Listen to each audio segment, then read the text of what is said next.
What's going on, everybody? Launch day is here, finally. Oh, I've been busy, y'all. I've been busy.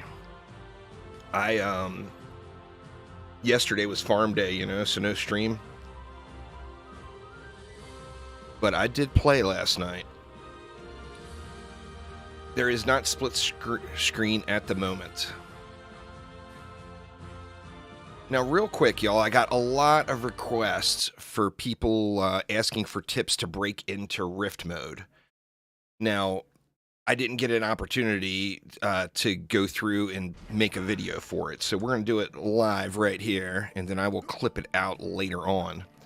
Now, first off, what is Rifted mode? Rifted mode is a game mode available throughout the game that's going to be a toggle, just like Hardcore, as you see up top. Rifted mode is going to be less enemies that are more difficult. Now, in exchange, or the reason you do Rifted mode is to farm sets of Rifted gear. So, armor, weapons, etc. are going to give you fusion gear. What fusion gear is going to convert a defense that you're using over to fusion damage. Well, what's the deal with fusion damage? Well, fusion damage has lots of benefits to it. The most glaring benefit is it's going to do double damage against rifted enemies. Now, the sets of fusion gear still have a base set, so like as you see up top, increases the armor and attributes of all equipped set pieces by 30%. And then the fusion gear is going to apply to a specific defense.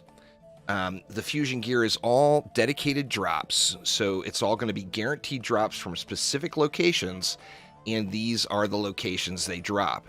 Now, keep in mind, the guaranteed drops are only on the survival versions. The campaign versions of the map are a chance to get the item. You may do campaign runs on Rifted and not even see a piece of fusion gear. So now, weapons do happen pretty regularly. However, as far as the armor sets go, those are not guaranteed drops. Now, where were we? All right. So now, besides fusion armor, of course, is going to convert your defense over to a fusion defense, or a fusion damage defense. Now, as I mentioned, fusion damage is going to have various benefits. You see, this is a fused wisp den. That means this is doing fusion damage. The two main things, first off, like I said, all rifted enemies take double damage to fusion damage. Additionally, there is no counter currently in the game to fusion damage, meaning that you don't have to worry about an enemy being immune to fire damage or whatever the case is. Every enemy can be hit by fusion damage, making fusion damage really the end game go-to. Once you get through the game and you're at the very end, you're going to want to go fusion. It's just how the current game is. Now, with that being said, that whole rifted system is got a rework happening. We don't know what that is going to entail, but the rifted system as we know it will be getting reworked and will come in an update down the road prior to episode 2. So there is going to be changes to the rifted game mode, and with that in mind, there's going to be changes to loot from rifted. Now, another important aspect besides the armor is, of course, the weapons. Fusion weapons, of course, are doing fusion damage, which, just like the defenses, fusion damage does double damage to rifted enemies. Now, rifted enemies are every enemy in rift mode, plus every boss in the game, so you're going to want fusion weapons as well. Now, when do you break into rifted mode? Well, the option is there from the very beginning of the game, so you can do it at any time, right when you first start playing. However, the rifted toggle is all about targeted loot farming and putting together these targeted select groups of gear. Now, with that in mind, if you want to get to end game the absolute fastest, now remember, there's no wrong reason here. You can start rifted whenever you want. You choose your experience.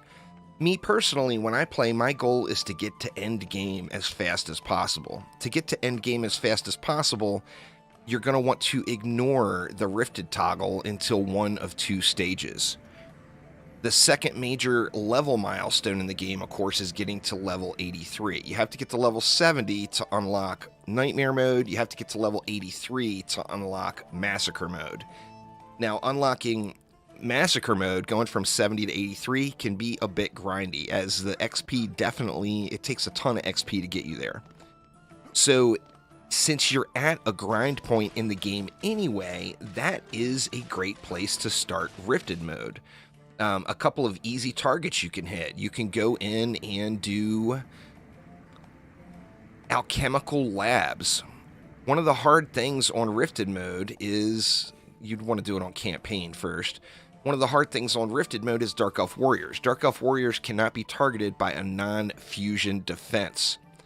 So with that in mind, there's no Dark Elf Warriors on Alchemical Labs, making that one an easy target to go in and get yourself a Rifted Fusion weapon.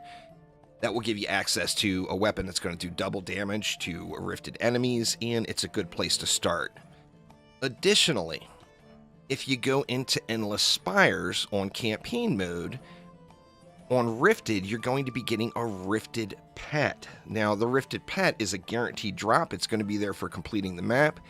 And it is going to be the Monkey King. Where is my Monkey King? There he is.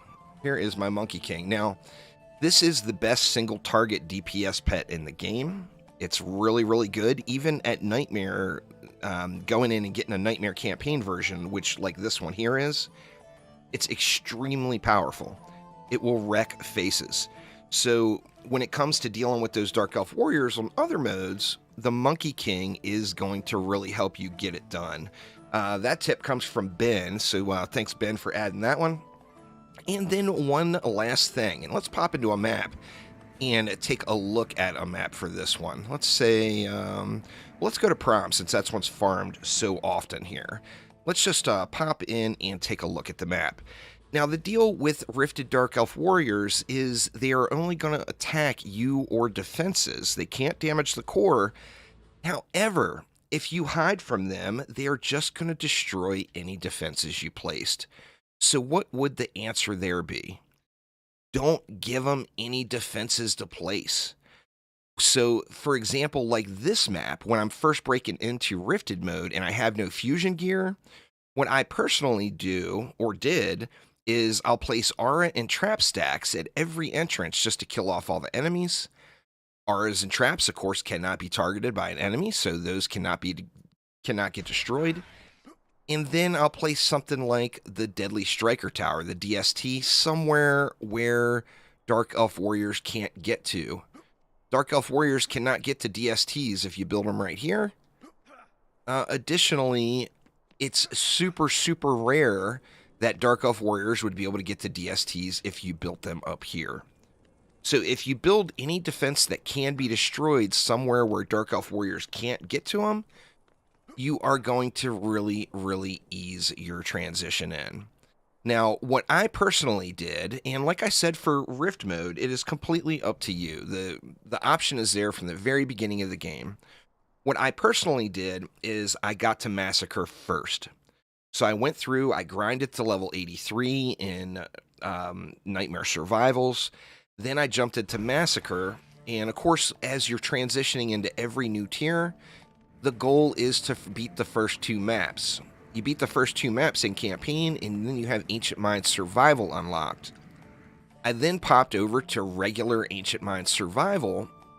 I did one full run of Ancient Mines Survival on non-rifted mode, and then I did 2 Wave 15 starts on non-rifted mode after that.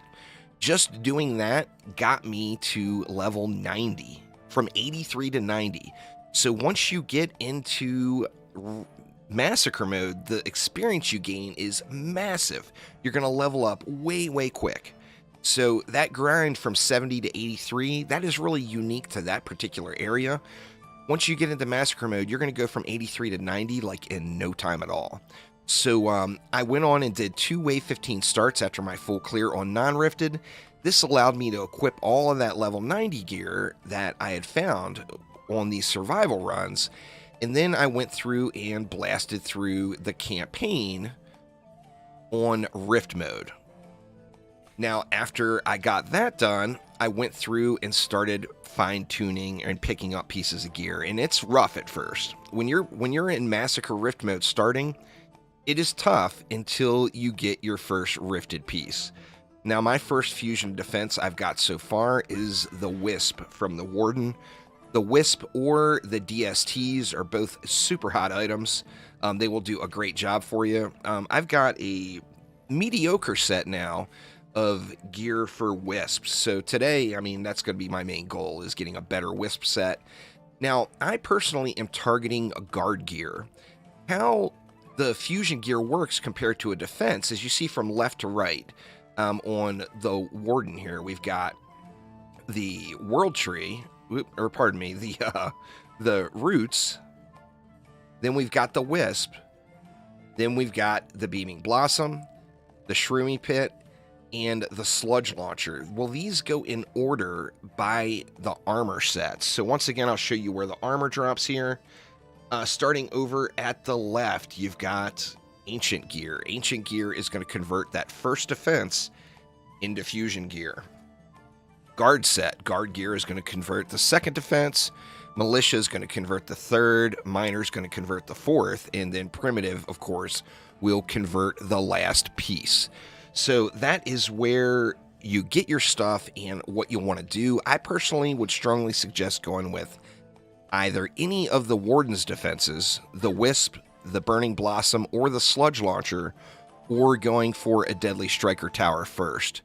Now, I personally, as I mentioned, I'm targeting guard gear right out of the gates. And the reason being is, for me personally, my favorite defenses are auras, traps, and the Wisps. I just love using them. You guys know that. I've been using them like crazy for, through this entire May event.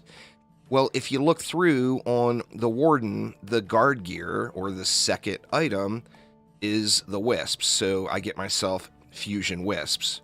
Well, if I look at, say, my Monk, the second item is the Electric Aura. So I would get fusion Electric Auras, which I don't have yet, of course. And then, say, look at my Huntress. The second item is the Gas Trap. So Guard is going to give me, by farming 3 sets of guard gear, I'm going to have fusion Wisps, fusion Gas Traps, and fusion Electric Auras.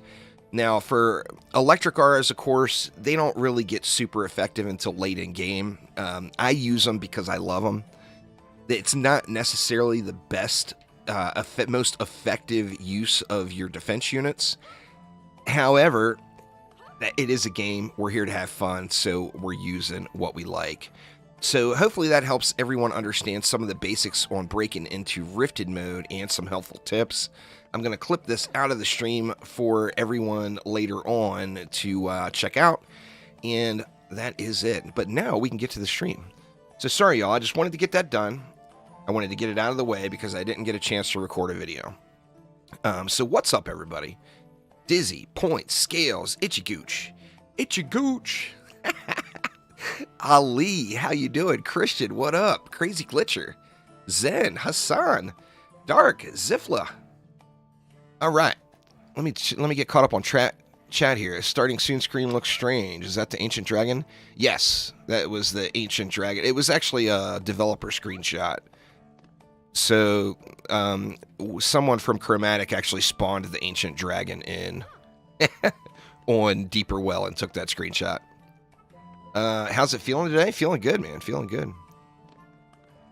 What's the best thing to do with gear you don't use? Yeah, just sell it.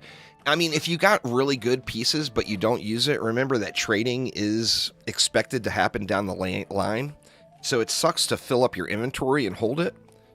But like on my main account, I have got a ton of gear. I got a full set of inventory because I'm waiting for trading to happen and I'm going to give it all away. So it's kind of up to you all there. Hassan, all the Dungeon Defenders games are really good. I don't really have a particular favorite. Itchy Gooch with the derp alert. Worked out everything apart from the buttons to select all and sell everything. Please enlighten me. Will do. So, when you have your inventory selected and you're over on the right side of it, let's say we're looking at pets. If you hit R3 selection mode, and you see on that pet, I'm going to get a little plus sign, and then you hit square, and that's going to give you options. You can lock or unlock entire pages. You can select all items. Once all items are selected, everything is going to get the plus mark, and then you hit square again, and you can go down to sell. Now, I obviously don't want to sell all my pets, so I'm not going to do that right now, but that is how you do it. Plays great on PS5. Very, very nice. Very nice. So I am, my highest level now is 101. So I'm going to be at 105 today on stream, no doubt. Like I mentioned in that little stretch for the tutorial that I'm going to put on YouTube, in Massacre mode, the levels fly. Get to level 90 and ignore your experience. Don't care what level you are once you're level 90. Locomotive, what's up, what's up? Because you're just going to get so much experience. I mean, I've only barely got one Wisp set. I've got one Fusion set put together, and it's not a very good set, and I'm already level 101. And that, I mean, that was from not many runs. Well, I can show you what I did. I have done these maps. So I've completed Ancient Mines, Massacre Hardcore Rifted Survival, Tornado Highlands, Massacre Hardcore Rifted Survival, Royal Gardens, Massacre Hardcore Rifted Survival, and the Prom. And the reason is these are the 4 locations that drop the guard gear, and that's what I personally am targeting. So, you know, obviously my goal today is to be able to complete a Rifted Summit Survival, but that is a little bit of a stretch. And then the basic progression of the game, and something we haven't talked about the whole time, is bonus waves. The basic progression of the game is based off of bonus waves. I don't have a bonus wave because I haven't completed any of them yet. Or no, it's not showing a bonus wave. Are bonus waves not in on the PlayStation version?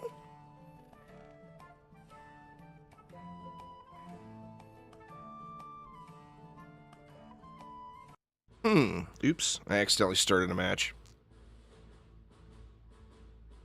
Can anybody confirm this? Because realize I am a derp. Let me pop back out. I guess I have to kill a boss maybe before I find out. Oops. Yes.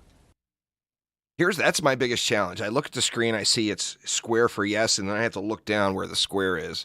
As soon as I get a little bit of muscle memory here, boy, it's going to be like flipping a switch.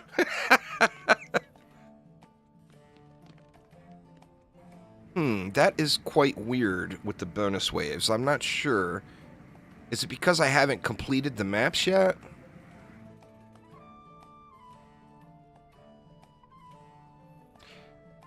Anyway, what a bonus wave is once you kill a boss in the game, so Alchemical Labs, the Throne Room, the Summit, or the Keep, you're going to unlock that bonus wave. That will allow you to go back and play any map on survival that will add a 26th wave that will give you a bonus wave that in that 26th wave, it's going to drop gear equivalent to the item power of that bonus wave. So like the hardest one in the game is the Lycan King bonus wave. You get that from beating the Keep on survival. So say I wanted to get my guard piece from Ancient Mines. The end game version of that would be to beat the Keep on survival and then go back and play in Ancient Mines with a Lycan King bonus wave. You haven't seen the bonus wave things on PC? Okay, so yeah, probably just have to kill a boss. I can't imagine it wouldn't be there. It's a pretty huge aspect of the game. Be back later. All right, Ichigooch. Dialga, what's up? Not played DDA in a good while, but did insane survival last night. Nice, nice. When should you start doing survivals? Anytime you break into a new tier. The general go-to for every tier, no matter what it is, if you're going into Insane for the first time, into Nightmare for the first time, whatever you're doing, the meta, the most effective tactic available for your entire experience is to beat the first 2 maps in campaign which will unlock those first 2 survivals, and then do Ancient Mines Survival. Ancient Mines Survival is the easiest survival map in the game. You know, now granted, it's going to drop really entry-level gear, but the gear you get from any survival map in the ending waves is going to be leaps and bounds better than anything else you find through campaign. So anytime you go to a new tier, you get into Ancient Mines Survival, do that one time, just one time, and equip all the gear you get from it, and then you're going to blast through the rest of the campaign like it's absolutely easy, cheesy, lemon squeezy. So that is indeed the thing to do. Now, you see, I did the base campaign. I still got to do all the encore maps on campaign, and I still need to do Act 4 on campaign. I'm not in a rush to do Act 4, because, to be honest with you, there's no way I'm going to be able to do the keep yet on survival. I might be able to do it on campaign now, but there's no way I'm going to be able to do it on survival yet. You know, give me a few days, or a week, or whatever. I don't know, whatever it's going to take. All right, well, let's get this day's grind started. So here's where I'm at. Let me pop back on my warden. I went with wisps, right? And I'm trying to find better fusion gear. So we take a look at the fusion pieces I have. That one doesn't have all 4 builder stats, and it's got a 2 bum passives. What you want for even a starter endgame build, like the most ideal thing would be to have all 4 builder stats. So fort, power, range, and rate. And then for the 2 passives that are up top, the best 3 of all of the passives are power, rate, and the absolute best is % damage increase. I don't even think I have it on anything. No, I don't. But that raw % damage increase, not the one that's tied to a repair or an upgrade or anything like that, just % damage increase is the best passive to have. The second best passive to have would be power, and the third best passive to have would be rate. So out of those 3 passives, you want 2 of those. Now, I don't have any of those, so although all this stuff is a good starter stuff, it's not there yet. Do I have any plans on touching on DD1 anytime soon? Not really. I mean, when there's rumor that there's an update coming to Redux, when that update hits, I'll probably do a video on it, but I don't really have any intention of grinding DD1 at all. So looking through, I got range and fort. I don't have all 4 builder stats. This one, I got all 4 builder stats, and I've got power and range. And you see this piece I went on and upgraded. This is one of my best pieces right now. So range obviously is not the greatest, but it's at least usable. So all 4 builder stats plus power and range. I dumped all the upgrade points available into power. Here we got all 4 builder stats. So once again, a usable item, so I upgraded it, but it's got fort and power. So power is good, fort is bad. So this is where the grind comes. Remember, Dungeon Defenders Awakened is a game about grinding gear. It's not about shards, it's not about mods. It's about finding gear with the stats you want. So the stats I want are all 4 builder stats, plus power, rate, or % damage increase. 2 of those 3. And then my boots just need love. Don't have all 4 builder stats and then power fort. So missing a builder stat plus a bum passive. So I am at that stage, and where does, let me take a look again. Let's see, so we get helmets from Prom. We get a chest from Gardens, gloves from Mines, and boots from Highlands. And what do we want? Well, we need a head. And we need boots. But man, Tornado Highlands just stinks. Tornado Highlands has got an absurd amount of enemies. It stinks running it on survival. I think just to break the ice here a little, I'll start off with a gotta go massacre. A massacre hardcore rifted ancient mines. Just to wake up a little. And now I'm past the point where I care about XP, so all wave 23 starts, if you're capable. On this particular map, I is no problem. Been a while since you caught me live. Well, welcome back. Welcome back. I'm doing good, man. I'm having a ton of fun in this PlayStation launch of DDA. There's a few things. First off, I didn't expect the game to run as well as it is. Not gonna lie. I was a pessimist. I thought the game was gonna run like crap, and the game is running really, really good. Additionally, I know PlayStation players have waited a long, long time to play this, and there's a lot of people really excited about it, and their excitement has rubbed off onto me. Anyway, let's get it. So, my next upgrade, I think, is going to be gas traps. Gas traps are MVP, y'all. They just are. MVP. So let's see. We're going to do this. I got a little different build here that I've been using to farm this, which actually has done really, really good in my mediocre set of gear.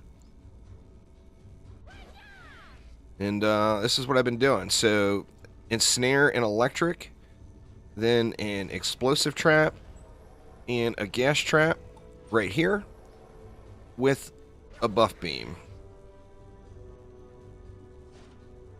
Now, this isn't going to work until you get fused sets of gear. So you gotta, like I'm using the fusion wisps, you're going to need fusion wisps. Don't try this at home without your fusion wisps. Yeah, they're getting a little better. I mean, I'm still a complete nub. I'm not trying to hide my nubbery. There, Dialga. But I'm getting a little better. My main problem is the muscle memory. I just don't know where square is and X is and circle and etc. Then we're going to come over here. We're going to do the same thing. So, I actually shouldn't have put that other aura down yet. Or no, I think we're fine. So, we're going to go with an electric aura. Then, oops. See, I'm constantly hitting wrong buttons. An ensnare aura. Then we're going to go a gas trap. Now, we're putting this up here for a reason, which y'all will see in a minute.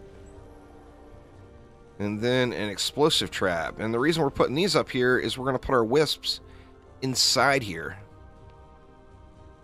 This is basically the only map that I have a usable build now on chill mode. And this is definitely a way to start the day. Alright, so then we're going to come inside. We're going to put a root right there. And then that is going to allow me to spam up some wisps. So I'm going to come this way next to the cart as far as I can. And I will show you why here in a moment. We're going to go 3 of them. As close together as possible.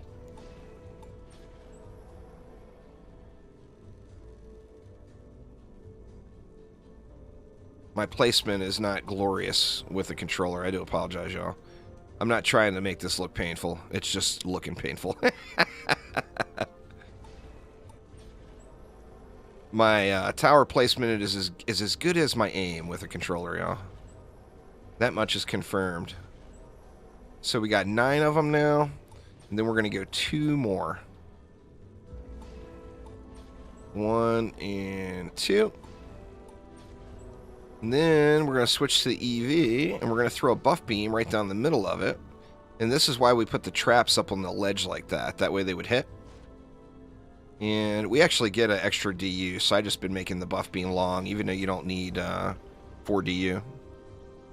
Okay, and then you guys remember the insane mode pet I got. This is from Insane Campaign, so it's a POS. But it is a striking gemstone, which increases the range of 4 defenses. So, let's spend our DU here. We're going to upgrade the buff beam all the way. And then we're just going to throw everything else into wisps. No particular order. I mean, like in a perfect world, you'd upgrade them all evenly, but my aim in a tight confine like this is way too bad for me to be worrying about that. No, it's not a free game. So, because of DD2, A large portion of the people looking at the game today are DD2 players. No Dungeon Defenders game has ever been free except DD2.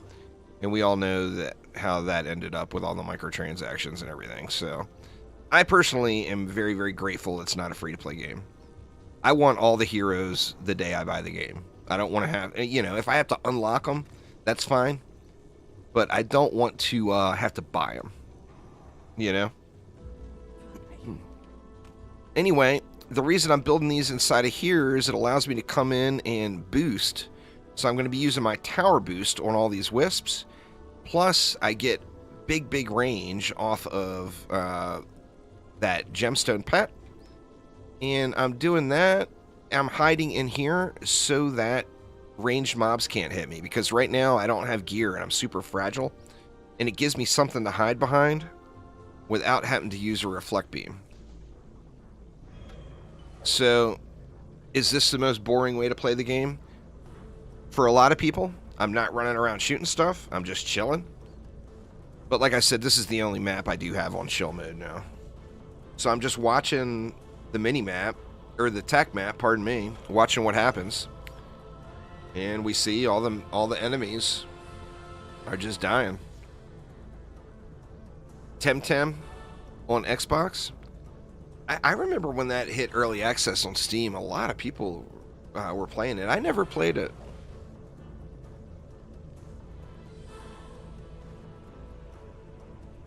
Looks interesting.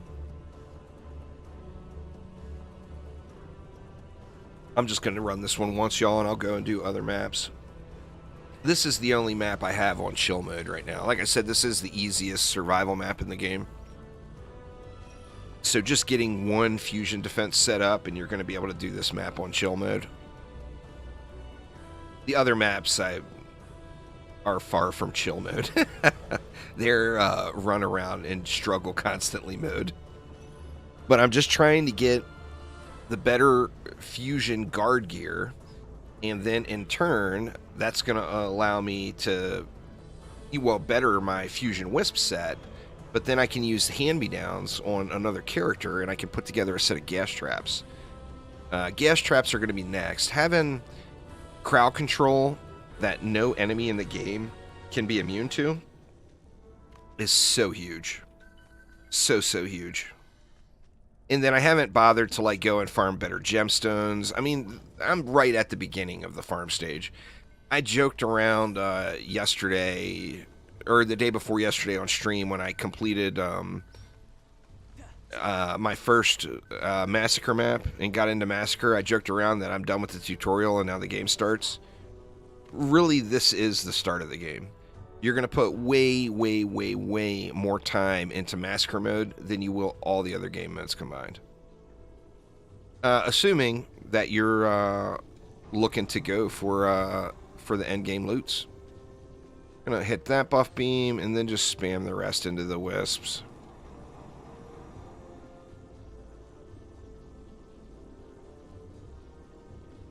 That's what people said. I mean, that sounds actually quite interesting.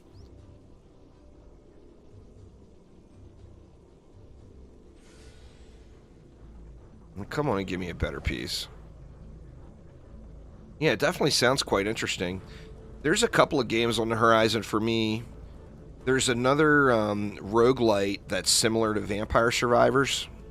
That's going to be... I'm actually going to be putting a video out on it tomorrow. And then, for fans of casual games, My Time at Sandrock is hitting early access here in a couple days. And My Time at Portia was pretty damn awesome. I mean... So I'm definitely looking forward to playing those as well. In fact, there's going to be a video on that as well.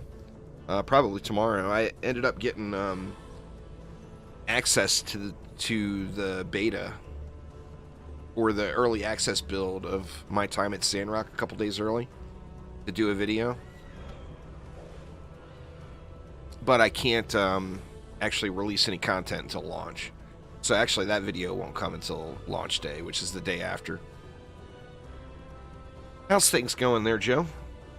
Oh, another thing, for those that are not aware, currently, right now, today, there is no game browser in the game. That's something that's still going through certification. It's supposed to be out on Steam for PC this week. So right now, today, it's friends only. Well, what if you don't have any friends playing the game? You add a friends list to Uzar, Uzar. Add Uzar to your friends list, and he has created a group, which will probably end up turning into multiple groups because it's going to fill up, of people to play together.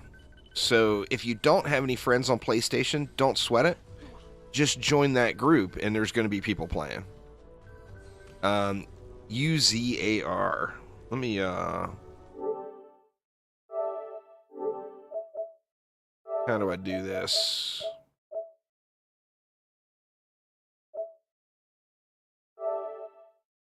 Let's see. It's this group right here. So right now it has 65 members. They only hold 100, so we will add more people. But if you add Uzar to your friends list, Uzar, he will invite you into that. You can add me too, but full knowledge, you just saw my ability to actually navigate the PlayStation app. I don't know what the hell I'm looking at. So you can add me, Mr. Juicebags, but it may take me a few days to get you in because, you know, obviously I'm on the grind, but additionally I don't even know how to add somebody. There's Uzar right there. What's up, Rob? How you doing? How was the trip? Spam the rest of this in here. How was the trip? It was good. Nice. Has there been an update in DDA? There's been lots of updates in DDA. Just hit 67. Damn, dude. Getting to it. Very nice. All right, let's get that fusion gear here.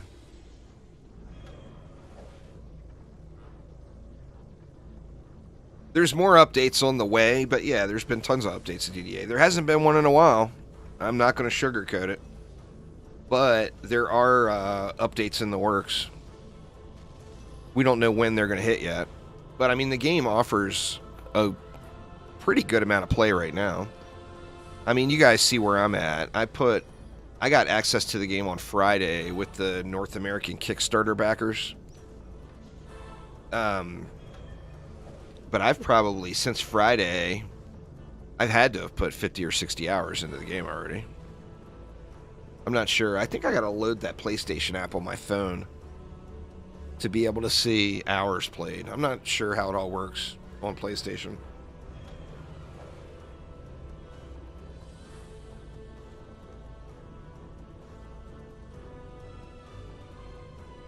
Come on, baddies, die already. As soon as I get those gas traps squared away, I'm going to try to get my first summit win. And that's going to be glorious, let me tell you. Oh, yeah.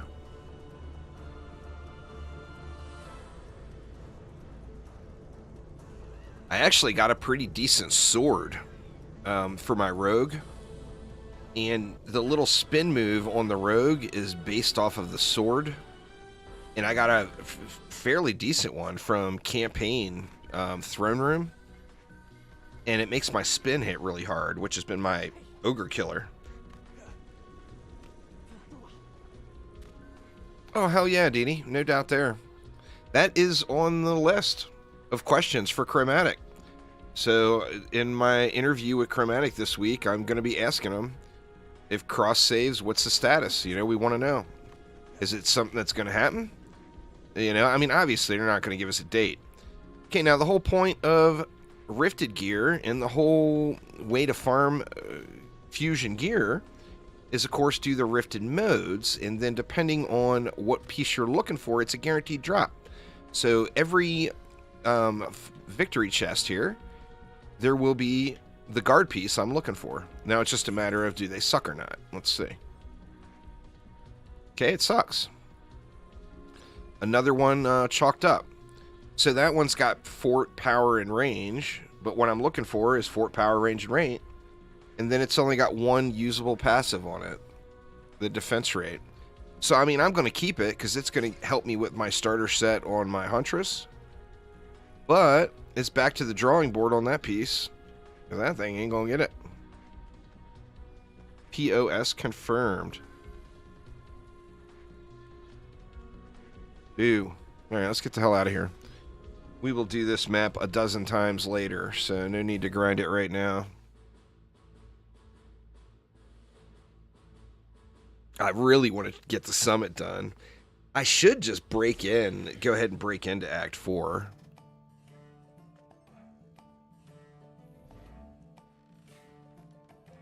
Let's see, how's my monk stats doing? They're doing pretty good. Keep going into power.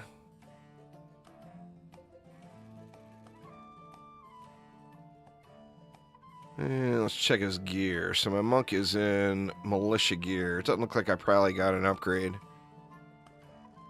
Yeah, I've got a fairly decent piece already. Yeah, so no dice there. And then let me just look at that fusion drop I got.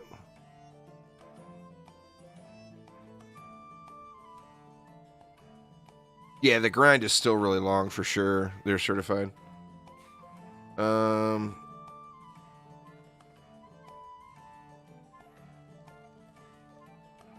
Range and power. That actually is better than what I have, but it doesn't have any power down below.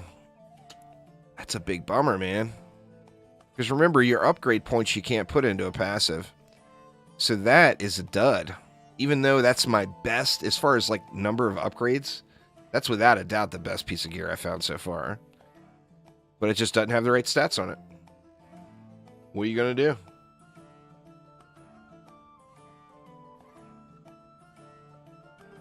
Range and rate.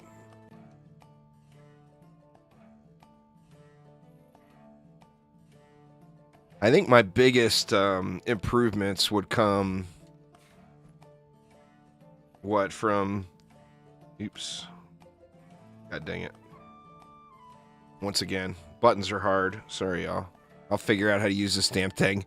This fancy controller. The pre-episode 2 changes haven't launched yet, Hyper Sushi, anywhere. So no, that's still something under development. You get all the characters in DDA. So currently, you've got the original 4 plus the EV, the Warden, and the Rogue. Am I missing anything? Yeah, I mean, it would work as a starter piece for gas traps for sure. I don't think I have a full set for gas traps yet, though. Let me see. Boots, gloves, chest, head. I actually do, but I'd have to use a really bad head. Where do I want to go? Well, let's just do all those maps. Well, the barb's not in the game yet. So every character that's been put into the game is there. You've got more characters than DD1, DDA, or DDA launched with. Or, pardon me, DD2. So there's more starting characters than DD1 or DD2. Every damaging defense is basically the same, Steven. You want all 4 stats, all 4 builder stats on all your gear, plus, and then just dump all your upgrades into power. Be a great time for the... Oh, it would be a great time for the update, but the update's not made yet, so they can't release something that's not done, you know? Last week would have been a great time for the update, or the week before that even. Alright, let's try I don't know if I got a Wave 23 start down on Highlands yet, but let's try it out.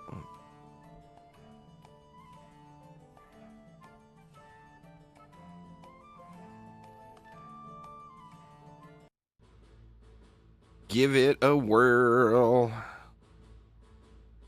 See how we want to do it.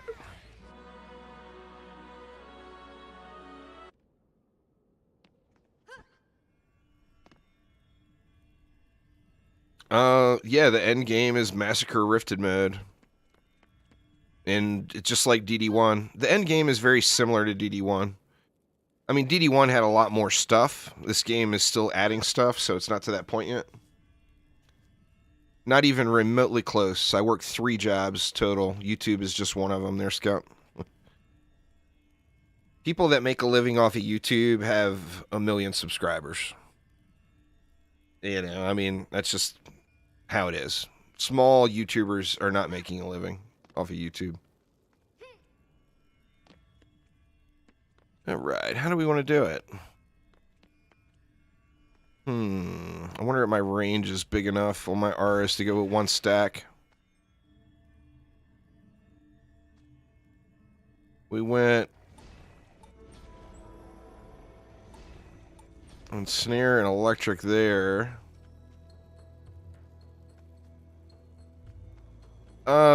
Reaching wave 15 and then completing the map, Hydra. That's a little short on the range, but I think we'll be able to get away with it. Now I know here we can go 1 stack pretty easily.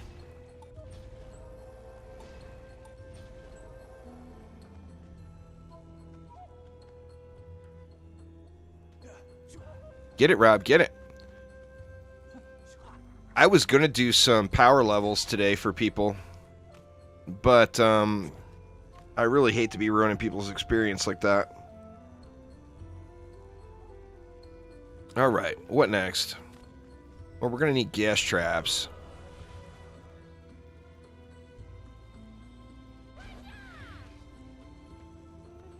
I'll get you carried, Didi. And explosive traps for that matter. Let's go explosive.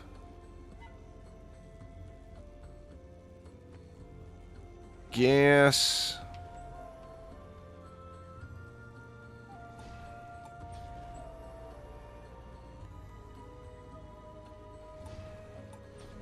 And then we can share them over here, I think, because these 2 lanes hug each other pretty well. Oh, I know your experience won't be ruined. I think when I get a buff beam on, those will be fine. Alright, that gives me 56. Now, I need 6. I need at least 6 for, wisps. Or for... Actually, I probably need 8. Or 7. Let's just say 6, though. If I had 50 DU left... 50 would... the 6 would be for buff beams. And then I use 2 trees. I don't think we're going to have enough to do that. I'm doing numbers in my head. Sorry, y'all. Let's see.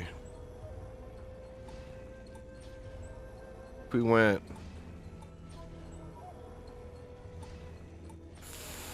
Do we want 7 here? I'm not sure this is going to work. I mean, what's the worst that could happen? I got to try again. Oh, darn. Okay, we got 6 of those there. Or that's... Was that... That's 7.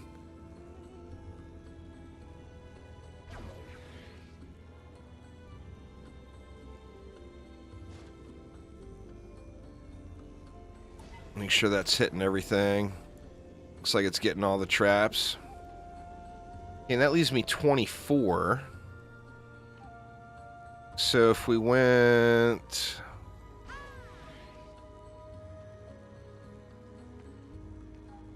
Try to get a root over here on the edge.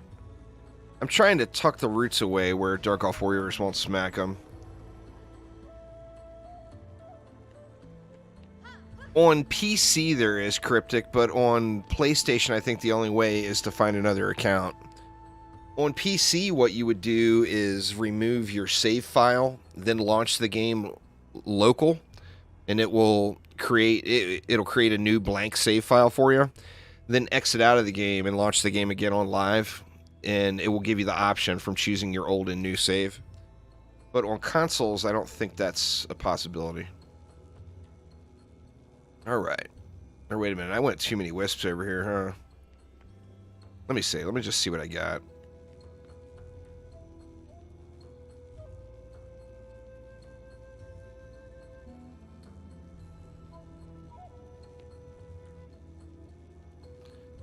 Actually, where I can't decide where the hell to put them. Let's see if we went 1, 2.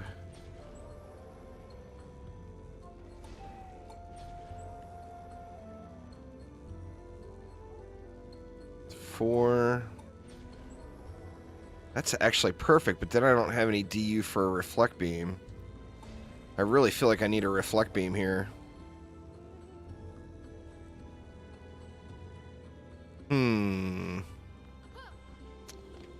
You know what? I hate to do it, but I'm going to go with just one trap stack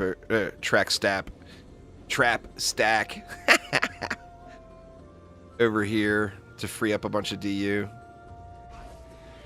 Sorry, y'all. It's a work in progress. I haven't tried this build yet, so it may not work.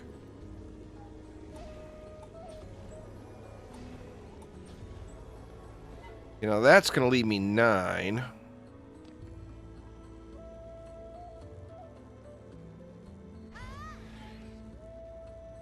So then we can go... I think that's perfect. 1, 2, 3, 4, 5, 6. And how many did I have over here? I had 7 over here, I think. 2, 4, 6, 7. Yeah. Okay, that's pretty good. Nope. Don't have to do anything to unlock the characters. No microtransactions. Not DD2. So no purchase required to unlock new things. No purchase, no grind. You buy DDA, you own the game. Okay, now we want a reflect beam here. Because there will be stuff throwing at my wisps and my root. And then I think one right here for quality of life, because there's going to be stuff throwing at me. And I plan on fighting from right here. Alright, getting back on my rogue now. Actually, I think I may have a better giraffe on the rogue. Let me look.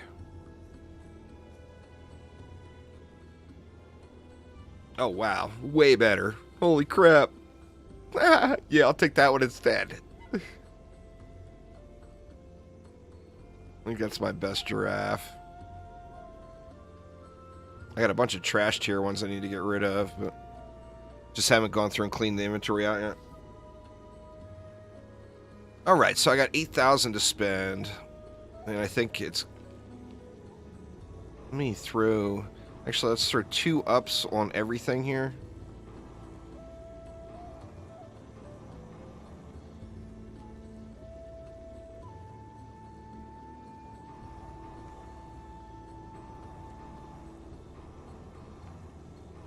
Oops.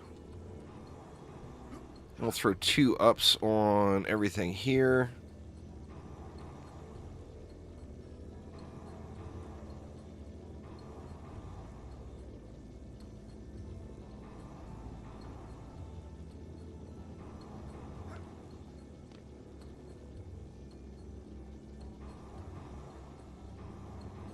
That leaves me 3,500.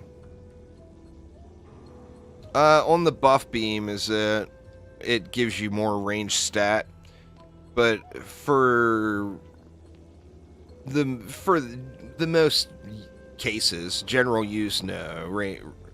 Range doesn't do anything for the EV or the rogue.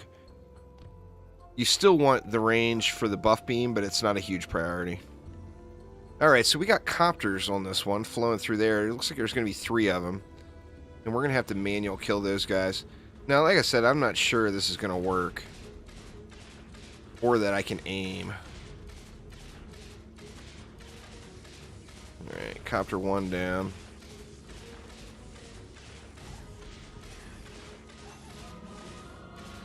Copter 2 down. Should be one more copter. It probably won't come right away.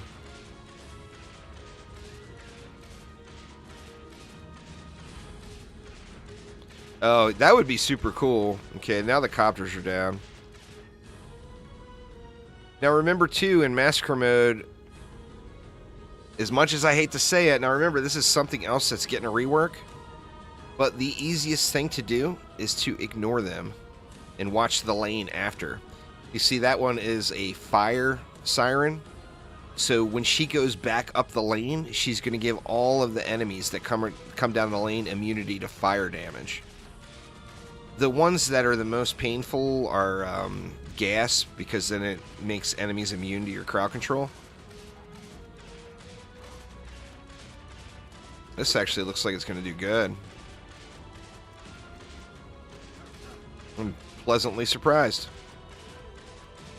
It's kind of similar to the build I usually use for farming. See, that's where the reflect beam, you saw that ogre died right here.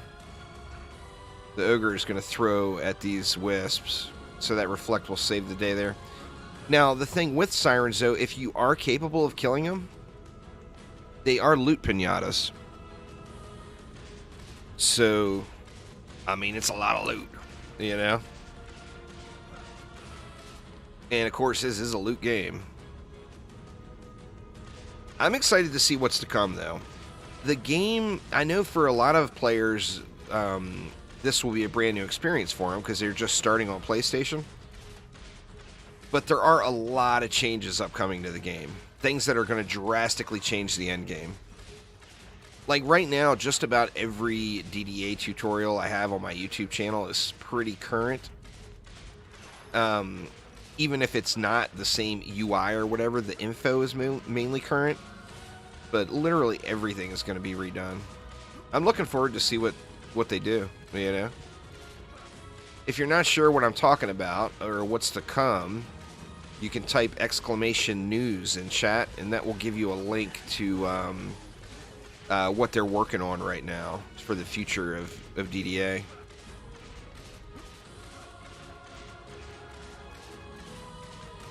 Yeah, this is going really good. I mean, I got a manual kill the copters, but I mean, that's pretty normal.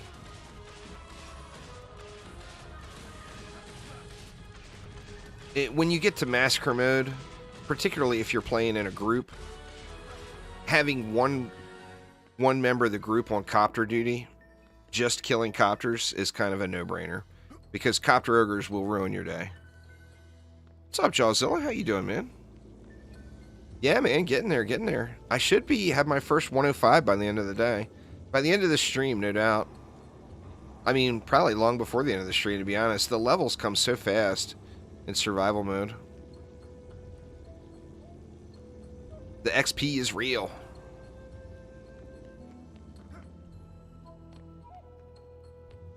Just wisps. I've got one set going. I'm hoping to get gas traps here. My goal right now is get fusion gas traps, and then I want to try the summit. I just really want to try the summit. Plus, I got campaign weapons right now. So, you know, I got the chance to get better weapons. And, you know, the keep is where I want to be long-term. But for now, you know, I love that summit shotgun. No, yesterday was... yesterday was real life day for me, basically. I live, a lot of y'all don't know, I live on a 5-acre property that used to be a small cattle farm. And it's a lot of work. We don't have any cattle right now. We don't have any cows currently.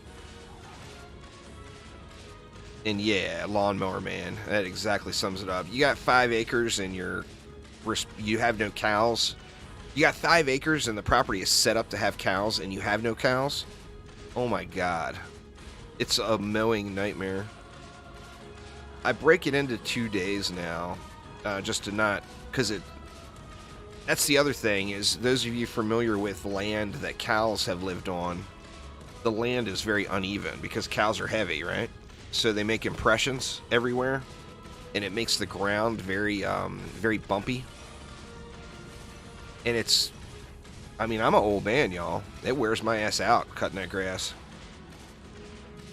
Nope, not free. It's like every Dungeon Defenders game except DD2. DD2 is the only free-to-play Dungeon Defenders game.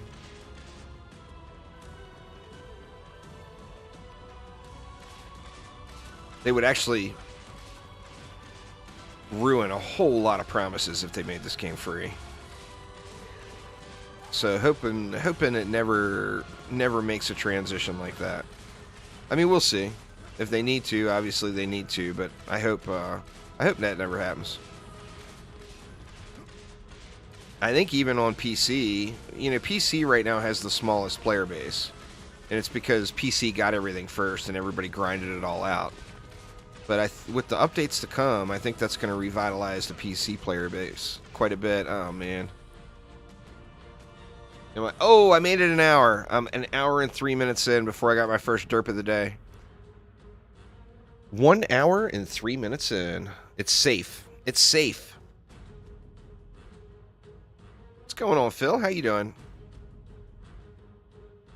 Phil, I'm so stoked to see what's to come, man. I just cannot wait till you guys release some more info. I mean, you could spill all the beans right here on YouTube and no one would ever know. No one would ever tell any of your coworkers that it was you, Phil. I swear. Spill all the beans. It's fine. Yeah, it'll be fine. I mean, there's no way that I would, like, you know, take all of your information and promote it widely across the internet. Everybody will be hush. Mum's the word. No one say a word. Phil's about to spill all the beans. Okay, Phil, go.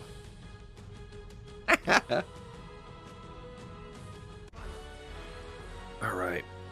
I don't think I've ever completed this map without falling off of it, to be honest.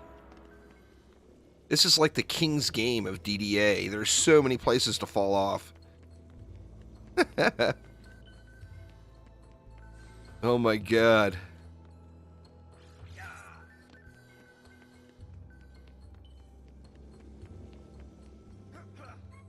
Luckily, the copter ogres were all dead. I think that would have been the biggest problem.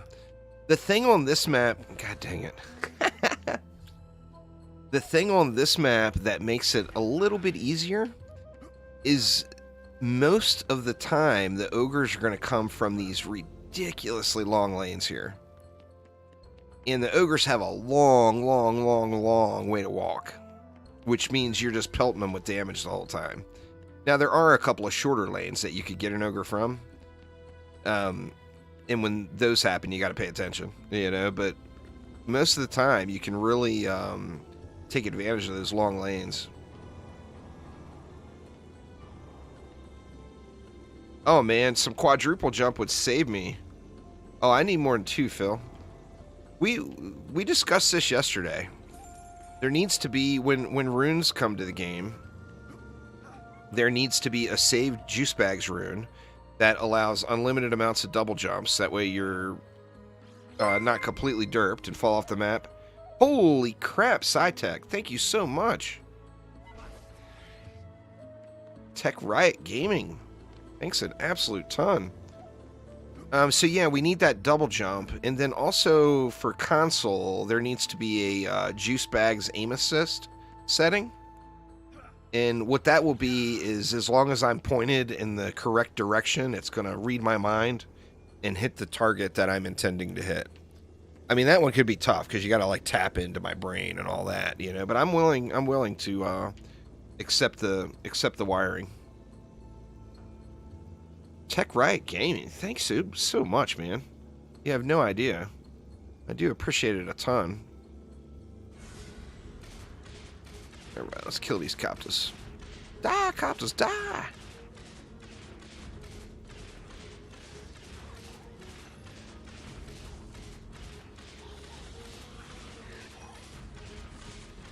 You do get a discount. I can answer that one.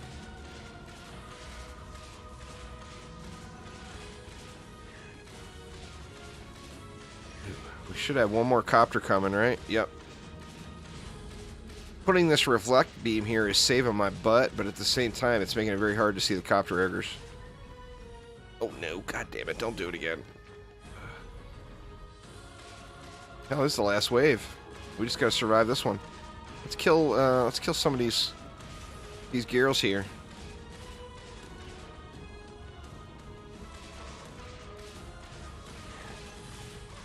Well, I mean, the next set of maps aren't out yet there, JT. There could be corgis galore. Nagiri! What's up, Nagiri? How you doing?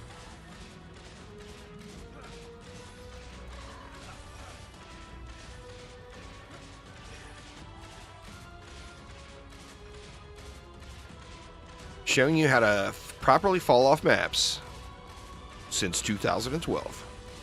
Just grinding rift gear? Yeah. That's, I am at that same point. I'm trying to get, I really want to get, I want to kill the dragon, man. But I just don't, I haven't even tried it yet because I just don't think I can do it yet. What's up, Mr. Morningstar? How you doing? But yeah, I really, really want to kill that dragon today. I'm hoping to get a dragon kill in on stream here. There's, even before, you know, it's going to be a while till I'm beating the keep on survival. Let's just be honest, right? The keep is a challenge. It's the hardest map in the game. So it's going to be a little while till I'm beating survival keeps runs. But getting those ancient dragon bonus waves would be such a big deal. I mean, that would make this whole loot farm so much smoother. God dang it. Don't. Oh, saved by the roguey. The roguey rogue. I don't need no quadruple jump, y'all. Double's more than enough to keep me alive. In my delusional fantasy world, of course.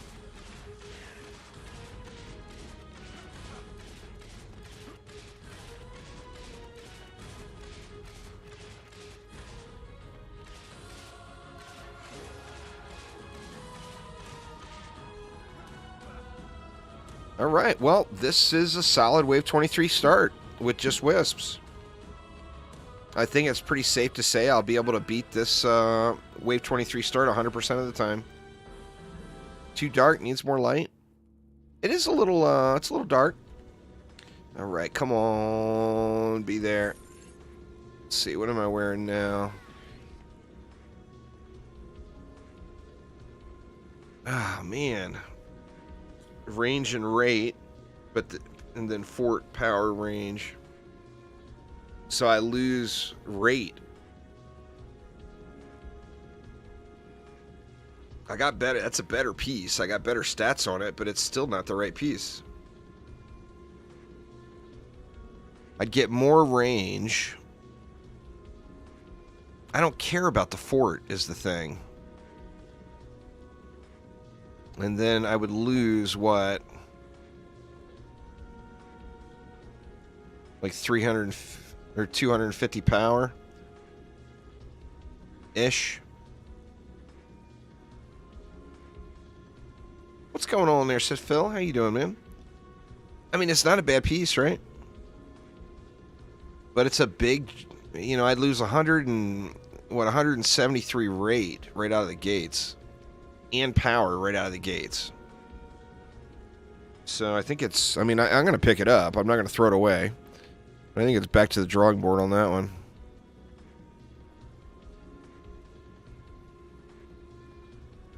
Wow. Look at that giraffe, though, huh? How is that compared to my current one? Oh, damn. It's better than that nice one I just equipped. Shiny giraffe. Confirmed.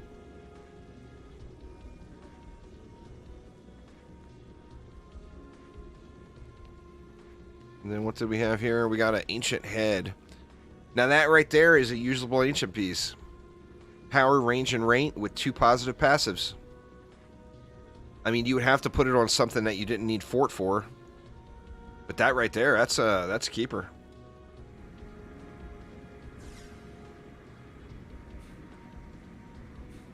Right, back to the drawing board.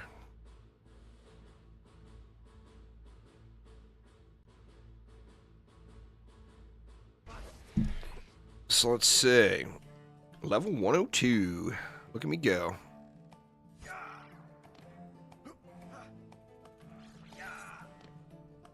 I have a bunch of gear I got to deal with.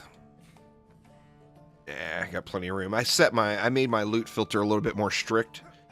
So most of the stuff is just being tossed now.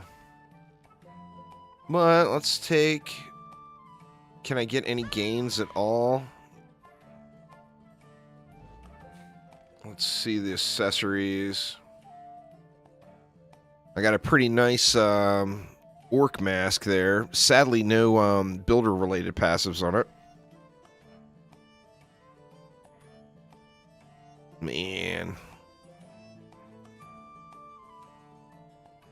I would lose 43 range and 50 rate to gain, what, 106 power. That's almost like apples to apples. Or no, I got rate on that other piece, so that's not that great. Same thing with here. I mean, is it really worth losing 20 power and 26 rate to get 109 range? I don't think at this point it's worth losing it. But we did get some points to apply. Where are we at now? I got my range just pegged at 3,000. As soon as I get another range piece, I'll pull those points back out and put them into power. 6,500 power, though. Making some steps. Some steps in the correct direction. What's going on, Elijah? How you doing? All right, what next? Well, I think we just do the other two, right? Let's do each map. This one, I'm unsure if I want to try a chill mode on this one, because this is a relatively easy survival map to do as well. But I don't know if I'm strong enough for a chill mode yet. But let's build it and check it all out. How do we want to start? Well, I guess let's just start over here, because we know we're going to need stuff here. Stuff. Put a wisp, or a root right in the middle of those benches. Don't know if that will provide any protection to it at all, but it might.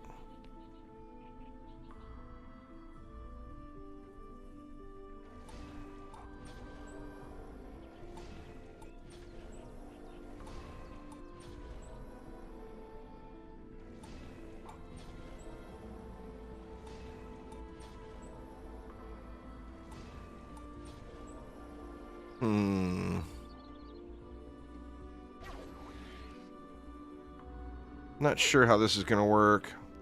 Dislocated your shoulder. Oh, man, that sucks. Well, hopefully you're feeling better soon, man. That's no fun. All right, now let's go... What, some R stacks? I wonder, do I have enough range to get away with only one set of traps? My aura range is coming along nicely. Dev Juice, what's up? What's up? The game is running great on PlayStation, Augie. It feels good, man. Yeah, my auras are coming along nicely. Quite nicely. And let's see... The traps. I want to check the traps. I'm not sold. I can get away with one. That's because Lawson is a badass? Hey, you never know, man. I don't know if I can get away with one. I mean, only one way to find out, right?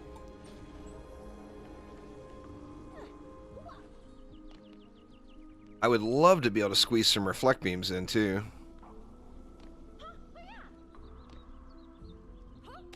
Alright, now here in the mid... I want to do something a little different. What have I got left? I got 88 DU left. So what if...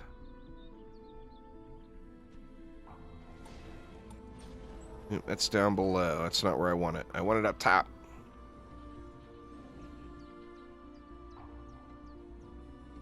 Guess we'll have to go...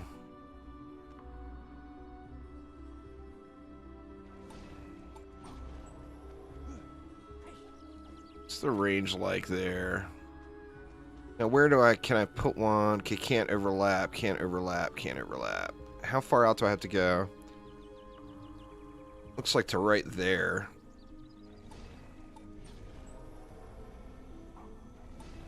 Going to throw an electric down. I don't think I'm going to use an electric aura in the middle.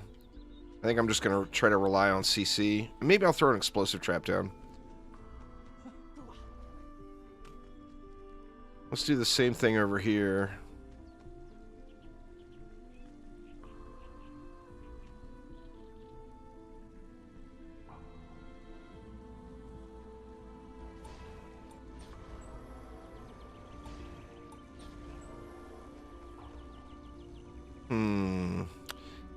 These need traps. I don't want to spend everything here. If we went gas and explosive, then got a buff beam in.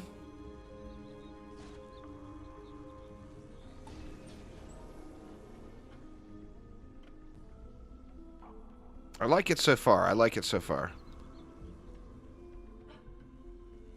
Let's do the same thing over here.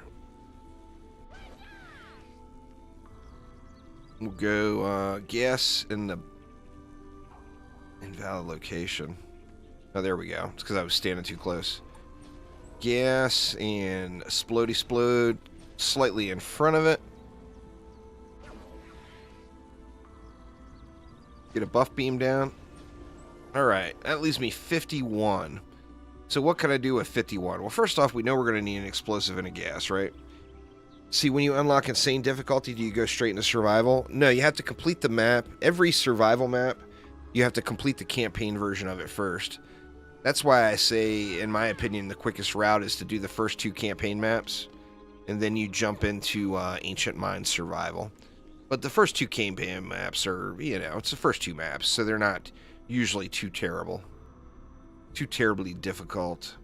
Let's go a little to the left and a little to the right on these, just to make them easier to target for upgrades. Alright, so we got 45 left. 41. Let me do some math. Some heads. Some math in my biscuit. If we had 4 for reflex, just say another 4 for a buff beam, that would take us what? Down to 37. I think I can go with another wisp over here.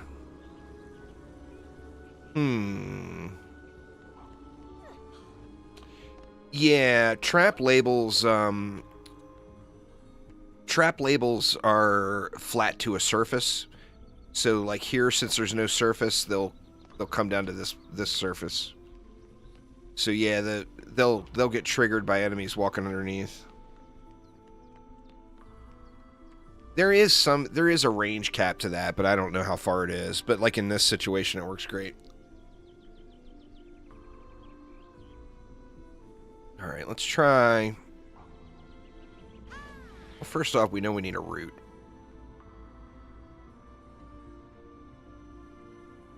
Let's throw a root right there.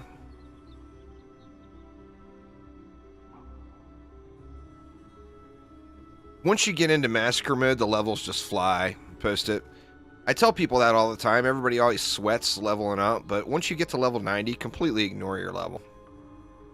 Because you're just going to get to 105 really, really quick, you know? So if we go 1, 2, 3, what does that leave? 32, 4, 5.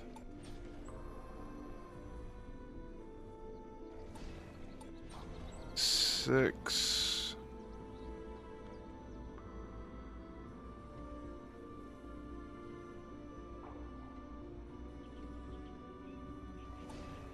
And we got 16 left. Now we got 12 left. What do I need? I think we can go one more. I think I'm going to put the one more over here. They're super, super rare gear at 105, but it's very, very rare. It requires doing the hardest difficulty stuff in the game, and then even on top of that, it's super, super rare drops. See if this one's going to get the buff. I pop it here. What is that? It leaves me 8. And I still need a buff beam and reflect beams. I'm going to try to do another boosty build here, but I'm not sure how effective this is going to be. Well, let's see. After Insane becomes Nightmare and then Massacre. But remember, too, that it's not like DD2 where all difficulties are creative equal. Like in DD2, every Chaos 7 map is Chaos 7. It's the same difficulty. In DDA, it's like DD1. The difficulty is progressive. So as you play through the maps, you'll get to just naturally higher difficulty content. Oh yeah, Daedalus knows it. Alright, so... And if we went... Like I said, I'm not sold this is going to work. I really hope it does, though. I would love to get a second map onto kind of a boosty chillax mode where I can, you know, focus more on talking to y'all in chat and everything. Alright, and that leaves one left. Well, I wanted a reflect beam here. I'd love to have 3 reflect beams. But since I only have 1, I think I'm just going to go right across the front with it.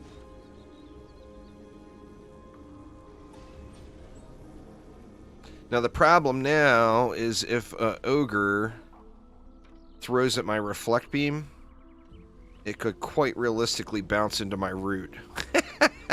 So that may end up killing me right there.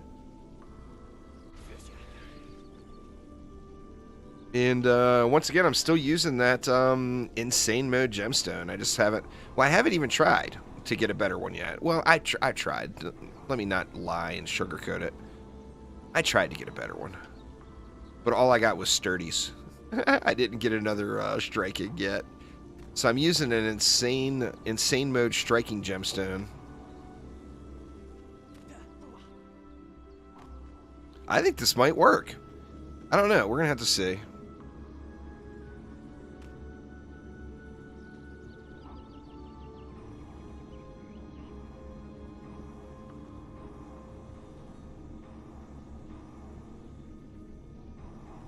I need to find a weapon for my monk to upgrade. Because right now my monk does trash tier DPS. They've got a range to them, Dark. You get used to it. Like for it's more similar to DD1 than DD2. So like for the auras, it just has to be touching the aura. So like of a buff beam, if you put one node here and another node just barely inside here, it would buff those auras. It doesn't have to go over the center post like in DD2.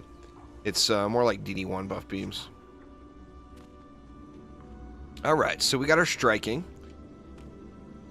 Let's see if we can do this. The problem with the reflex is they give you that measure of safety, but they make it harder to see. But let's see if it gets wrecked. Okay, is that copter ogre? Oh! Ooh! Well, it's because of the striking gemstone. The wisps are able to get out there to the copters.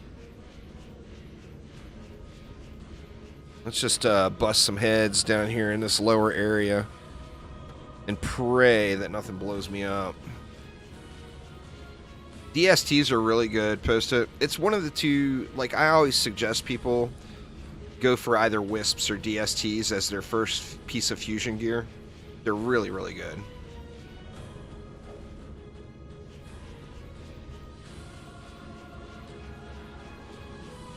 Got to keep these copters dying. There's going to be copters behind me too, but those drop they drop in the map where they still have a long way to walk. so it allows your defenses more time to kill him.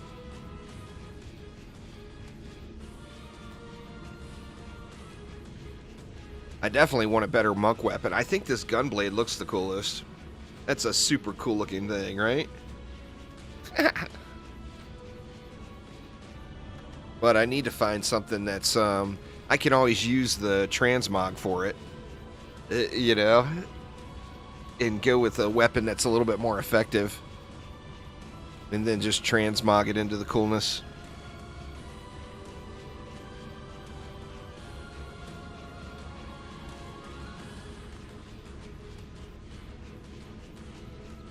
I tell you though, you get your first, when you're first going into Rifted mode, now this is of course assuming you wait to do Rifted until Massacre.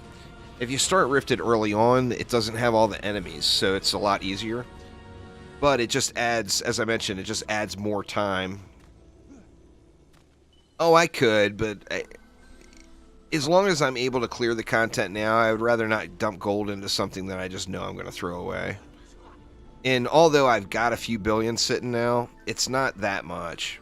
Like, to upgrade one decent armor piece is going to cost me well over $1 billion just to do one piece. So you know, I'm not necessarily being like a Scrooge and refusing to spend it. But I kind of am.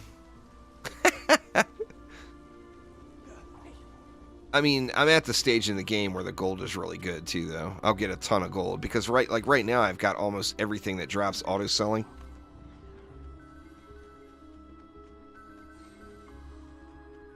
But like this weapon, I just don't feel like this weapon is worth upgrading. I feel like it would just be throwing gold away. I mean, literally the next boss weapon I find will replace this, like instantly, as soon as I kill a boss. So I just don't feel like I need to throw gold into it when I'm not I wouldn't be using this on a boss character anyway, yet. All right, well that went pretty decently.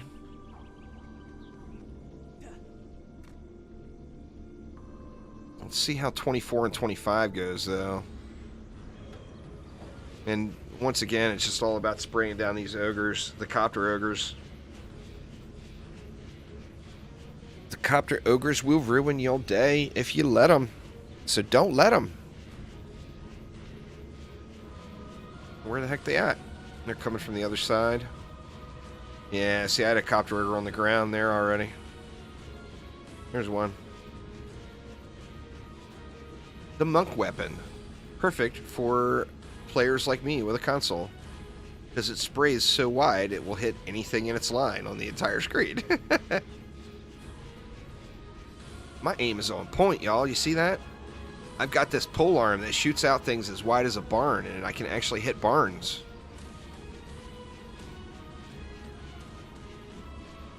Yeah, I think that's a pretty good call there, Jawzilla.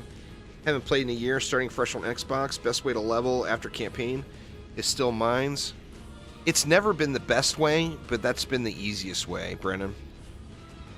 The best would be to do the highest difficulty survival map you can do in the fastest amount of time.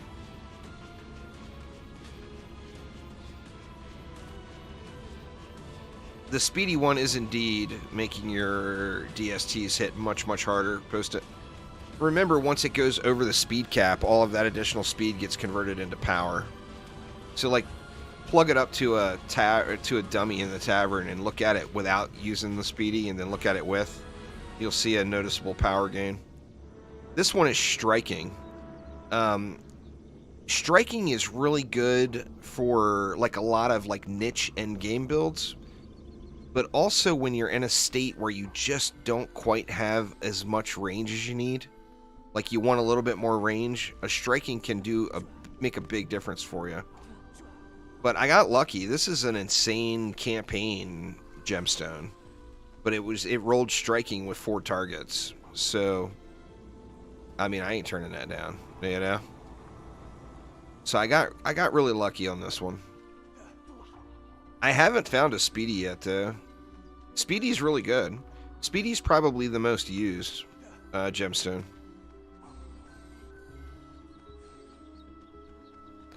I found that this one striking in literally every gemstone besides that has been sturdy. Which, for me personally, I would use that less than any other gemstone. And that's what I keep getting. No, they drop in survival. Like, the best gemstone would come from Massacre Survival, like in King Bonus Wave. Would be the best possible gemstone drop.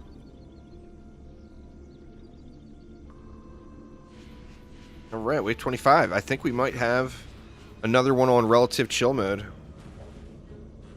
Yeah, there are set bonuses, Steven. They're all different. It just displays them on the item, though, so you could read the different sets.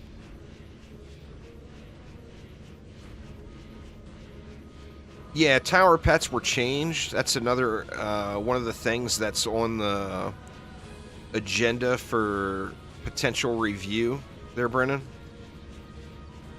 So instead of just being a stat stick like tower pets were in past, they gave us the stat in other aspects. So we still have the same amount of stats, but now the pet is an active pet. So if you use it on a DPS hero that's out during the lane, it's going to give a raw 5% damage increase to every defense built by every character in your deck. But it's only applied when your hero is active. People hate it. I think it'll get changed. What it'll get changed to, I don't know. But I can tell you people hate it. I personally don't mind. What it ends up turning into, in a good way, is a major stat stick for your DPS hero. So you get a massive amount of vitality, attack, whatever you're looking for on your DPS hero. And from that regard, it's really, really good. You know? But pets definitely need a visit in Dungeon Defenders Awakened. Alright. I get a... Yeah, 102 now. Let's see it.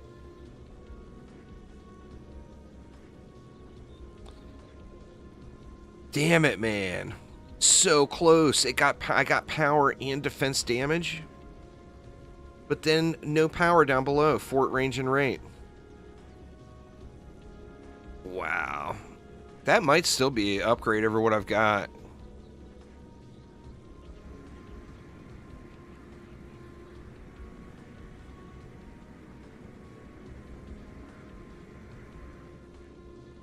That's a usable minor piece, but I'm not trying to put together a minor set at the moment. Definitely a quite usable minor piece, though.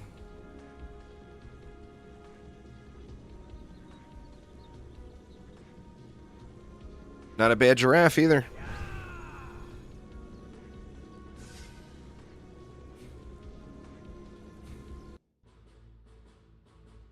Not too shabby. Not too shabby.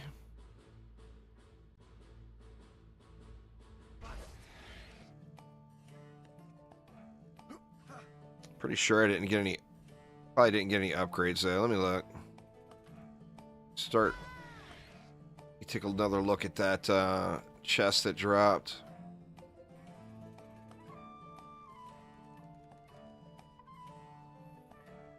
Wow, it was actually a low roll. Oh, I'm in the wrong set of gear. Oops.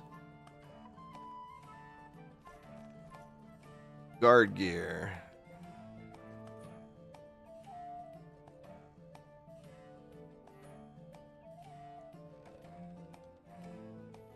This one is upgraded. 429. So I would lose a lot. That 8% defense damage might be better than the power, though. Not having power, that's a big deal. So I would end up with over 1,000 rate on that item, which that gets converted into power. But it just makes the piece less than ideal. Wish Aramir was here. Are you watching Aramir? Aramir knows all the math on this stuff.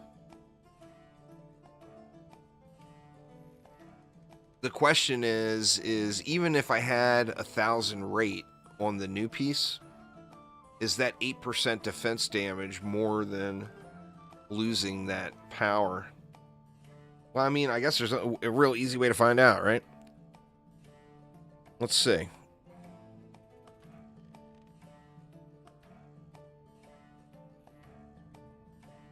Truly think that completing campaign on same for the first time is... You have to. You don't have a choice. It's light-minded. To open Nightmare. Do I think it's the best way to go? It's the fastest way to go. There's no... Where you start is based on player. Anyone that's a long-time Dungeon Defenders veteran will have no problem doing Insane Campaign. If you're newer to the franchise, or you're not as comfortable, or you just want a more chill experience, start earlier. Nowhere ever did I ever say this is the best thing to do and this is what you should do. What I said is this is the fastest. So if your goal is to get to endgame the quickest and you feel competent in your action defense experience or whatever, then yeah, start on Insane. But, I mean, best is a relative term. Best, I mean, there's a dude in my Discord server that started the game on easy. Just because in that person's mind, they wanted to go through from the very, very, very earliest they possibly could in the game and get every check mark. And I kept telling him, it's like, dude, come on, you're high enough level. Jump to Insane, for God's sakes. And he's like, nah, man, I don't have all the check marks yet. So, I mean, that's just, each person chooses their own experience. You would have no problem in Insane, it's light-minded. There's zero doubt. I think it is you, Scales. Sorry, man. I'm not trying to call you out. Alright, let's see.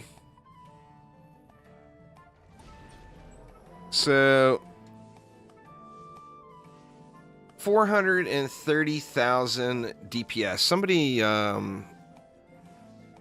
Somebody type that in chat. 430.7. 430.7 DPS.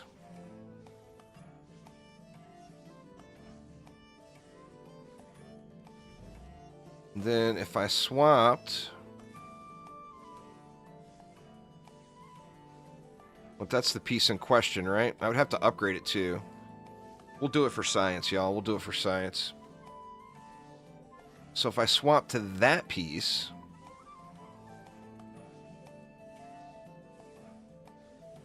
And then I upgraded it.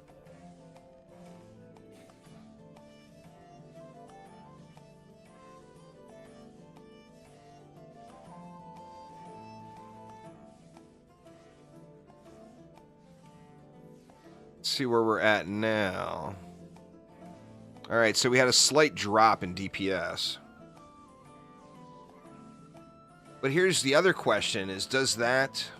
Let's look at how much damage it does to a target. Because that percent damage may not calculate into the DPS figure. I'm not positive on that one. Let's see.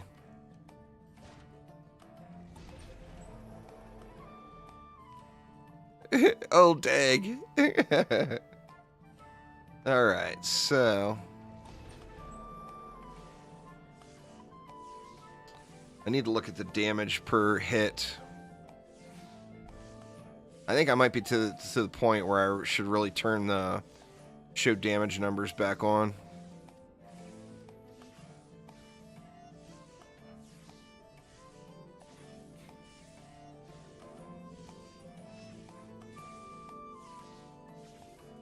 Okay, so it's hitting for 677.8.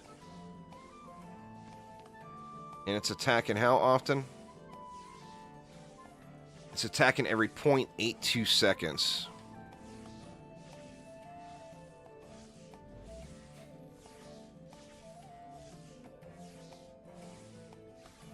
Well, it's 677.8 every 0.82 seconds. 732.2. Oops.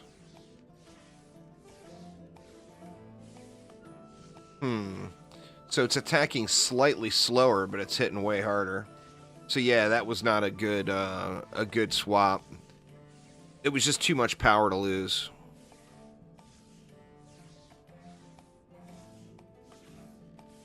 Oof. That's all right. Lesson learned. We did it for science, y'all. We did it for science. Now the question remains... Well, we got one more map, right? Let's do this last map before I... and try to get one more piece.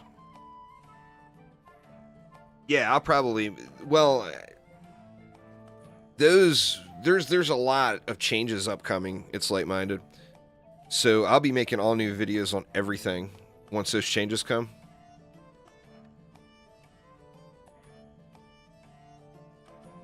New builds all the way around. All right, and here we got the prom.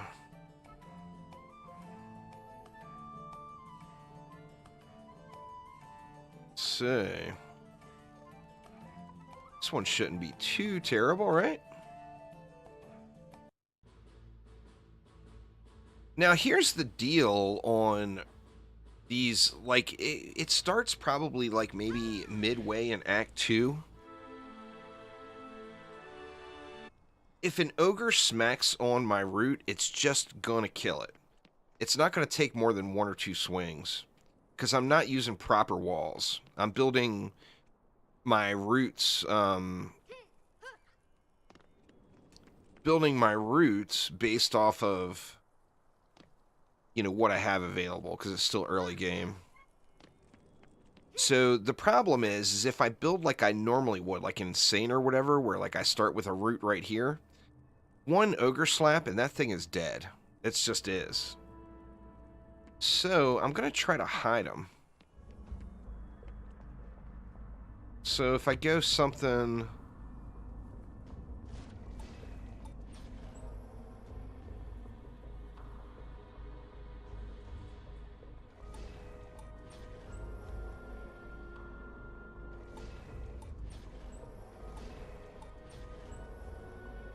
And then that also allows me to get a buff beam on it too.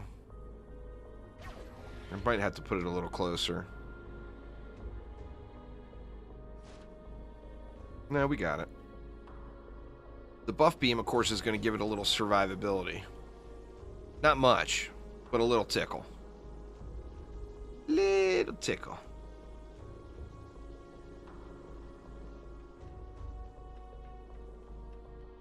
Right.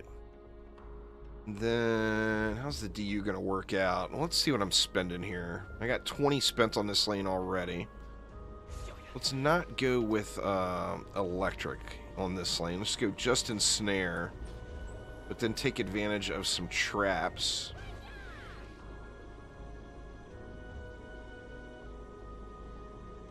We want those to get the buff beam too. So we'll go gas there. And then explosive up front. So that is what? 25. That's 29. 2, 3.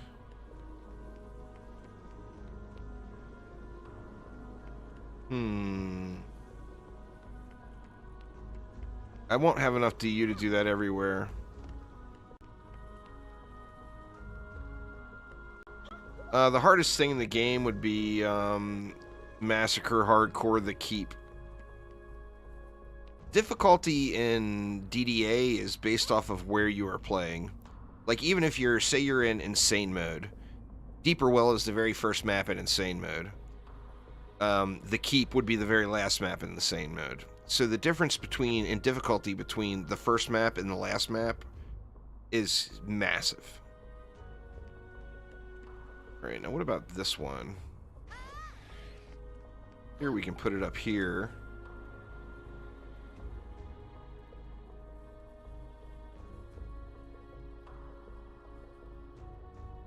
I want to get it tucked in there as far as I can, because I know any range mobs could potentially throw at it.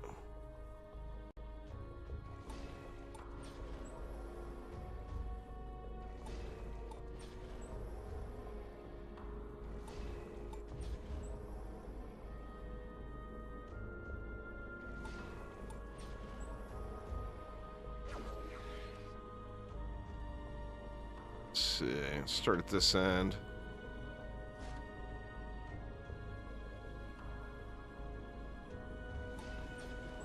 Something like that. I don't know if Dark Elf Warriors are going to be able to smack that. They might be able to smack it. We're going to have to see how that goes. We'll do the same thing. We'll go with an ensnare. No electric R, and then on the heaviest lane, that should leave me enough for an explosive there, gas right behind it.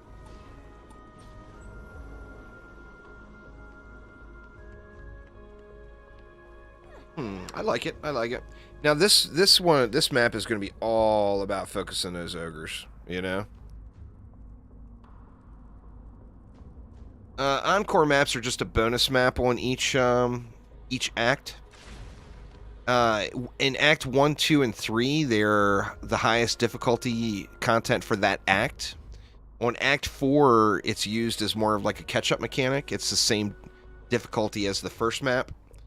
But the special thing about those Encore maps is if you do them on Rifted mode, they all drop a fusion pet, which is going to do fusion damage. No split screen yet. No split screen yet.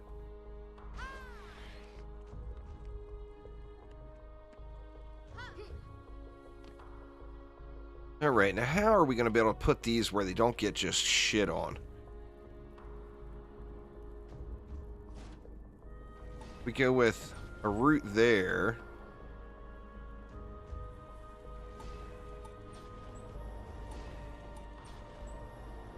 You really got to keep them away from the edge here on this one because the Dark Elf Warriors do a lot of uppity jumping right here.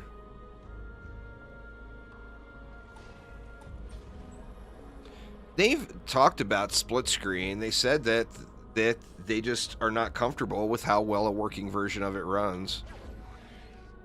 So you got to remember with all of the enemies on the screen and everything, it's split screen is like having two games run at the same time. I mean, people want it, and they know people want it. So with that in mind, I'm assuming that eventually it will come. But I mean, they said straight up, hey, we're trying to make it happen, but we haven't found, we don't have a version of it dialed in that we're happy with how it runs.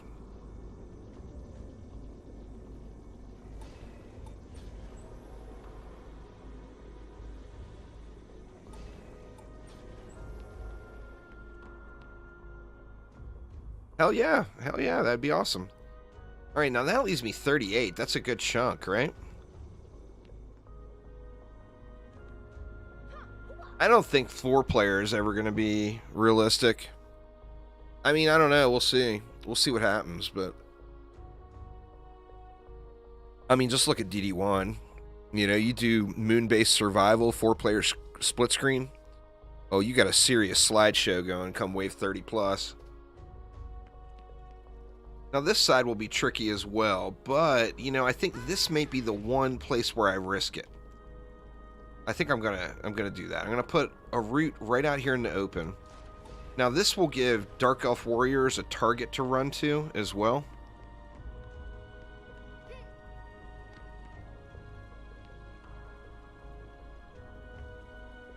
And that means it's gonna need a reflect beam too. That's alright though, that's alright.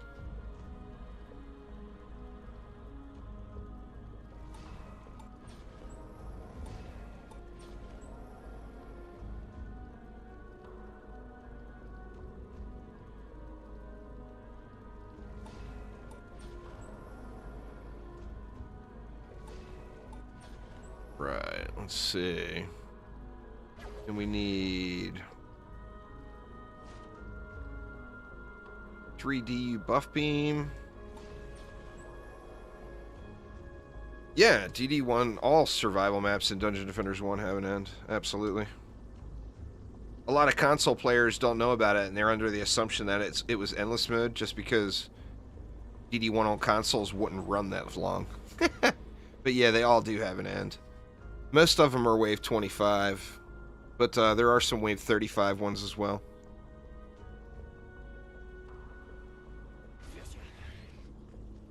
Alright, now over here we got that route out in the open, so we need a little more power, so I am going to throw an electric aura as well.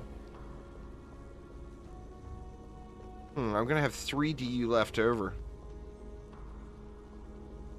Wonder what I want to do with the 3.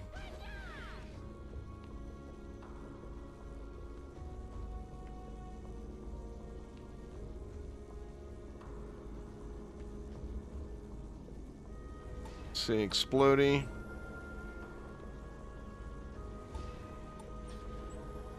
In console, the stat cap is 1K. In DD1? Yeah, it's co-op. It's friends list only at the moment.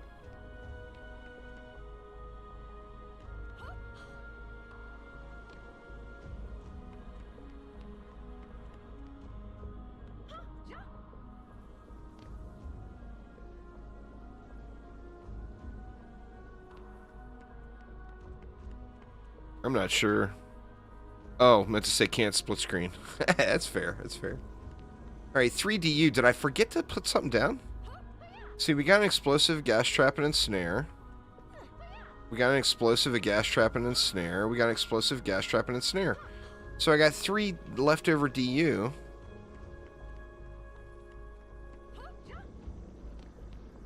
I mean, I think the obvious choice might be 3 reflect beams, actually. Give me a little protection versus the throwers. We can go what? We can put 1 in here.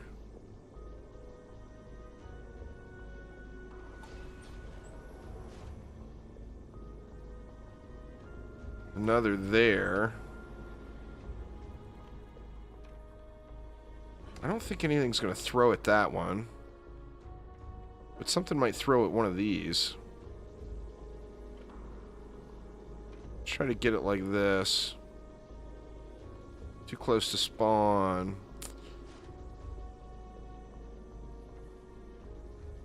Something like that. They didn't announce it. They said that it's a hope. It said that they are open to looking at it. So they didn't announce. They haven't announced anything other than runes, the new hero. Okay, I'm gonna need to upgrade this all the way because it's gonna be super squishy.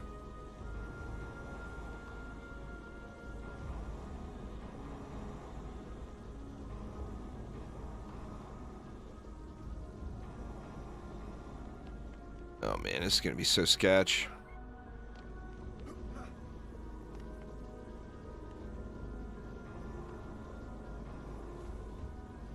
Need to save 3 for over here.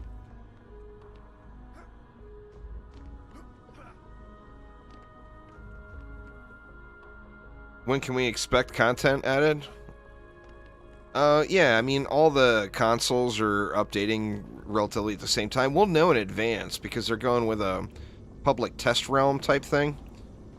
Where there's like, kind of like Diablo or World of Warcraft does it. That will be on PC because it's a development build that doesn't save to the live game. So there will be a public test realm going before the content launches. So we'll have a rough idea once those PTRs come open. Alright, so here's the deal with this map. At the start of the wave, there's going to be 1 ogre that could come from any lane. That ogre, I need to kill right away. After that ogre is dead, there's going to be 2 ogres that spawn from this lane. I'm going to have to kill those ogres as well, because, you know, obviously I don't have any walls. There's no point to have any walls right now for me, because I don't have an actual waller. So any wall is just going to get destroyed right away. So there's going to be 2 ogres that spawn here. After these 2 ogres are dead, there's going to be another ogre that spawns on that lane. And then I'm going to have to kill that one. And then during the process, until I get these wisps upgraded, the copter ogres are going to drop. However, all of the copter ogres are going to aggro to the cores, not to the walls, since I've only got 1 wall that's reachable. So copter ogres, of course, can't hit cores. So they're going to aggro to it, but they're not going to do any damage to it. Alright, so we got to watch where the ogre comes from. Let's do it. Ogre's right here.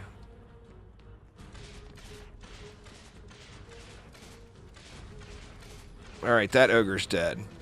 So we got 2 more ogres that are going to spawn in this lane next.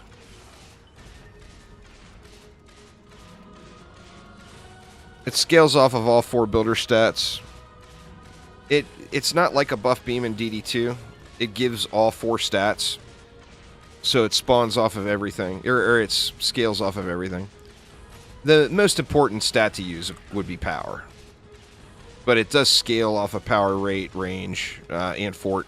And it also has a cap on its effectiveness on fort, which is this 3,906.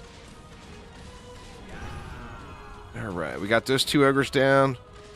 Now we got to get this ogre down before he hits the wall. You can't let the ogre over here hit the wall because he's gonna one-tap it.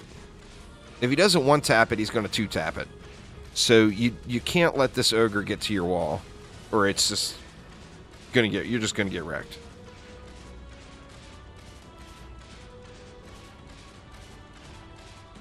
Well, it's a fun Dungeon Defenders game. If you like Dungeon Defenders games, you no doubt will have fun. Shit. Oh, alright, I got him before he got his second swing off. So yeah, my walls are a 2-tap.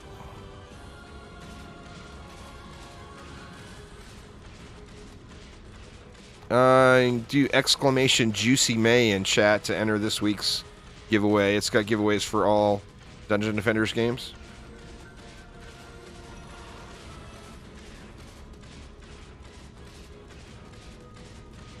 Alright, it looks like, well, this one, it's all about those ogres. This build will work if you kill the ogres. If you don't kill the ogres, things could go wrong. We're going to have to see, did anything take damage? Because I know there was Dark Elves jumping up at this stuff. It doesn't look like any of it took damage, though. So I think the placement might be good.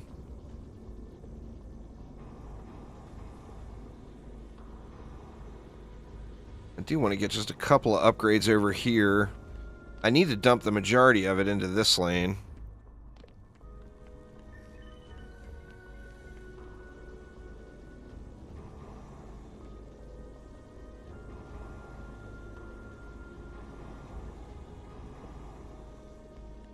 Alright. Let's go ahead and hit this. Get as much lane clearing power as we can over here.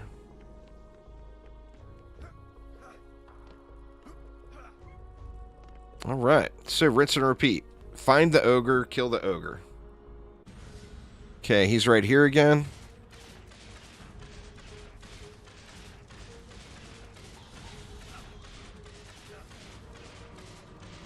First ogre down.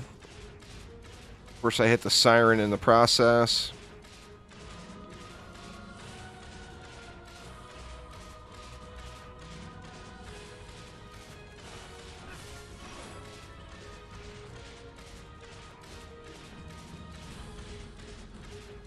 Come on, ogres, where you at? Don't make me sweat it. Don't make me sweat it.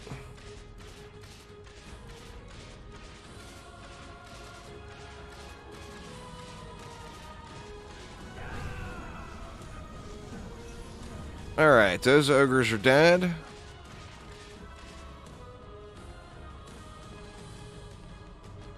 Now it's all about this ogre.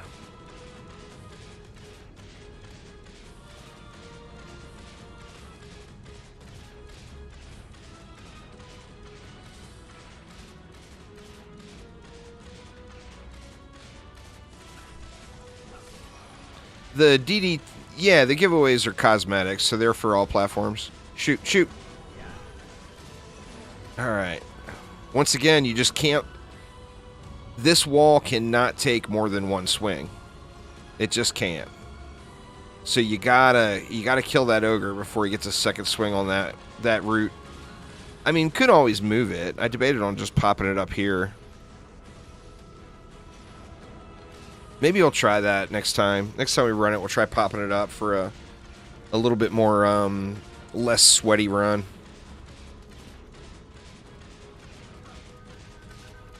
I mean, in a perfect world, he doesn't even get that first swing off, but you got to be ready to burn him, you know?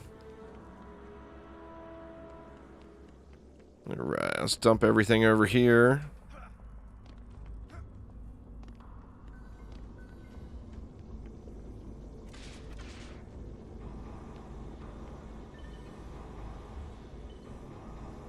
Help me with all these ogre spawns. It runs really good, Sickle. Way better than I expected it to. It's been, I mean, I've rarely dropped below 60 frames. Like, when you first fire up a survival wave or whatever in the late waves, you'll have a little second where it bogs down. But I'm playing on a PS4 right now. It runs really good. I mean, I imagine on a PS5 it's like butter. For you fancy schmancy PS5 owners. Alright. Don't derp the ogres. Don't derp the ogres. Oh, and he's coming right here again. I got lucky with the ogre spawns on that one. They're running across the map or whatever looking for him. The worst one is when it spawns over there.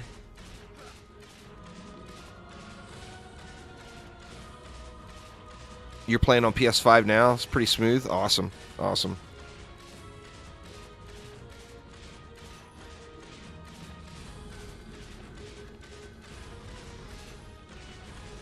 I was hoping, I would love to have a PS5 to play.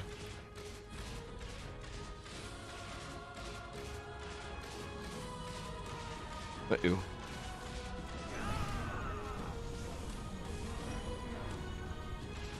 Little spin move is just beast with this sword. This is the throne room boss sword. Just from campaign. But I got really lucky on the drop. It was a pretty good roll.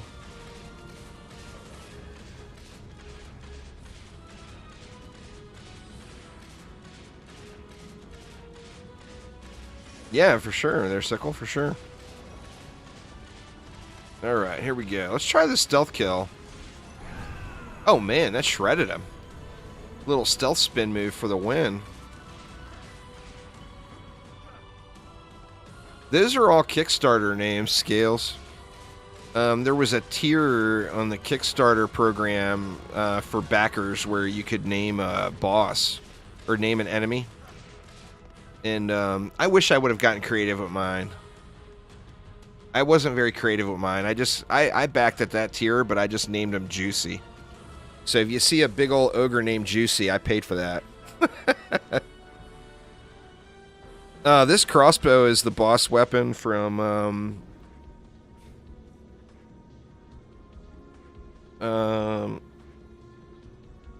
that's the boss weapon. This is actually a campaign version, so not a very good one. But this is the boss weapon from Demon Lord. Not the best weapon, but a very good starter weapon. What's going on, Thaden?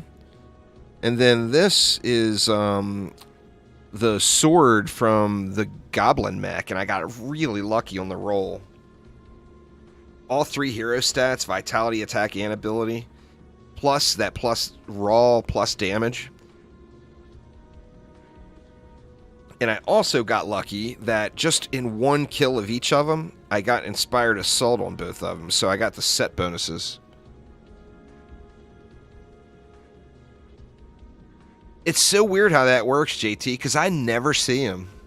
I never see Juicy.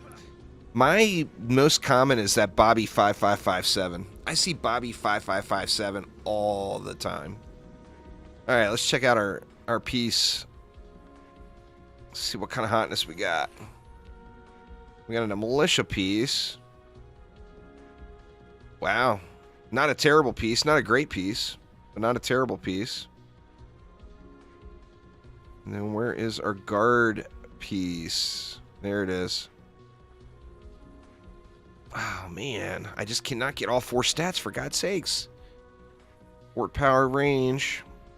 That's actually a low roll even on the passives and everything. Boo. I mean, we'll still take it. I gotta look at my set.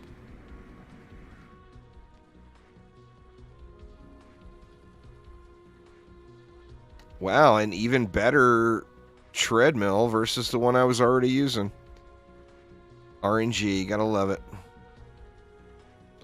All right. Let's head on out of here. Take a look at the loots. The loots.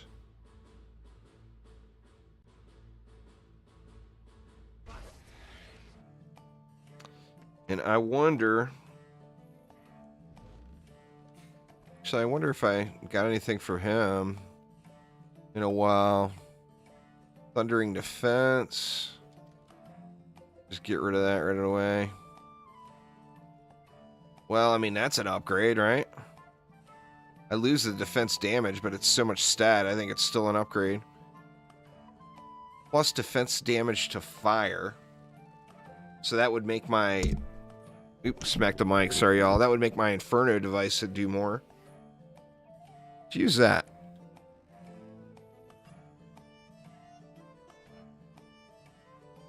Man, big stat gains on these. Fort power range. I get nothing out of range, so that one's kind of a waste. Actually, that fire too, though. It makes me wonder. Range power. I mean, it's a lot. No power there. Fort power and rate with fort and percent damage. That's an upgrade too. I lose 338 power.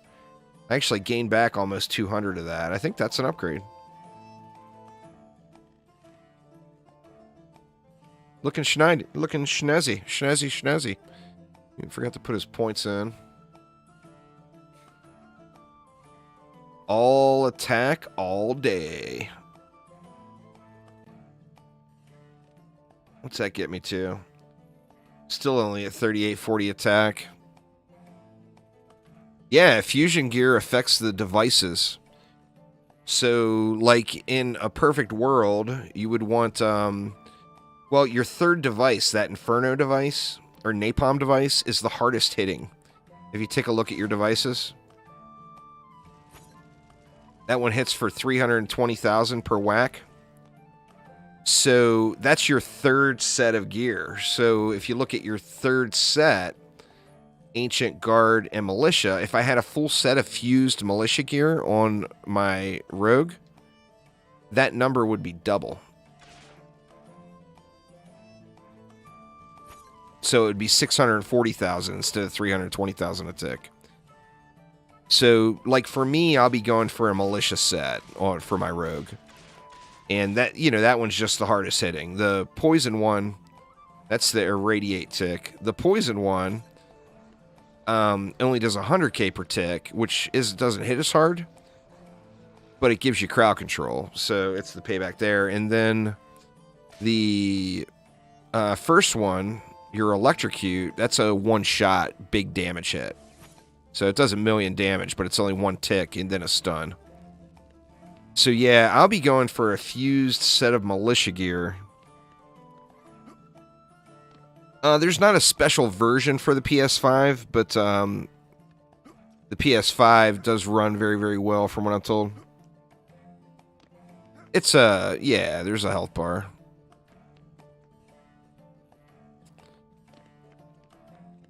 But yeah, man, Rogue hotness is hot. Oops. Let's take a look at that item again. Let's see. So we already decided that wasn't the way to go for my Wisps. We got range and power on that one. If it only had power as a main stat, I just feel like losing all that main stat power is just not worth on that one. But this might, I might have a gas trap set now, a usable set of gas traps now. Fort power and range. Fort power range. Yeah, I could set gas traps up right now, I'm sure. Which means I'm going to want to do, I really, really want to try to get the Summit Survival done on Rifted Hardcore. Let's see. We're still at that 3,000 range, so I'm not going to pull any points out of range yet, but we'll dump them all into power here. The power is coming along nicely. Let's see. I tell you what, y'all. I'm going to go... give me just a short... Give me a few minutes. Let me take a short break real quick. My coffee is an empty cup, and I needs me some more caffeine. So bear with me, y'all. It will be a couple of minutes, but I'm going to go make myself a little quadruple espresso, and then I'll be ready to get my grind on. But be right back.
All right, sorry about that, y'all, but you know how it is. I gots to have my espresso, you know? Just how it is. Is the Juicy Ogre immune to the Juicy Weapon? The Juicy Ogre just wants a hug, Damon, that's all. Wouldn't hurt anyone.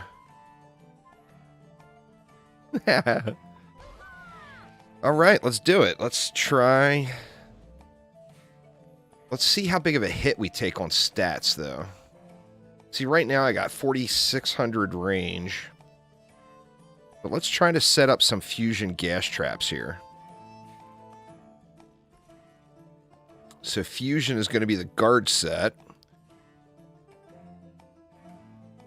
Let's just take the 4 best items and then I'll compare.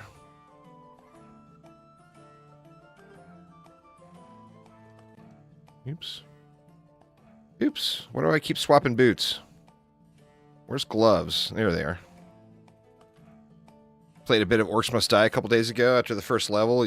Orcs Must Die is a super fun game for sure. Alright, now what did that do for my stats without making any changes? Oh, I still got good range. 4,500. That's quite doable. I actually have points to put in too.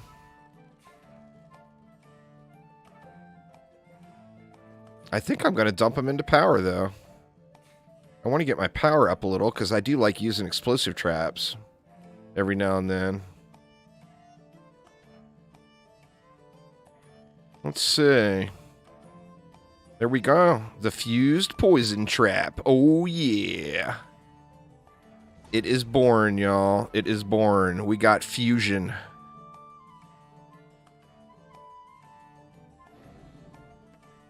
All right.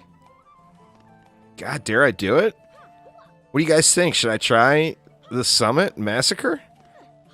I mean, it's going to be a Wave 1 start because I haven't even attempted it yet. Oh, man. This is going to be scary. Let's try it. Let's try it. Survival. I mean, unlocking those Ancient Dragon bonus waves will be a huge, huge, huge deal. Well, I mean, I need to do all the maps still. But I'm trying to target specific maps to get my upgrades in an order I would want. Let's try it out. I did click all the things, right? Hardcore Rifted, Massacre, Survival, the Summit. You going down, Dragon? Nice, Dale. Don't forget, join that group, y'all. Send a friend request to Uzar, U-Z-A-R, and he will get you in a group for matchmaking.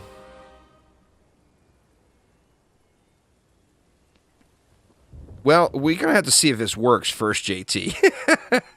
Don't plan on any sort of reliability yet. Let's make sure it works. All right, what do we get to start? We get 700. What's up, Joe? How you doing? Now here, the problem on this one is you can't just hide your walls. So if an ogre makes it to my walls, it's just GG's. I'm gonna lose.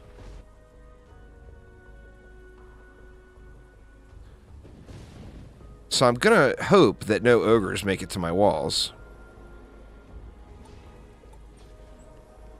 Let's do that.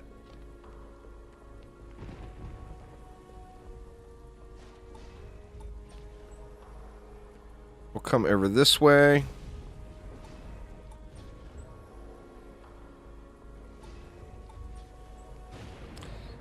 Now you can do a little hiding over on this side, but not in the middle is the problem. So I'm even tempted to throw 2 roots down here. I guess let's see. Let's just see how it runs. Let's see how it runs.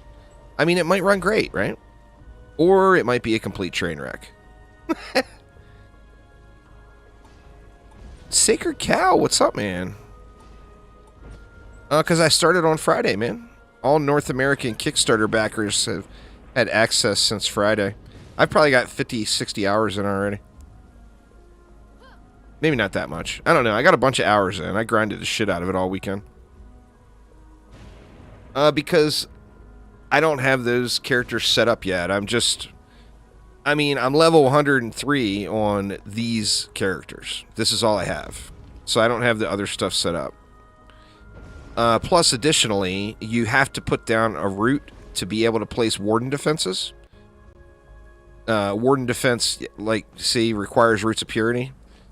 So since I have to use it anyway, that's why I'm using it. Not because I think they're good by any means. Don't get me wrong. I want to hide this. I know there's a little sweet spot in here.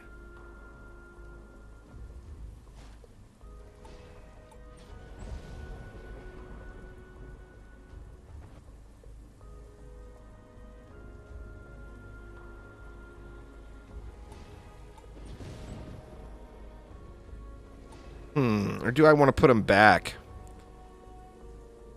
Let's put them back. Put them over here instead. Mr. Juicebags sickle. I'm curious too of what it is. I've got a bunch of hours in, but remember too that I've done this a bazillion times. So this is far from a first-time experience for me, you know? I've done this on Xbox, Switch, PC. And on PC, I've done it like a dozen times. So as far as like going through the early game and all that stuff, I've just done it a bunch, you know? Oh, there we go. We finally got our first bot of the day. Let's just go ahead and ban them. What's going on there, Quantum? How you doing?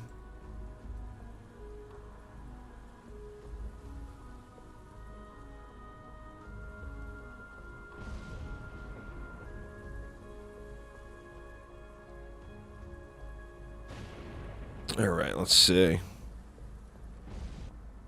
Oop, god dang it.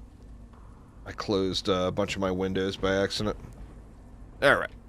So, let's do it the same way over here. So let's try to sneak it in.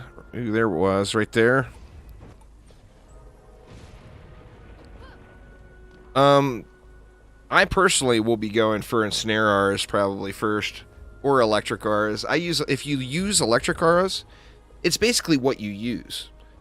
So on every hero, it's the same. If it's a defense that you like to use, then that's a defense you want to get fused. 100 hours in DDA. Holy shit, Sickle. I've already logged 100 hours since Friday? Is that accurate? Or does it count, like, if you put your PlayStation in standby mode, it's still counting hours, huh? I don't think that's accurate. Holy crap. Friday, Saturday, Sunday, Monday. Yeah, I mean, that's... So it's counting time where I left my PlayStation in standby mode because I got so many updates still. Oh, no, I believe you. So I bet it's counting the hours that it was sitting in standby mode. All right.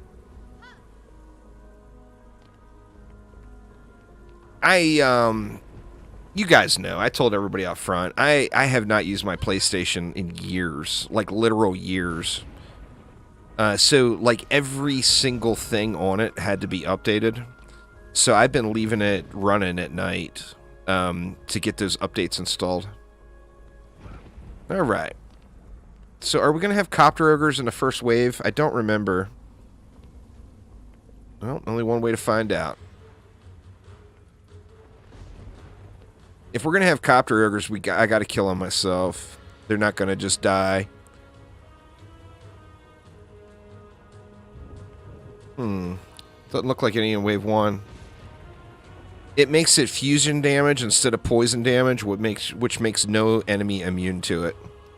Additionally, enemies that are slowed by it are going to take increased damage. It's just a small amount. But the main thing is you've got an enemy that... You've got a crowd control that no enemy in the game is immune to. Other than enemies that are just immune to that defense. Like a Dark Elf Warrior, for example. But the main benefit is getting that fusion damage on it. And that whole, like I mentioned at the beginning of the stream, that whole system is going to be changing.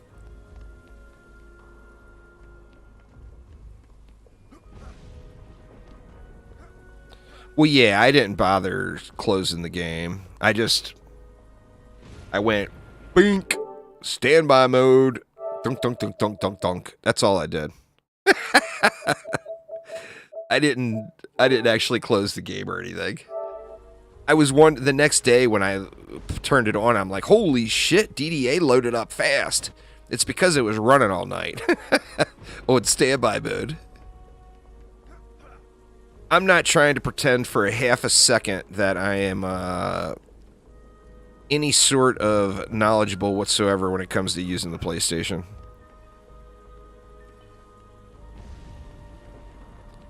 But I got all my updates in now. I mean, they installed while I was sleeping, so I'm happy with it. Alright, we're going to have to get flyer control in. Let's work on that next. Same thing here. I want to kind of hide the route.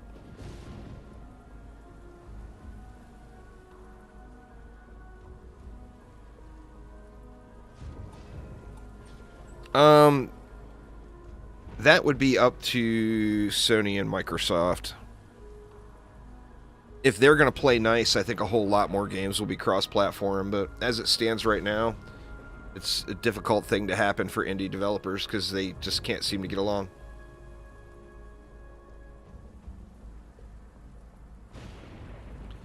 So it won't be cross-platform anytime soon, is my guess. I mean, I think it would be glorious if it was.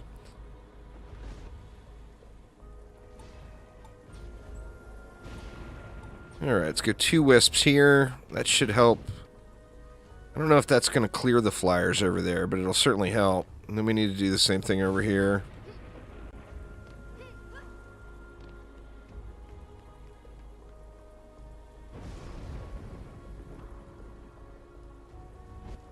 Try to get this sweet spot here. Ooh, that was a good one. Out there further? No, I don't want to do it.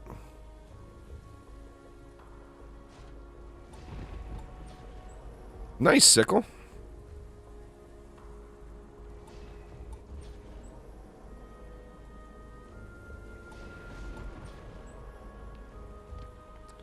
Alright, so we got some basic flyer setups in. Let's get more wisps in at all of these locations.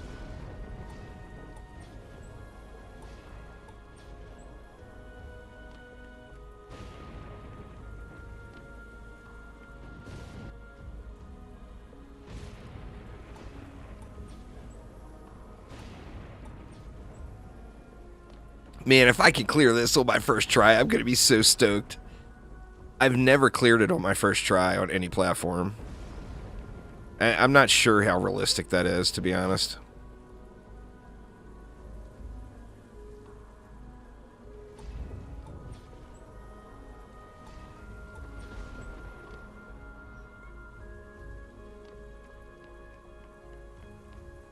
Nice, Peter. Awesome. Hey, you gotta remember, y'all, it's not a competitive game. I mean, yeah, it sucks for you guys that didn't have early access that North American people did, but it doesn't really matter. I mean, in a couple of weeks, we're all going to be at the same place, and it's not going to be a big deal, you know? Alright, we got a little change left. We can go ahead and start with our buff beams.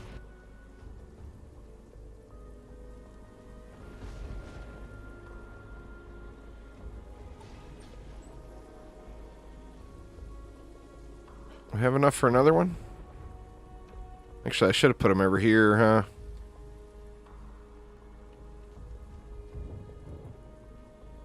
Alright, now this map, I think the copter ogres are going to play a big part of this map. Markimus, what's up, man? How you doing? Let's go with another buff beam there. And then we just got to burn a couple more waves and get some more mana.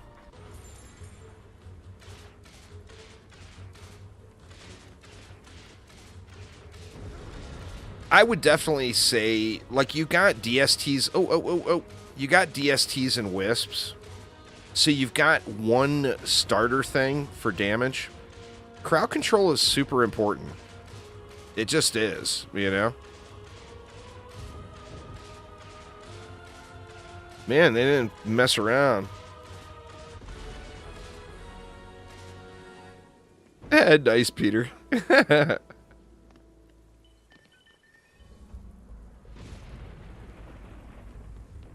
It's super quick getting... I mean, you guys remember DD1 and how all that worked. It's super quick getting power levels. My mic seems really loud today. Do I seem exceptionally loud to you all? Let me turn it down a little. It's pegging my decibel meter really high. I don't know if it's just because I'm playing DDA and I'm excited about it. That could quite possibly be what's going on.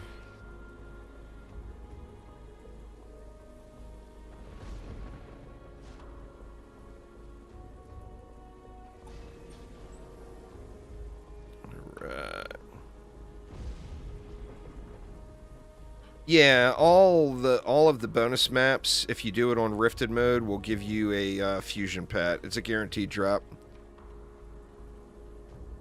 You know, I'm hoping to get away with just 2 wisps up here, but that may not be realistic. Oh, it's good, Diana. It runs really well. I'm very pleased with everything so far. Definitely runs super, super good. Did I already get one up there? No.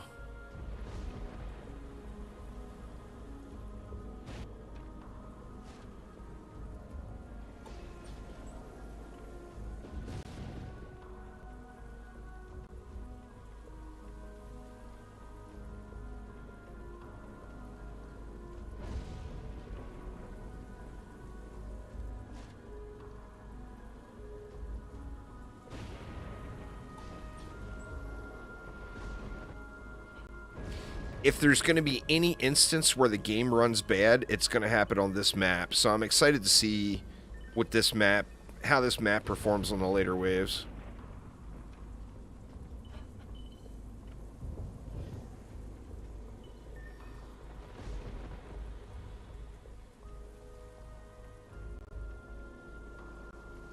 Oh, we got one there already. Okay, so all our buff beams are in. Did I get one down here?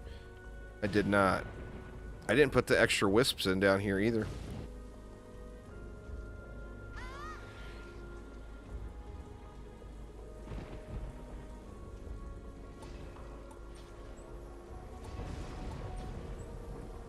See, I got 29 DU left, about to be 26.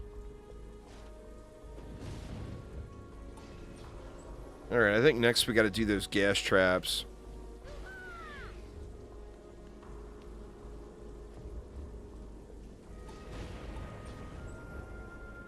Yeah, they're for Steam only. It's difficult for me to get a hold of codes for consoles, where it's relatively easy to get a hold of them for Steam. So those giveaways are for just PC.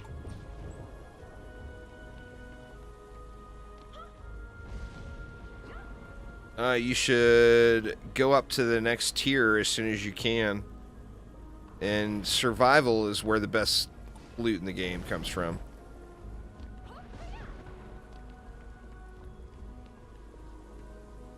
Right, now what about here?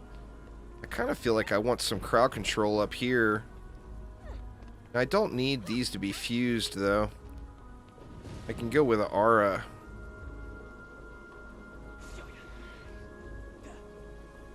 I feel like that will really help things up here. With the copter ogres, if I put some crowd control in to slow them up. Man, that's only leaving me 11. I'm very quickly running out of DU. I may not be able to go with these Rs. I might need the DU somewhere else. Alright, that'll give me a slow for the copter ogres out there. We got 11 left. Like, some down front killing down here would be awesome.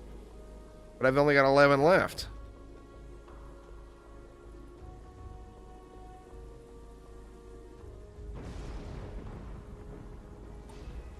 What if we went...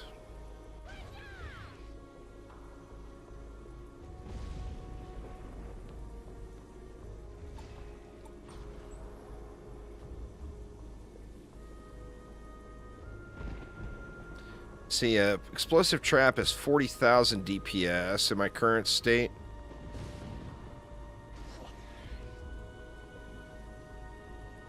And snare aura would be 25, but the thing with the snare aura, or the electric aura, is I think I can get it in range of one of those buff beams, where there's no way I'd be able to get a explosive trap in range. Oh, it's hitting it now. Yeah, so I get the buff beam there, so I think an electric aura might be a little better there. I mean, a fused electric aura, of course, would be way better, but... Alright, so there is all of my DU. Is this bad build gonna hold? Holy crap. We got our gas traps in. I mean, let's just fire it up. Let's see how it goes.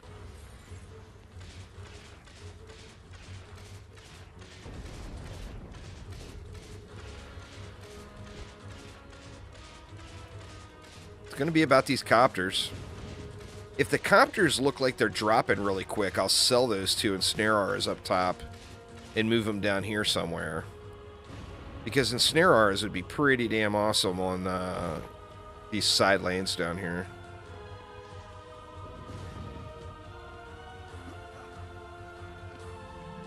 Yeah, there's a game browser that will be there. It's should be rolling out on PC this week. And we'll be rolling out to consoles very quickly. Right now, it's friends list only. For those just joining, everybody's getting tired of hearing me say this. Send a friend request to Uzar, U-Z-A-R, and he has got some Dungeon Defenders Awakened groups started. That, in the meantime, you can meet some folks to play with there in those groups. I'm in the groups, too. So, like, when I start doing public games on stream, it's going to be through that group. So, yeah, Uzar. I mean, you could send me a friend request, too. Mr. Juicebags.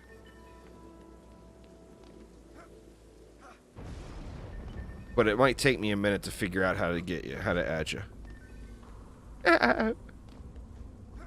Yeah, we're going to have to create more than one.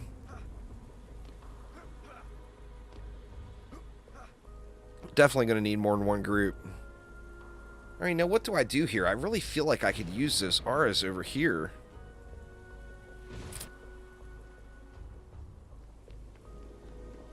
Dang it, man.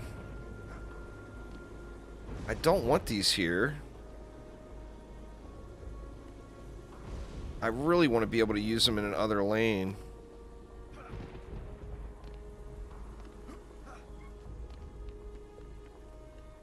Yeah, for sure. X-Pro. This is not where... I mean, it's super effective to have auras up here to slow those copters. But I'm just not sold that that's what I want to do. I feel like I need more crowd control down below.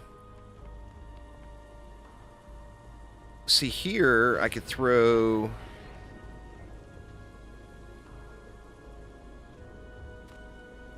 I could throw a snare aura here. And it's going to hit both lanes when the enemies first come out. Now, it's only going to slow them for a second, but there will be a slow there when the enemies first come out.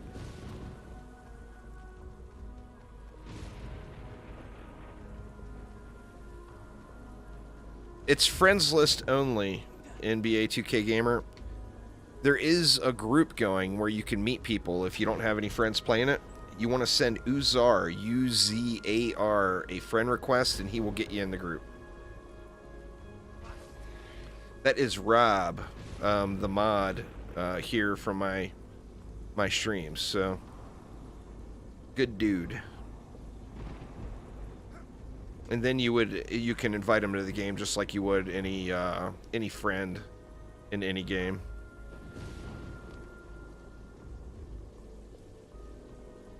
There isn't right now today, but there will be soon. The provider that Chromatic was using for the matchmaking lobbies changed their system up, and they had to swap what they were using for matchmaking. So there will be open lobbies, just like other Dungeon Defenders games, where you just look down the browser and see how many groups there are.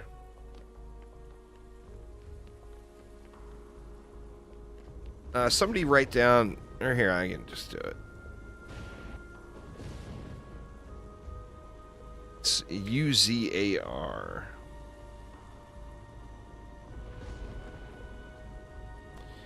All right. I think we're good to at least. I mean, I think we'll get wave 15. Hopefully. See how it goes.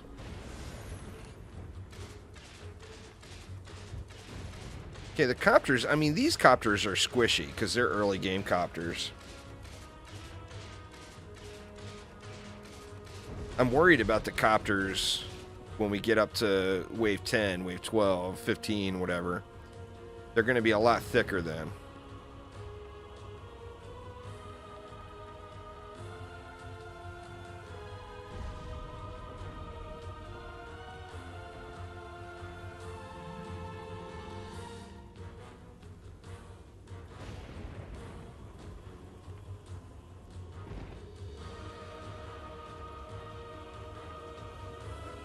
We're still pretty good right now, but it's so early.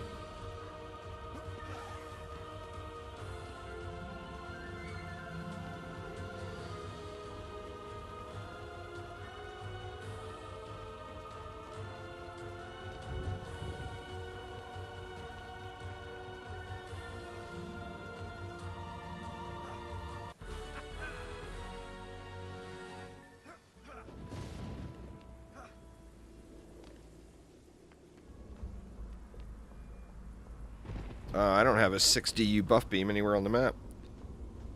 But it's easy, Merkham. If that's what you would do, then when you play the game, do that. But this is what I would do. So, appreciate it, man. But you do it your way when you're playing. I'll do it my way when I'm playing. How's that? It's level 105 is the current cap.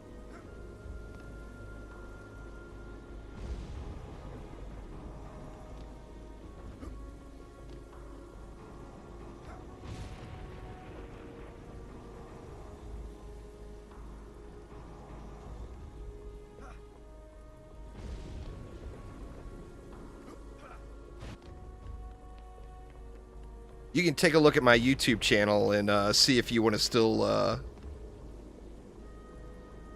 I mean, I got thousands of hours into the game, man. So you do you, I'll do me. How's that? And we can all still be friends.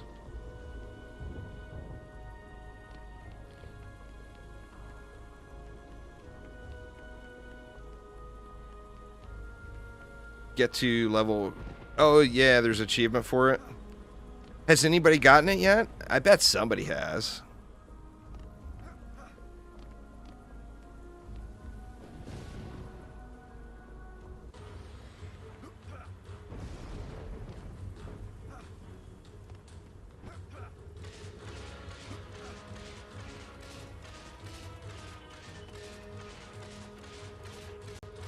When I just like this setup when I don't have big range.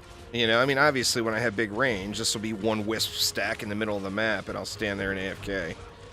But I'm far from that point.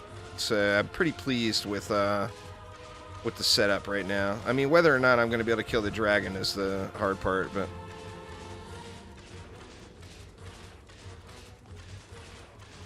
Well, I'll be level 105 assuming I clear this map, I'll be 105 by the end of the map, I bet.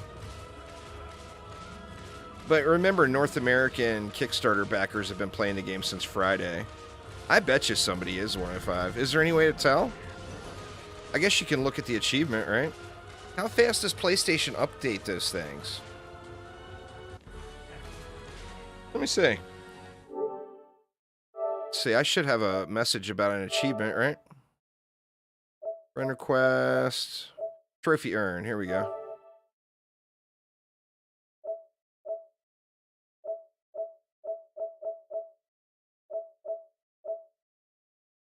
Yep. Somebody said it already. 0.1%. Looks like nobody's been able to kill Massacre Lichen King yet. That's the real race right there. Well, yeah. I mean, it's not a race, but it's always fun to try to be first, you know?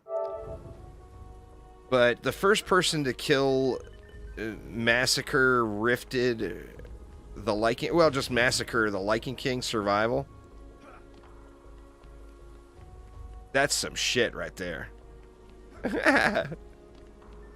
Getting to 105 is more a matter of who got the least amount of sleep this weekend. It's not really a proof of anything other than you slept less. You know? But beating the Massacre Keep, that's the shit. Oh, I'm never the first to do anything. Live streamers, for the most case, don't get world firsts. It's people that are focused on speedrunning, that sort of thing, you know? I mean, as you see, I definitely choose gameplay experience. Oh, yeah. I grinded the Keep. Now, when that launched on PC, I got no sleep. I want to say I grinded the Keep for like 15 hours straight, doing nothing but the Keep before I got my first win. So frustrating, too, when you get through the whole thing and then you die to the boss.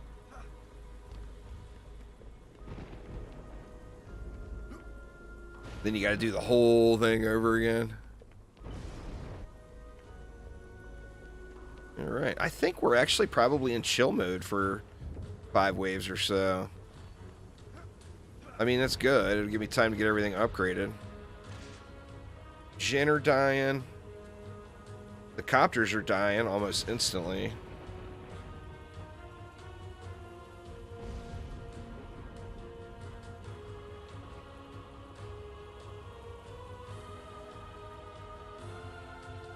You gotta look at the power level on items is based off of everything on the item. So the quality of stat rolls, the quality of passive rolls, etc. Everything is taken into consideration. So to be honest with you, the power level on an item is never something you want to look at. Because it might be an item with really, really high power level that just straight up has the wrong stats on it. You know? So always manually choose that stuff. Don't choose it based off of the power level of an item. Oh my god.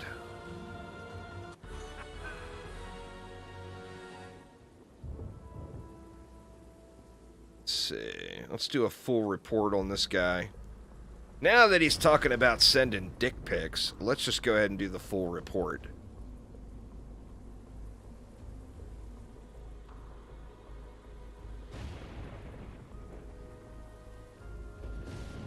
You had to jump right to dick pics, didn't you, bot? You gotta work it up slowly. Start off with, meet girls in your area. You can't jump right into dick pics. That's just not how it works. My god, huh?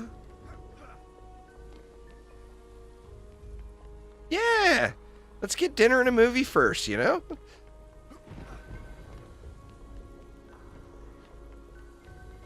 What's up, Sorkoi? I called you. If any of you guys have used Twitter, I called YouTube out on that. I'd appreciate it if you guys would give me a retweet on my Twitter message about all the sex bots, because it's over the top and they really need to get it fixed. Yeah, I'm so worried about this side of the map, and in all reality, I should be upgrading this side of the map right now.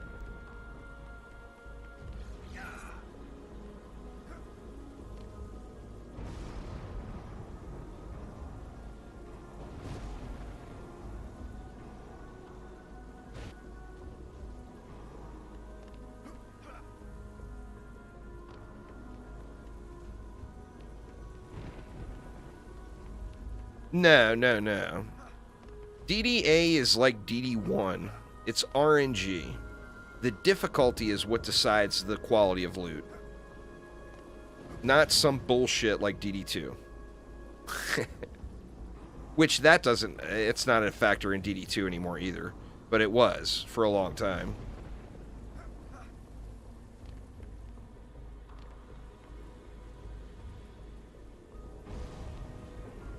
They're not supposed to. It's like a trap or aura or whatever.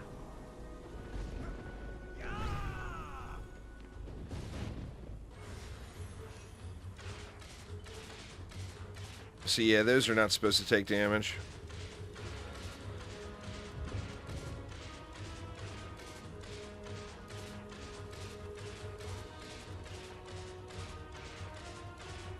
Yeah, anyway, so that is why it's so important. Like, everybody wants to grind.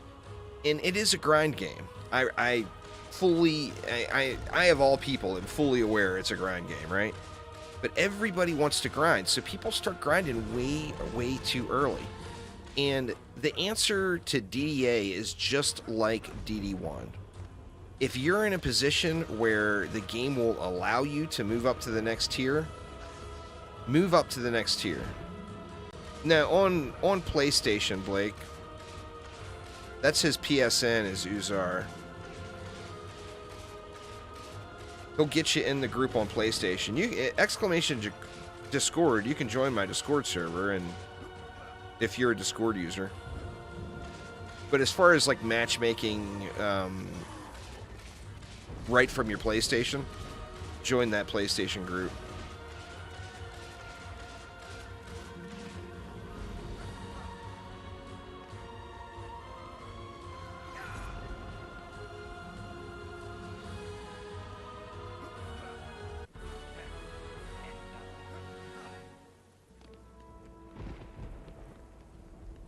See, let me go back over to these again. Let me work on this side of the map first.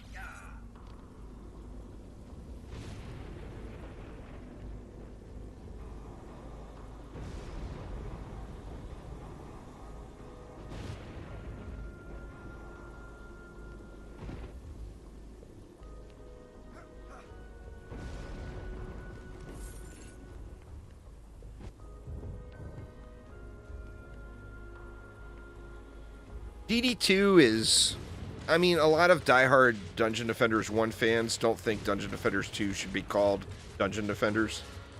It's very different. It's its own thing. It's the whole free-to-play, gotta put in monetization systems, all that in. So it's very different than all other Dungeon Defenders games. Well, different than DD1 and DDA anyway. So if you've never played DD1 and you've only played DD2, a lot of the DDA systems will probably be confusing to you.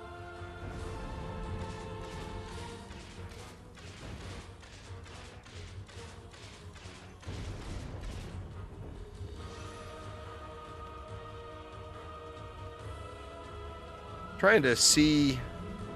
Sorry to make y'all dizzy. I'm still not getting any frame drops, y'all. I mean, right when I start the wave, there's like a little jumpiness for a second. But I'm not really getting any frame drops.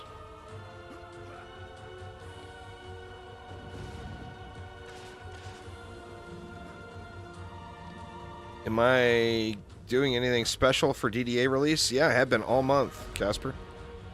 I've been live streaming a Dungeon Defenders game every day. Well, 5 days a week. For the entire month of May so far. I've been doing mad giveaways and all kinds of stuff. So, oh yeah. On PS5, everything is just perfect. Whatever, Crazy Glitcher, with your fancy PS5. I got a PS4. I don't have a PS5. Jealous much? Yes. Yes, I am. Yeah, the leveling is... It's actually... The leveling is the same system as DD1, but it's way quicker than DD1 because of Massacre Mode. Yeah, I'm playing on PlayStation right now, man. So, like, up until level 100, the XP figures and everything are identical to DD1. Exact. But, of course, DDA has Massacre Mode, which is a big bump in XP gained. And then you go up to level 105, which is another big bump in XP required. But, yeah, same system, much smoother. Plus, additionally, having the hero deck... You can level 6 characters at once. So it's that long level grind in DD1, it does not have.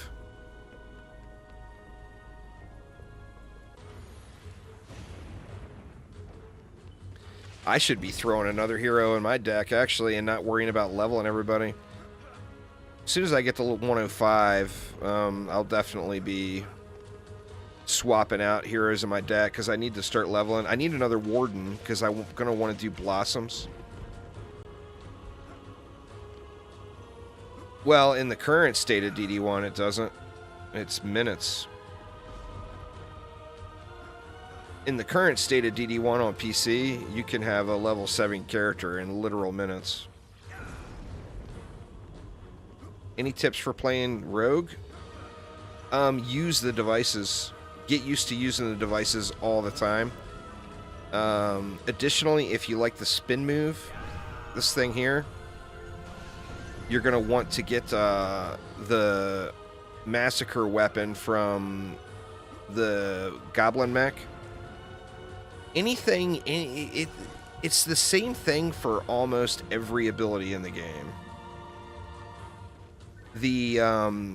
As far as skills on a hero, like it's the same for the Squire, for his spin move, for like the EV with the laser beam. The Goblin mech boss weapons are they got super high base damage. So their DPS isn't great, but the weapon's base damage is really high. And that's what those abilities all scale off of. Stats, builder stats work. I mean, as far as your points, just dump them all into if you're dying, give yourself some vitality. But besides that, just dump everything into attack. Builder stats, like you see me, I got everything into attack. Builder stats affect the devices. So Fortify makes the dot tick for longer. Power makes the device hit harder. Range is the only stat that doesn't do anything on the Warden. Or on the Rogue, pardon me. Rate makes them reset quicker. So you can ignore range on the Rogue, but Fort Power and Rate you're going to want.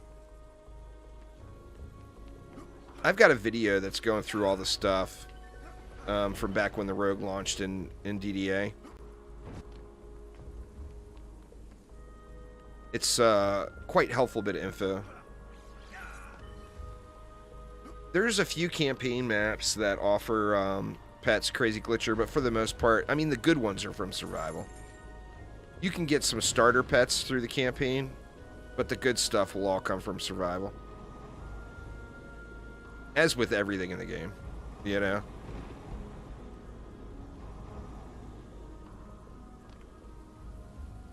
All the good shit's in Survival.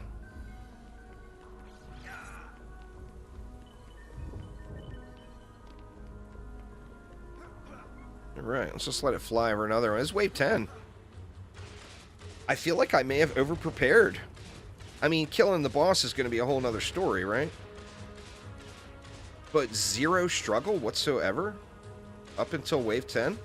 I think I over-prepared. I probably could have jumped into this and given it some attempts earlier. Like I said, it's going to come down to... It's going to come down to can I kill the boss or not, which is going to be quite suspect. All of the pets are guaranteed drops, Crazy Glitcher. Like if you do the summon on campaign, you're guaranteed to get a gemstone. If you do, you know, say you do Rifted mode and you do Rifted campaign, Endless Spires, you're guaranteed a Fusion Monkey King. So some of the pets, well, all the pets are guaranteed drops. Where they drop.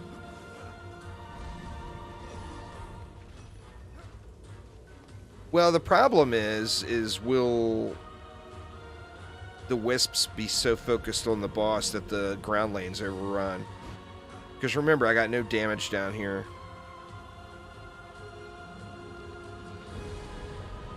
All I have is crowd control. I got nothing but CC. Which, I mean, CC is king, right? Oh my god, another one. Everybody report them, y'all. Everybody report them.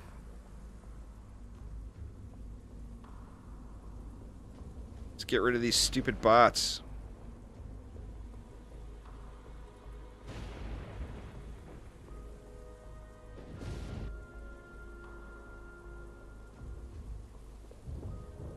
Oof.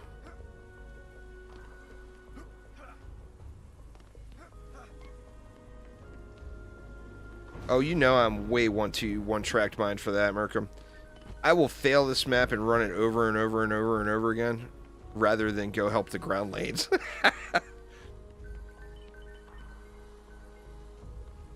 It's all on my channel already, Crazy Glitcher. Nothing has changed yet.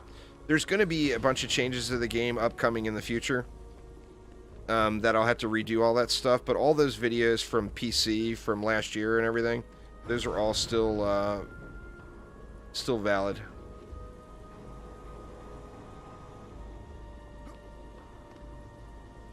Just a few changes. Well, tell us about it, Phil. Tell us about the changes.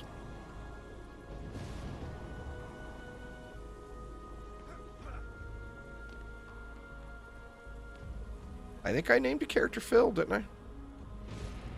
Oh my god. What? Do I really not have a Phil?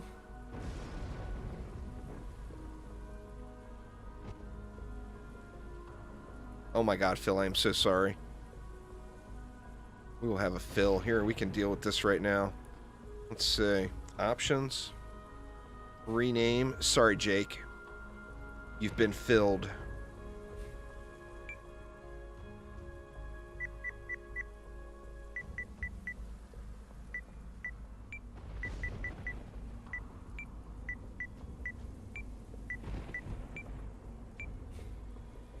Here we go. Phil it is.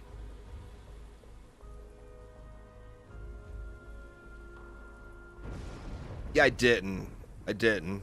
I named one, I think. I need to go through and give them all proper names. I usually don't start bothering with that until I start getting alts, which I need to start working on that soon, too. In fact, when this guy hits 105, then my Warden should be 105. Because I've had both of them in the deck the entire time. Big Chungus! What up, Big Chungus?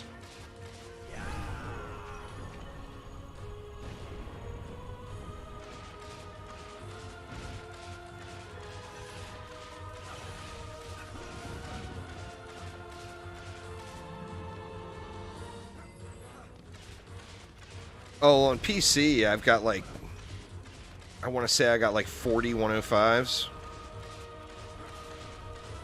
But, I mean, this account was just started. I haven't, you know, there's no need for an alt until I need an alt. I don't need an alt yet. I mean, I want to get another Warden leveled because I love the laser beams.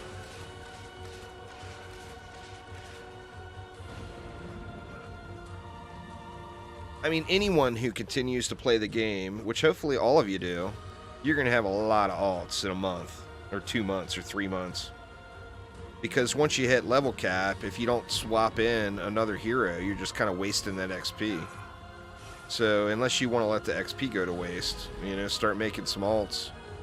And then you can get fusion setups of other style things. Don't be shy though, Phil. You can feel free to just go ahead and give up the beans. It's all good. It's okay. I love doing this map with the beams. Is such a great map. You do this map with the beams, and then you stand over on that side of the map, like over there, but look this way, and oh my god, it's so glorious. So glorious.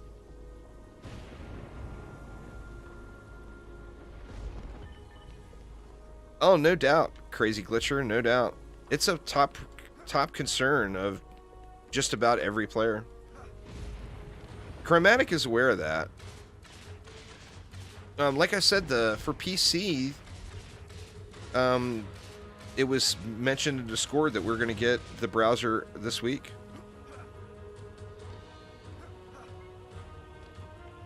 This is I'm playing on a PlayStation, but I'm streaming from a PC. Give one small singular bean that you just did about 30 minutes ago, so it's a fresh bean. Fresh beans. Care of Philomancer the Great.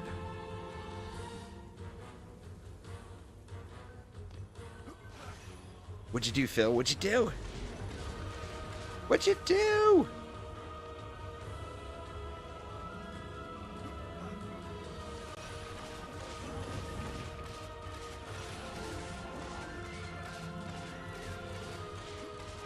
Because it's not the first day for me. North American Kickstarter backers have been playing since Friday. Reduce the transparency of the reflect beam wall by about 2.5 times so it's more clear and easy to see through. That's awesome. You know what else would be awesome, Phil? These traps, man. These traps. They're blinding at times. Hey, I'll take it, man. I'll take it. That's an awesome beam. Because, I mean, I was just complaining about that not too long ago. Reflect beams are amazing, you know? But they're a pain in the ass to see through. So that's good stuff. I'll take it. No complaints from me on that one. Next beam, please. Just joking, Phil. Just joking. Now I'm being greedy. Phil is one of the designers or developers from Chromatic. He is engineering miracle. Did you hear that, Phil? Did you hear that? Engineering miracle, Phil is.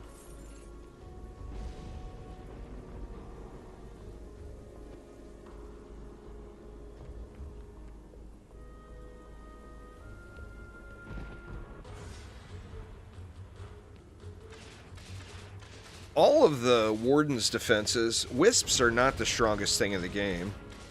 I just really, really like them. I mean, I loved the bees in DD2 on the Dryad. I love the Wisps. The Wisps are not the strongest thing in the game.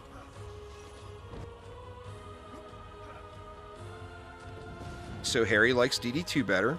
That's okay, Harry. You can like DD2 better. A smarter Harry would play all the Dungeon Defenders games because they're all really good. And quit being all, this one's better. Don't miss out, dude. Play all the games. Be a smart Harry. Enjoy all the fun, not just part of it.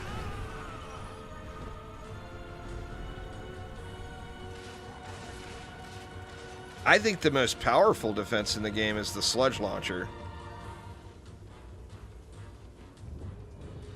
It's just mean.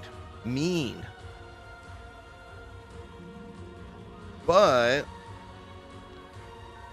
the sludge launcher is not glorious as far as its fancy pizzazness.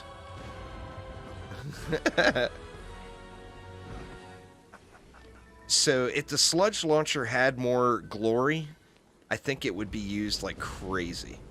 Because it's so powerful. But wisps are cooler. The beaming blossoms, coolest thing in the game.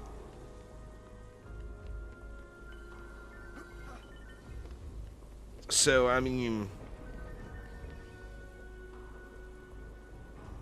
I guess it depends on, you know, obviously you want something that's going to be effective, but at the same time, it's a game. You want to have fun, right? So you want to use whatever is the most fun to you. If you've never played a Dungeon Defenders game, I'd probably say DD1.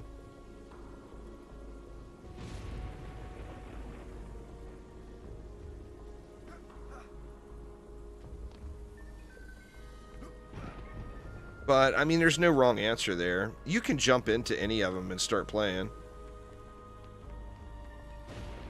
Nice, Omni. Well, I mean, it's all relative. The game just launched today on PlayStation. We're about 10% of the viewers from 4 years ago. So, yeah, it's all just kind of relative. It's still actually kind of low. I don't know if I'd say DD1 is the simplest one, but I think it's a really good starting place for someone who's never played any of the games in the franchise at all. But I mean, there's no wrong answer there. You could play any of them. They're all very approachable, you know?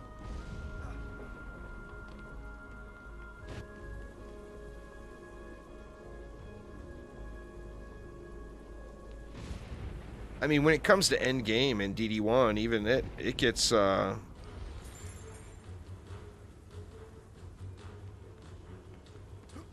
you got to start thinking about stuff until you get over the hump where you're stack LTs here, K thanks, and that's the build. But I mean, you got to earn that, of course.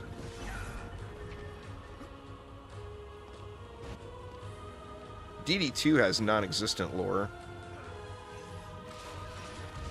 I mean, let's be honest, y'all. DD2 doesn't have no lore. They fired the lore guy before he got the lore made, or something, because there is no lore. It's a joke. If you look at the entire story of Dungeon Defenders with all the games, and you put all the lore into one video, like maybe some dude on YouTube might have done, like me, like 75% of the entire story is from DD1. So, I mean, as far as lore goes, it's all about DD1.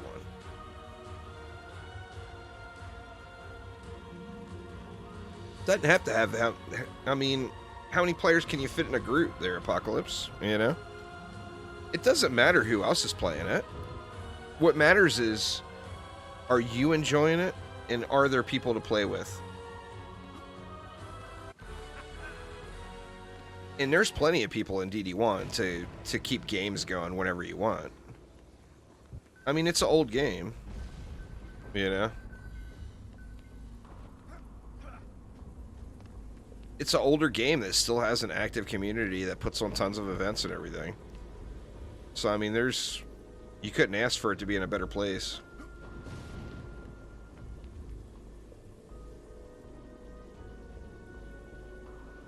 You could do some really interesting lore with DDA, Phil. If you do something with big, mystical, floaty guy. Where's he at? Or will he not show up to the cutscene at the end? If you do something with big, mystical, floaty guy in the back, there's a big opportunity for lore there.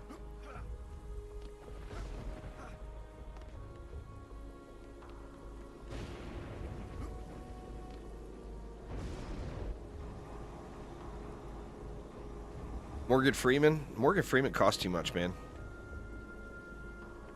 The golden voice of Morgan Freeman. Yours to be had for $1 million for every 6 words. Or whatever. Oh, Morgan, man. Morgan don't come cheap. Holy crap, we're on wave 15. I didn't even realize. We got a dragon, y'all.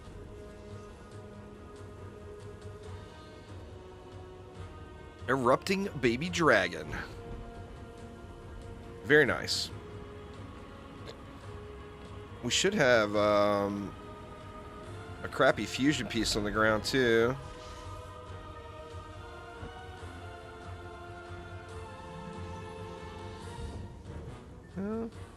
Here it is. Range and rate.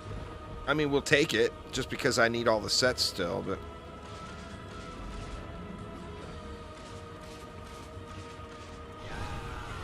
Spin up on these girls. That's another thing that they just mentioned on the recent news, Dustin. Exclamation news in chat, y'all. If you're not aware of what Chromatic has discussed for the future of DDA, it's a really good read. There is no split screen, Bradley. You have to wait for split screen to happen. The only thing is it wasn't today. I just didn't reprogram the bot yet. But that link right there has got a lot of really, really good info in it. going on there, Zilla? How you doing?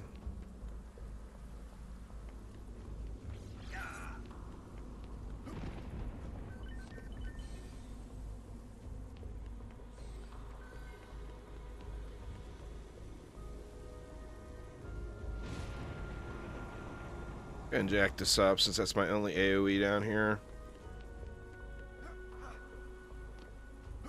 Failed jump. Another failed jump.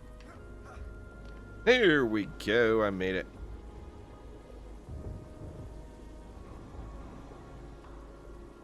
Alright. Jeez, we're progressing here. I think I over-prepped.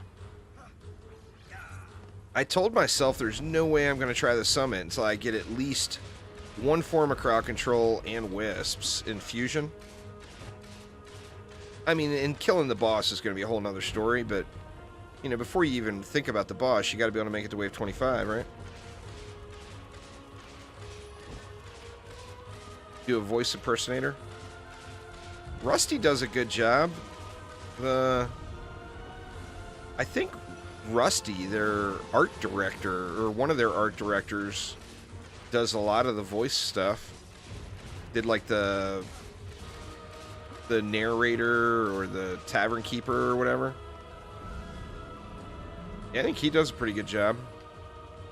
And then Guille is a sound engineer. He does all kinds of the hero sounds and everything. I can't imagine that was probably very noisy in their office, because that was all pre-COVID and everything when that stuff was getting done.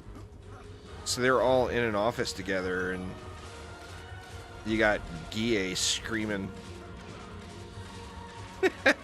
the random hero sounds and recorded them.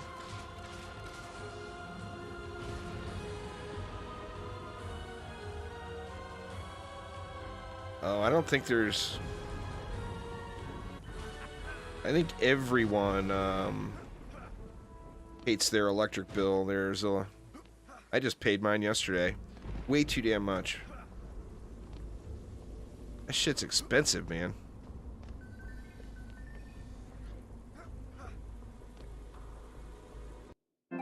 Oh no! Did my internet take a poo? Boo.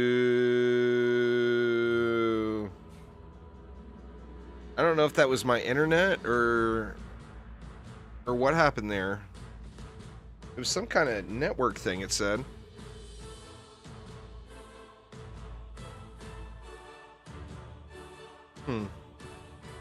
Well, I mean, the build was going so smooth, I don't think doing a late wave start will be too bad.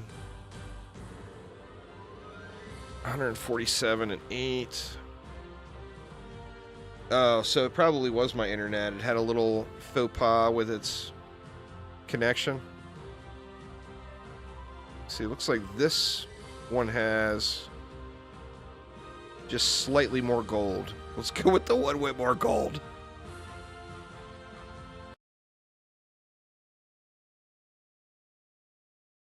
I'm on fiber. I usually don't have connection issues, but I have noticed I've had PlayStation connection issues. I mean, not like regular or bad, but it's happened.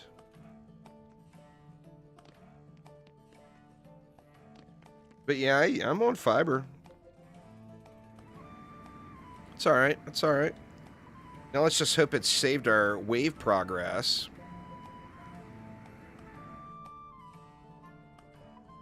Nightmare, Hardcore, Rifted, Massacre. Oh my god, the bots.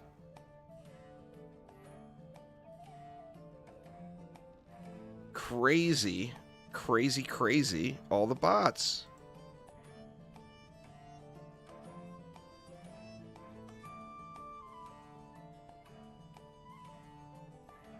Alright, let's see, what's gonna let me start at? I think a late wave start. Yeah, I can start at wave 12 and get another pet. I mean, I could go to 16. Should I balls it out?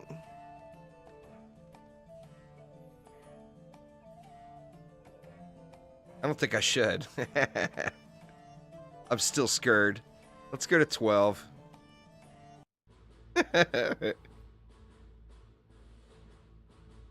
Apparently. Apparently.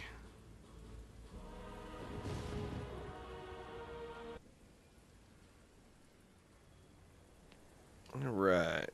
Well, let's do this. We got enough mana to build it all. Yeah, definitely.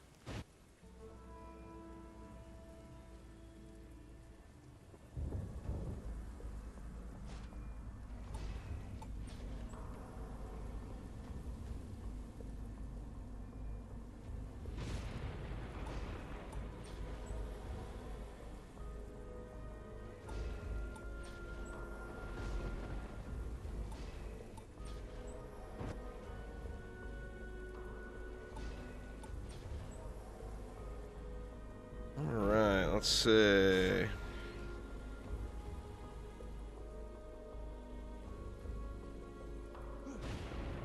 Come back when you're a G Fuel bot.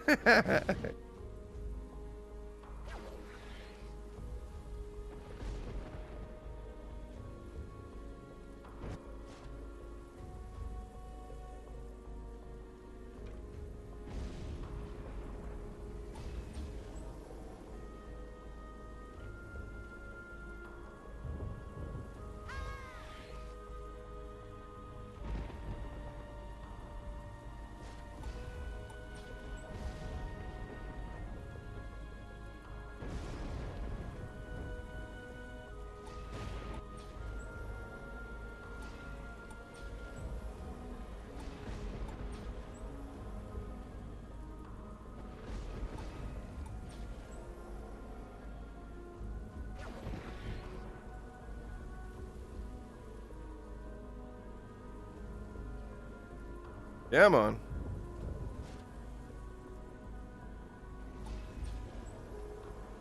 Is that getting the last two? Looks like it is.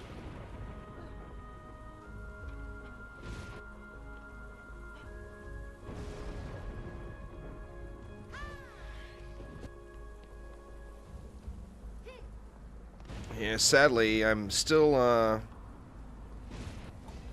I'm not the quickest builder. So it's definitely going to take me a while to get building down here. I blame controller. It has nothing to do with me. Yeah, right.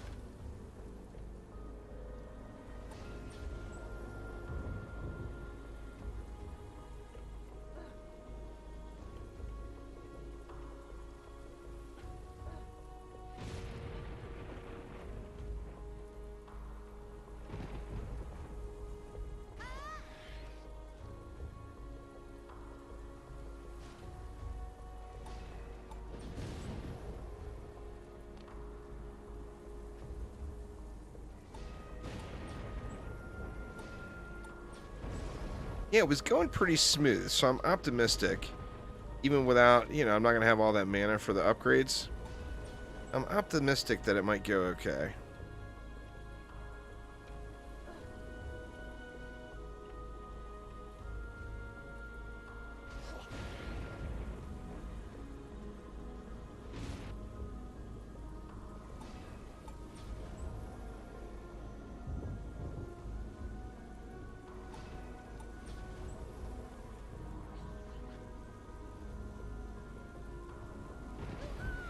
Sounds like there might be bigger fish to fry there, Zilla Ranger.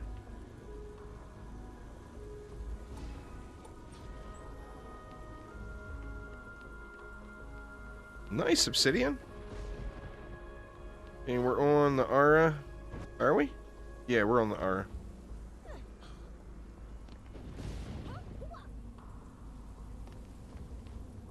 Is it worth it to collect all the stuff? All the loot?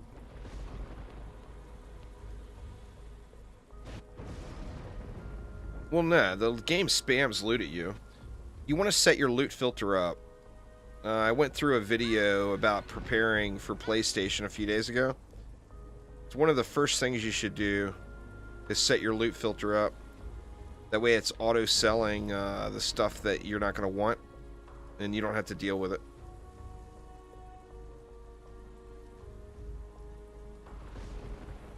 Ah, it's fair, it's fair.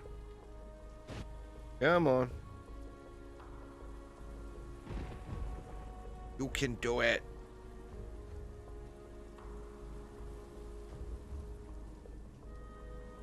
Jeez.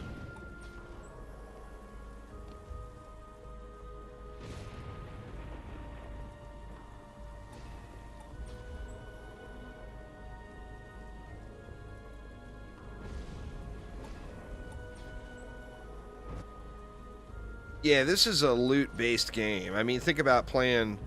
Imagine if you were playing Borderlands and you picked up every piece of loot, you know? Your inventory would very, very quickly be overwhelmed. Best class at what? That's a pretty, generic question there, Itachi. You gotta add more parameters.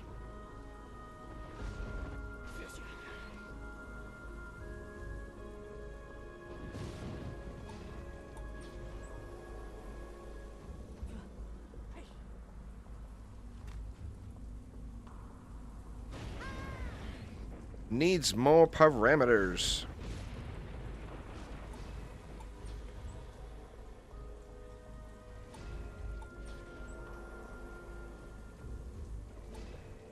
For dealing damage? Well, I mean, they're all viable. There isn't a best. So, I mean, if you wanted to do the most amount of burst damage in the quickest amount of time, and you were in endgame gear, the Squire would be the best. If you wanted sustained DPS output and you're at endgame gear, the Rogue would be the best. If you want character that can boost your towers and still put out really good DPS and still have survivability, then the Monk would be the best. I mean, it's up to you and how you want to play, you know? There's no gotta use this to win game. It's all about your favorites and how you like to play.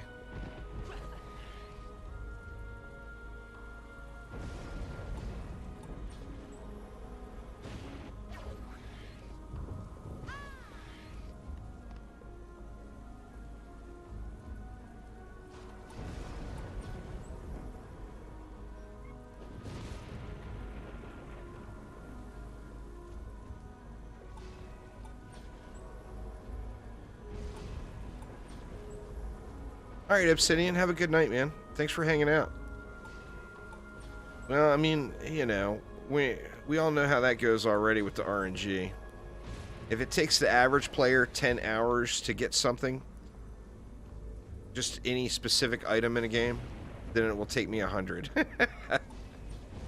RNG don't like me at all. Alright, we need our gas in over here, right?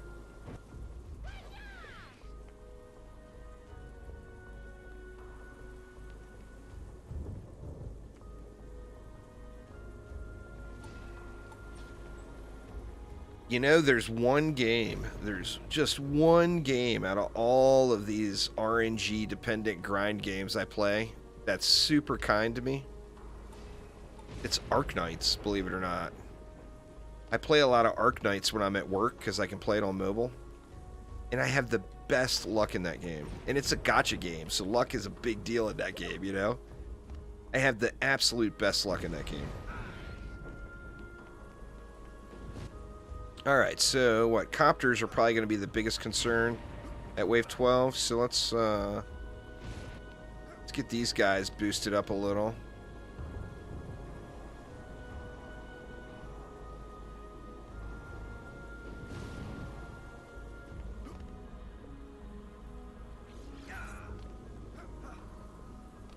Yeah, I've been using them a lot more regularly, Andreas. I mean, it's still not like PC.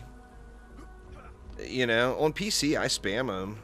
Like, my devices, when I'm on PC, are always on cooldown, because I'm always using them. I have gotten a lot better at using them on the PlayStation. But, I mean, not perfect. But I've gotten better. I at least know where the button is now, and I don't have to look down. Baby steps, you know? Baby steps. I actually did try Star Trek Online way, way, way back in the day. But my deal with that one is I started playing it with a group of real-life friends, and they instantly hated it and uninstalled. So I stopped playing right away because I didn't know anybody playing, you know?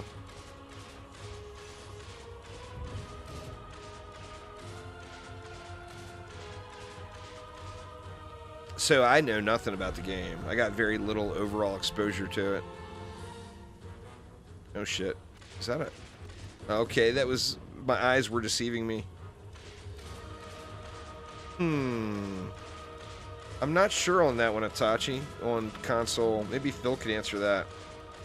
If you're still here, Phil. Is there language options? Or regionalization or whatever? Yeah, for sure.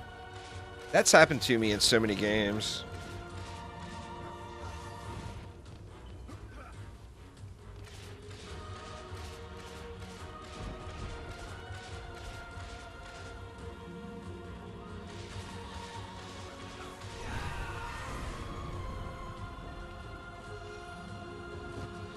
Yeah, it looks like we held strong.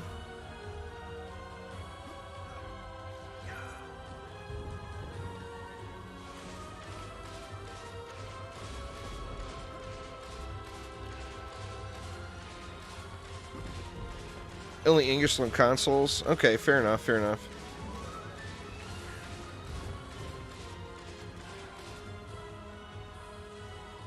Oh, nice, Sacred Cow. I haven't played in ages. Lost Ark.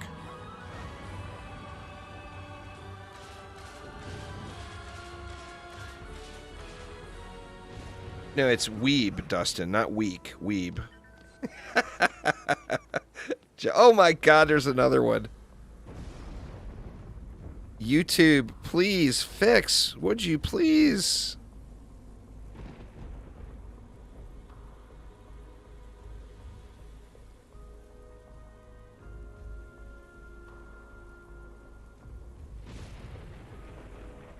Jeez. Autocorrect strikes again. I know. I know. I'm just messing with you, man. Well, I mean, we all know that the cutest weeb in chat is Phil, right? I mean, there's no greater anime fan than Phil.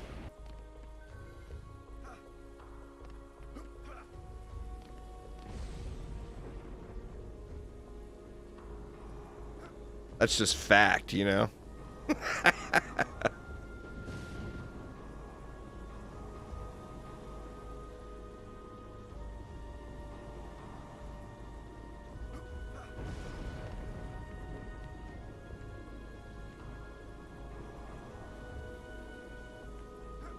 Right, wave 13. Oops. You want to contest that position? Alright, how do I get you off my screen? I gotta inspect another something, huh? There we go.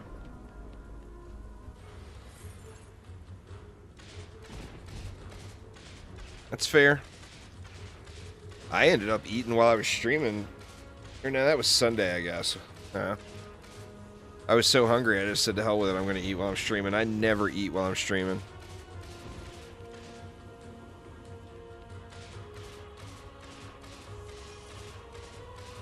Yeah, I think I may have over-prepared. I mean, like I said, killing the boss is a whole nother thing. But I think I'm going to get to wave 25. I really do. Whether or not I'm going to be able to kill the boss, you know, who knows.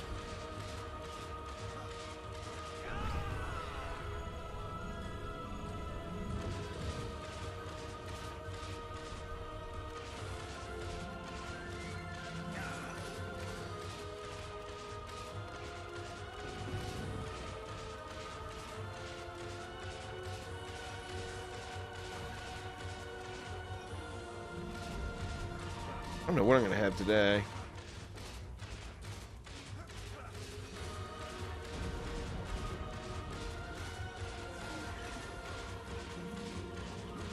Probably just make a sandwich.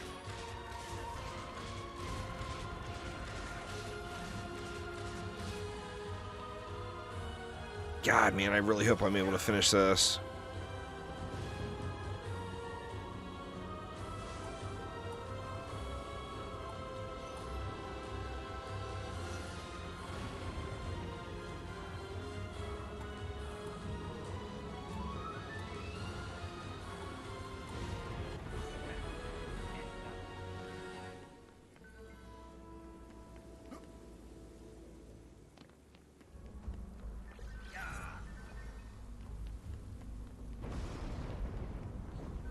The keep is the hardest map on every difficulty, Dustin, so... You don't have to complete it to get to the next tier, remember, too. Like, I haven't done the keep yet on any difficulty, and I'm level 104. Because I just didn't feel the need to bother with it until I'm in Massacre mode, and now... Well, I mean, if I'm able to beat this, that will be the next goal, is being able to beat the keep to get Lycan King bonus waves.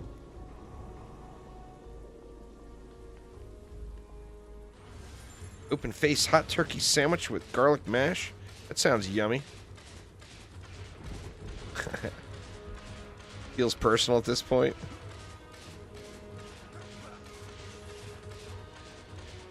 Probably so. Andreas, probably so.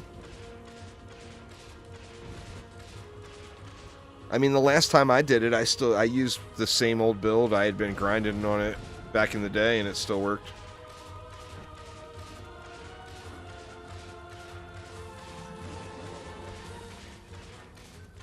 Come here, girl.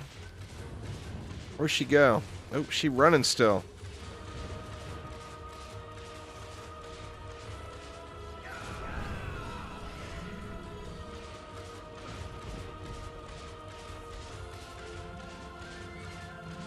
Yeah, I mean, sludges are just ridiculously strong.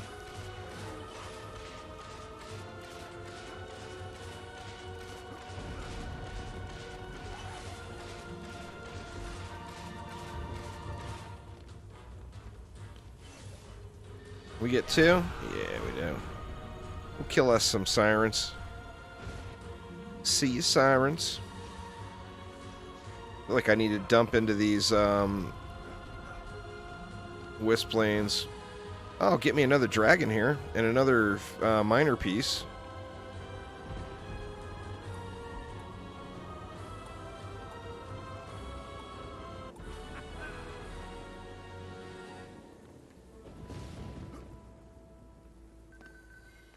See what we get.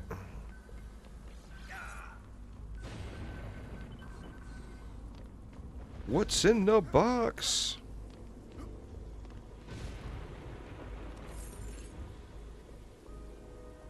That's not bad for a starter piece.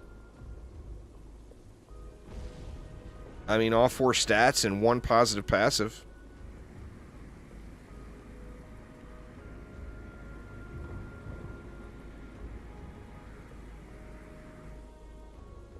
Not a bad pet either. Actually, never mind. Super slow attack rate. That's a POS.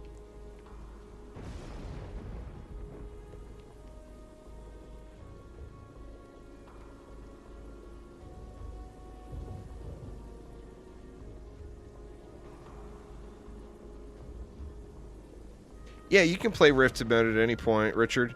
If you're at that point there, I would say just go do Ancient Mines Massacre Survival, like Wave 15 starter or whatever. Do that once or twice, and that's going to get you to level 90.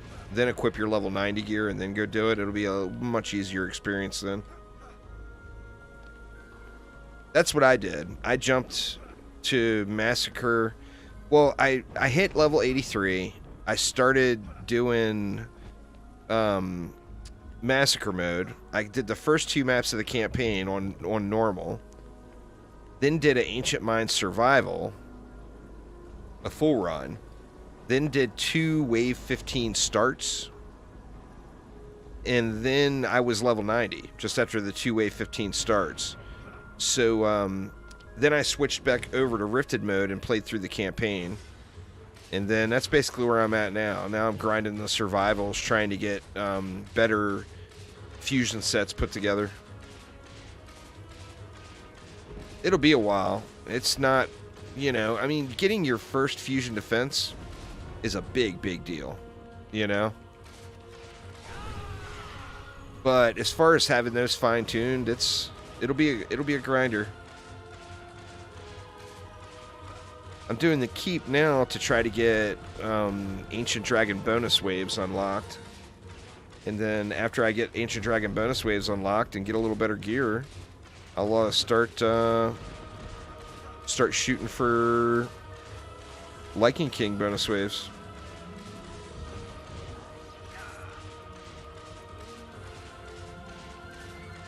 But I mean, if you wanted to, you could start Rifted right on easy at the very beginning of the game, you know?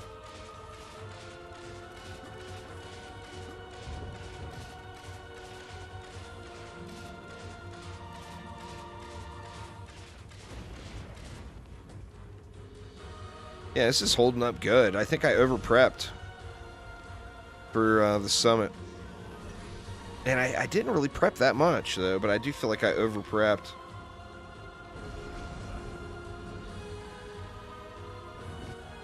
Nope, not free to play. Which also means you don't have to pay for heroes, no microtransactions, so... Not free to play is a very, very good thing in the world of Dungeon Defenders. In my opinion, anyway.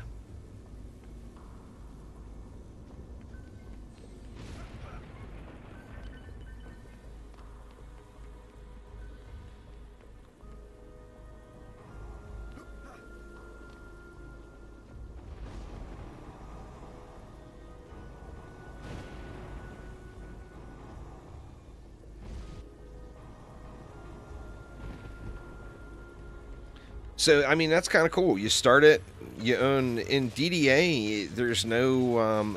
even any of the paid DLCs for it are cosmetic only. So, I mean, DD2, of course, you had the microtransactions, but in DD1, some of the content was gated behind DLCs. Where in DDA, you own the game, you can do anything in the game.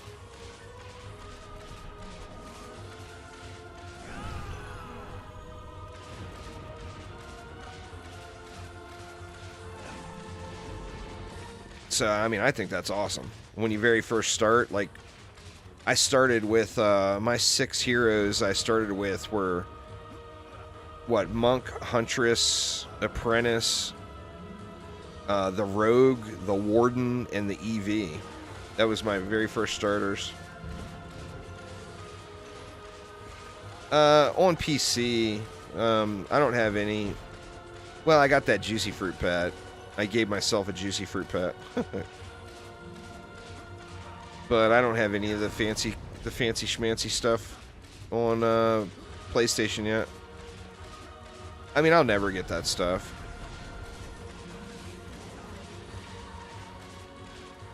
Need a golden corgi pet? Indeed. There's this whole problem though, Phil. The ineligibility to win a second one after you've already won one on the Friday stream.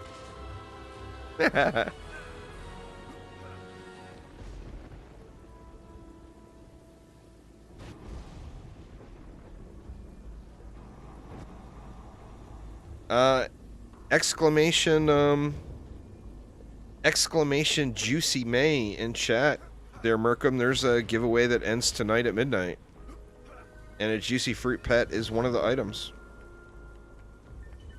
Alright, Dan, take it easy.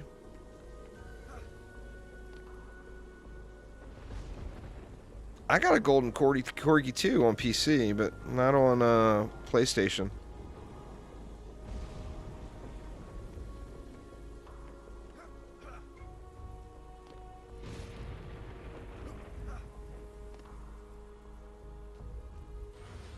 Nah, that's the way, Joel.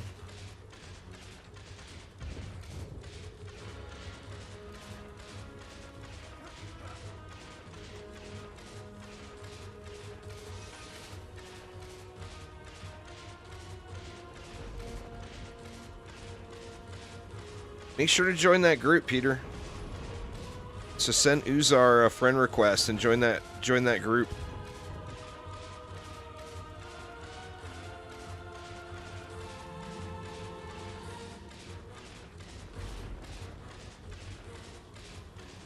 See how far this ogre makes it.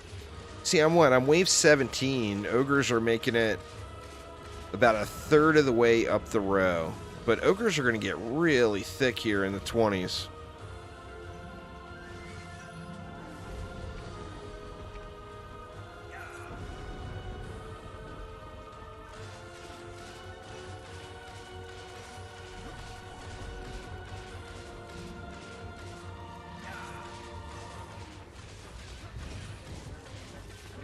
I personally enjoy the game, so yeah. I mean, I've got thousands of hours into my PlayStation or into my PC account, so well worth. You know, you play a game for 1,000 hours and you paid $30 for it. That's pretty good value. You know.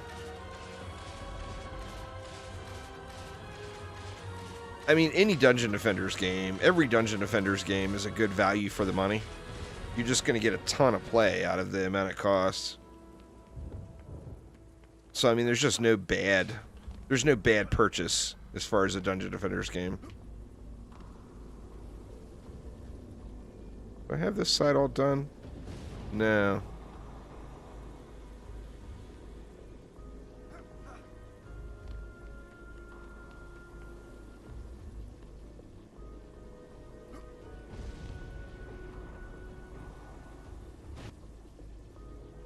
I got those all completed now.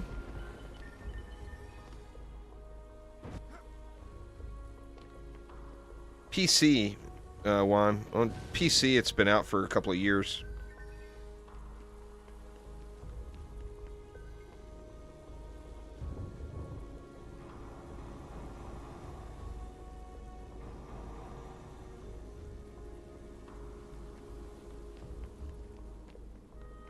This isn't Dungeon Defenders 2, Pain.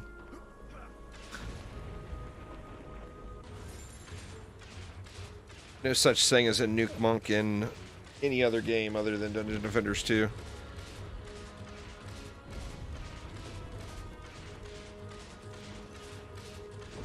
Come on, Coptas, where you at? Looks like we're burning them pretty quick.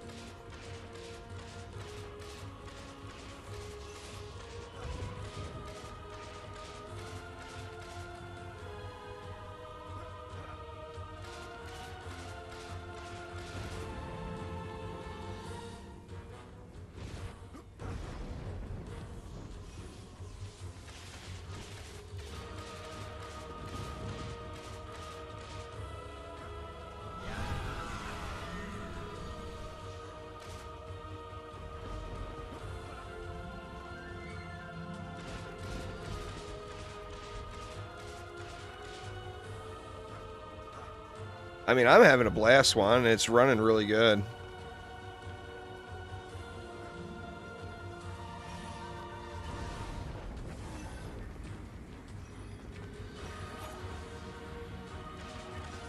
I mean, I'm already progressed farther than I progressed on the Switch or the Xbox, and it's just now launch day. And it's just because, you know, it comes to I just been having so much fun with it.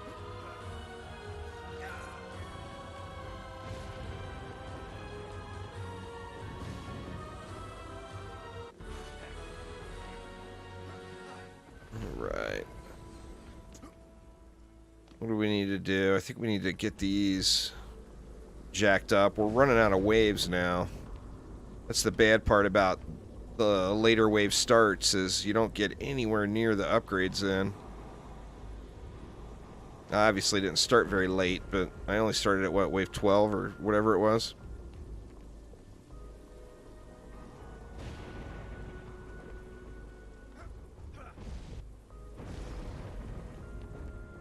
Well, no. Getting it early, it doesn't affect how much fun you're having playing it.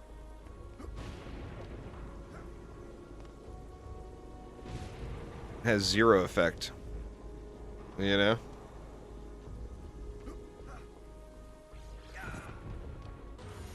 Getting it early affects how far or how fast you progressed compared to others. Well, I didn't say anything about progression by launch day. I said progression. I'm already progressed further than I did on Xbox or Switch, meaning I never got to Massacre Mode on Xbox or Switch. I'm no time factor at all. Just in those games, on those platforms, I never did it. You know, and I've been motivated enough to do it here on PlayStation just because it's been so enjoyable. I'm gonna wreck up on you.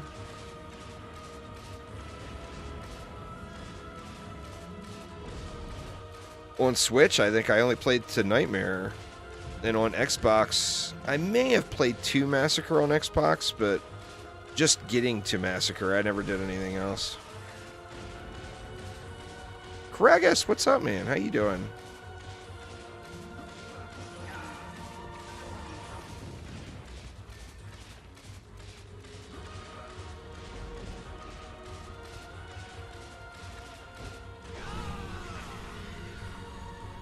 Get wrecked.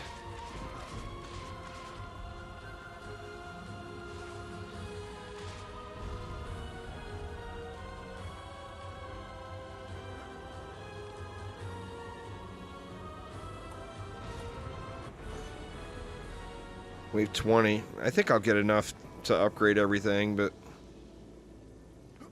boy, it is getting close.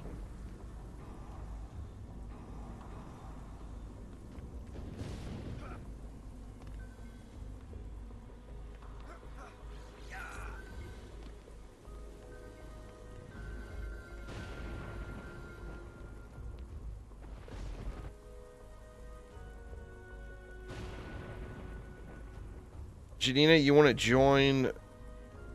You want to invite Uzar to your friends list, and Uzar will get you into a group of players that'll make it very easy to find people to play with. You're on hard survival. About to blast through. Nice, nice.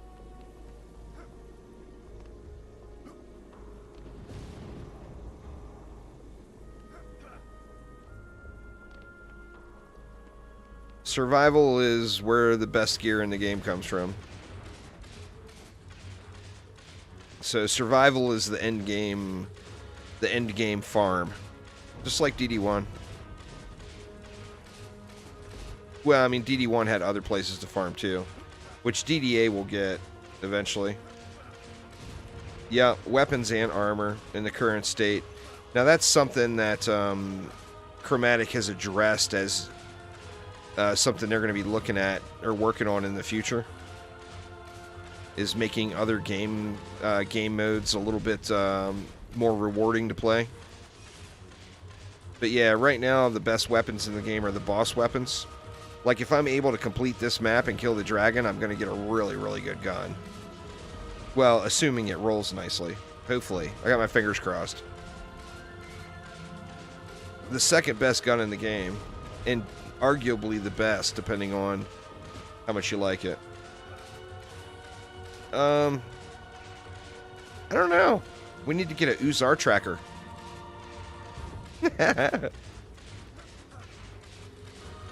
Dungeon Defenders Going Rogue is a roguelite game, so it's very different than any other Dungeon Defenders game.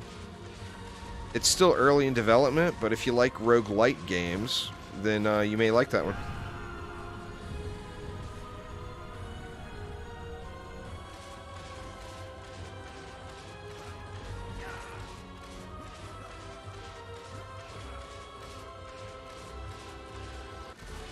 Yeah, wildly, wildly different games, though. Dungeon Defenders Awakened is a action defense RPG.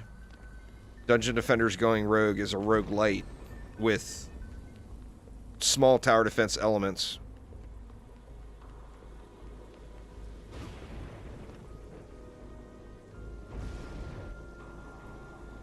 Yeah, auto loot works. Just set up your filter, it works great.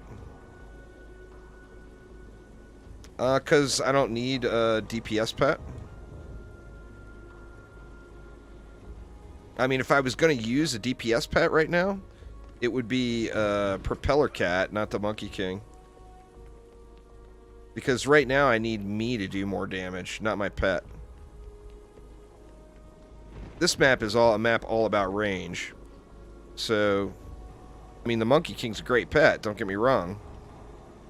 But there's two different aspects of that. The Rogue is a big, high DPS character. So you want a pet that's going to add to the Rogue. The Monkey King you would want to use on like a Squire that has a boost ability that can make the Monkey King hit harder. That's where you really get the value. But the Monkey King is not a pet that you just want to use all the time. I mean, it would be very situational.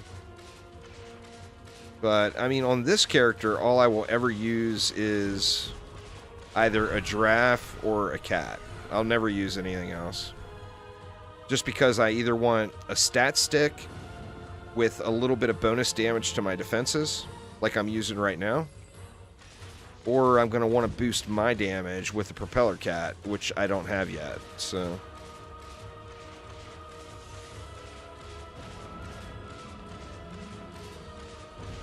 That's another thing added to the on the list, though. I definitely need to go get me a good prop cat. But I got to unlock the bonus waves first. You know, that way I can get the higher quality stuff.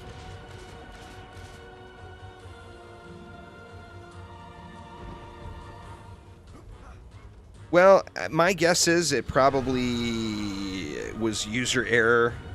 Damon, I don't want to... I hate to accuse like that, but... Like, my auto-loot filter has worked flawlessly the whole time. But I also know exactly the ins and outs of it. Like, if you don't hit the accept after you back out of it, it doesn't save the settings, etc.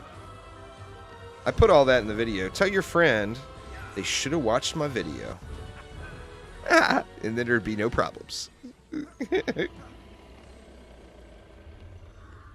My loadout is that. Oh, look at this! I didn't even realize I was level 105. Man, we gotta get somebody else jacked. Who do we want in here?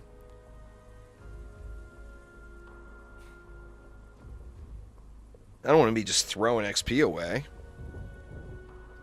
Let's get another warden.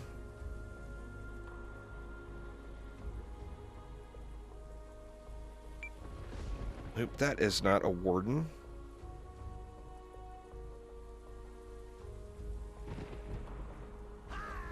God dang it. Now I'm hitting the wrong buttons. I just made a damn squire. I don't need another squire.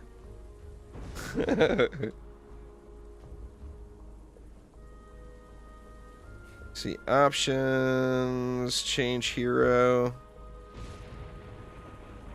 Select.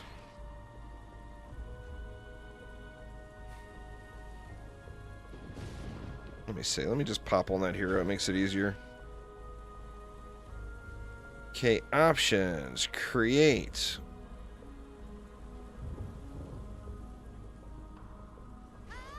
A warden. Named...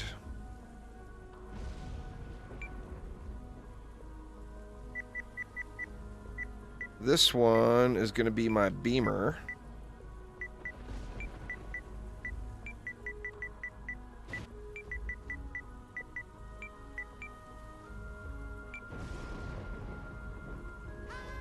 Let's start getting a little XP there. You don't need to pay for any of them, Andrew. All you have to do is buy the game and you own it all. No paying for content at all.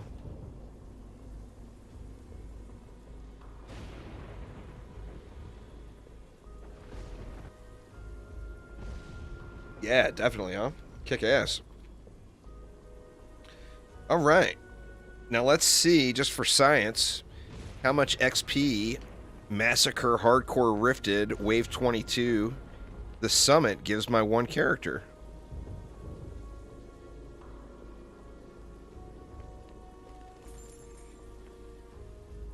Just in one wave, I'm guessing... Well, take your guesses. Put it in chat. My guess is it'll be level 70 in one wave.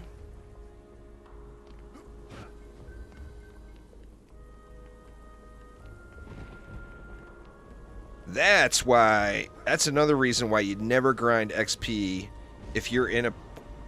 If it's possible for you to go forward, go forward. Don't grind. Move up to the next tier. But here you go. Level 1, 0 of 80 XP on Beamer. Let's see what happens. I didn't even realize I hit level 105. You don't see the... It's probably a setting somewhere, huh? I don't see the achievements go off on PlayStation when I hit them. Like, that was an achievement.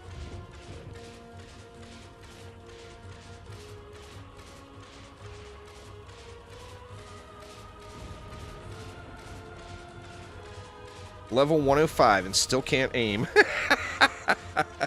Holy shit. What's up, Sam?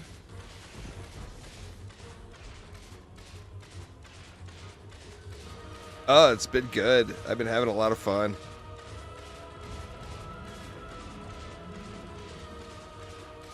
Wow, man. Things are just melting. Oh, Ogre's making it all the way around, though. You see where that Ogre died? Ooh, no. Oh, no, I lost a tree. Oh, shit.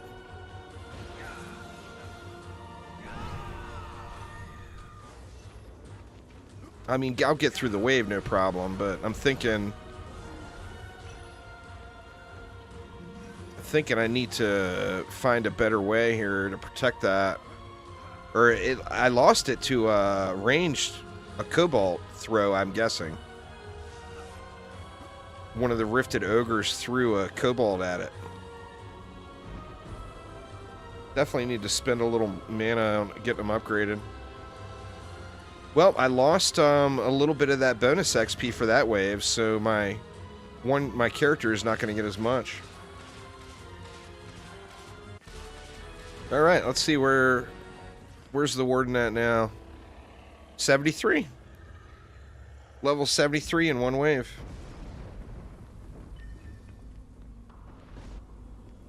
It's a lot of very familiar or very similar maps, Sam, but it is different. And we'll have more coming in the future.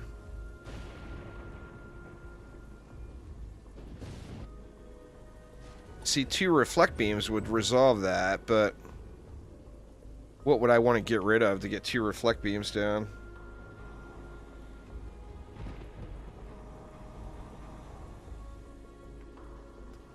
I got everything here upgraded. I'm not happy enough with my range to go with 1 wisp stack.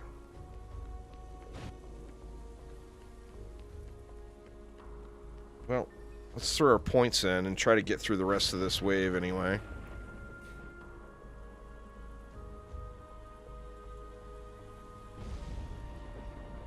Just dump them all in power. That'll be a little something something.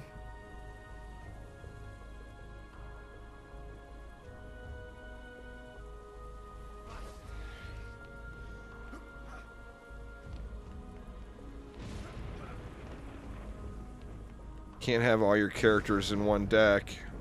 I don't know what you mean, Kragus. You can have 6 characters in one deck. Doesn't matter what 6.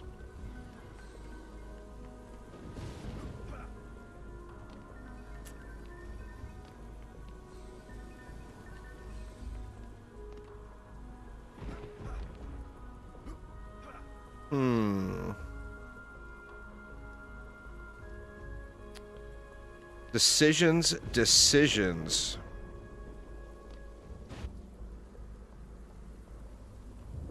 I don't feel like it would be very smart to get rid of that ensnare. Oh, well, I mean, it's a 6-hero deck, is why. I mean, I don't know what to tell you. DD2 was a 4-hero deck. You could only have 4 heroes in your deck. I mean,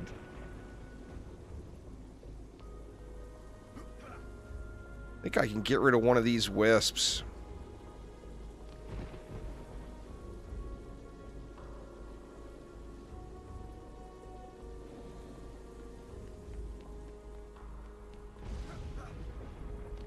You don't, Gecko. You try to get the best thing you can, and that gives you endless replay value. It's like Dungeon Defenders 1.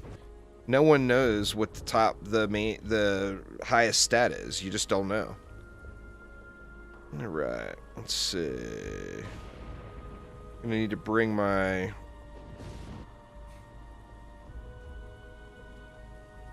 EV back in.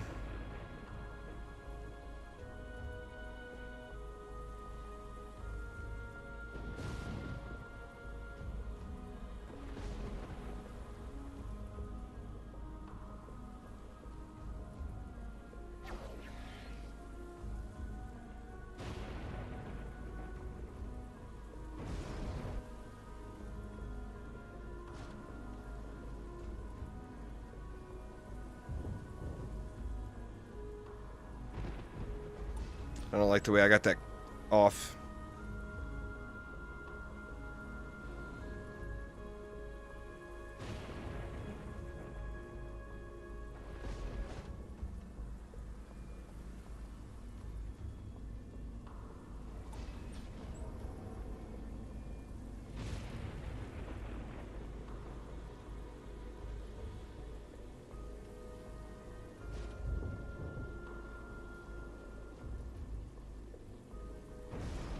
I mean, that's more heroes that can get XP at once than in any other Dungeon Defenders game.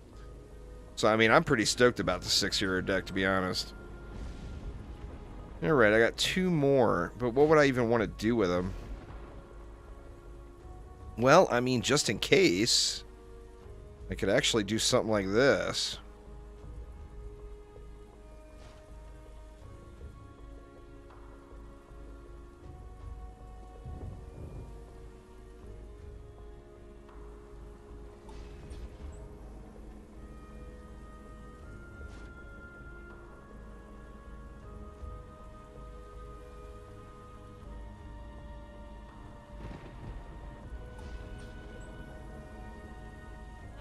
I mean, I don't really feel like I needed to do that, but...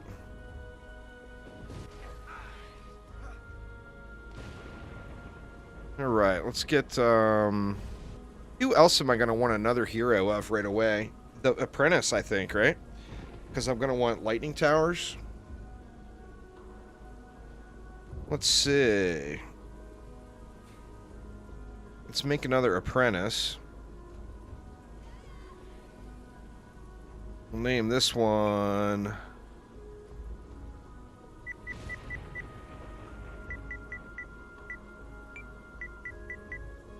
LT.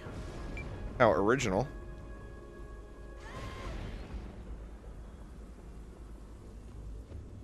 Now I gotta swap my deck again because I screwed it up.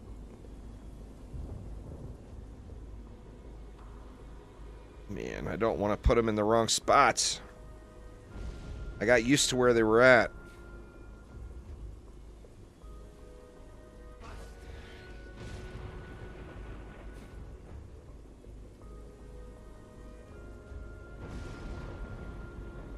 Let's grab LT. There we go.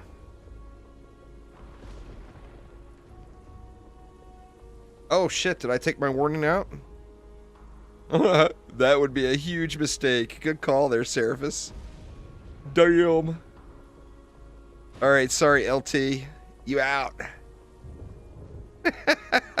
My god, that would have been an enormous mistake. That would have instantly lost. Jesus. Ugh.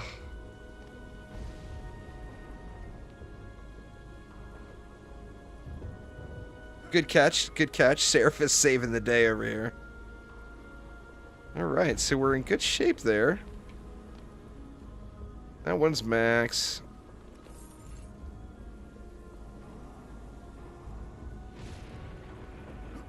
I keep coming back, Phil. That's right. Let's get these wisps jacked up a little bit higher. Remember, if these wisps have nothing to kill, their range is going to be good enough now where they're still going to get down into here and help. I got a bunch of mana sitting anywhere? Doesn't look like it.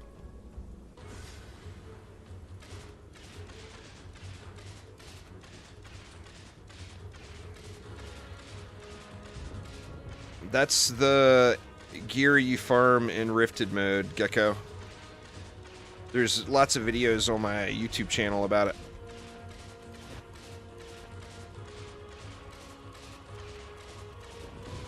Ooh, missed the girls.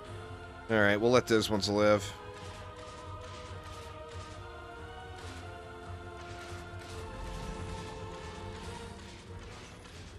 I don't remember the rotations either. It used to be... Ooh. Uh-oh, no! I didn't lose anything, but that ogre made it all the way to the wall. That is not good. I think I'm going to be just short on power, y'all, to complete this. I just don't see those holding up through the dragon fight without me, like, being seriously sweaty. And I just have no interest in being seriously sweaty today.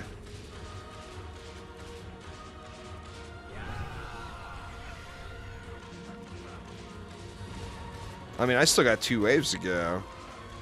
Just having to make it there is bad. I mean, I still have upgrades I could throw on my EV to get a little more power on the wisps.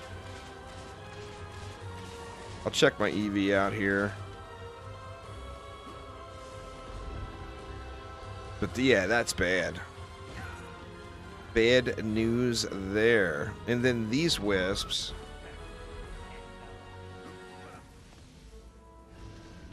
It's warm here today too, but not no 90 degrees warm.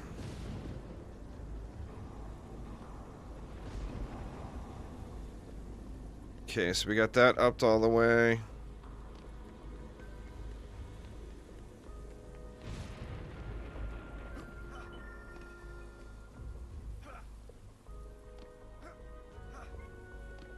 I mean, the smart thing to do would be just watch for the ogres to come out, go assist with the ogres in between rounds of fighting the dragon.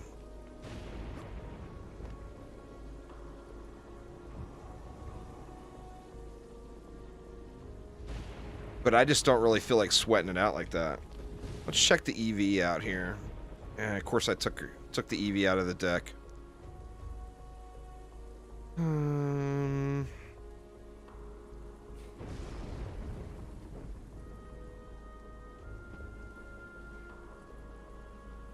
See if we can come up with any upgrades. Oh, you know what? I could spend a little gold, right?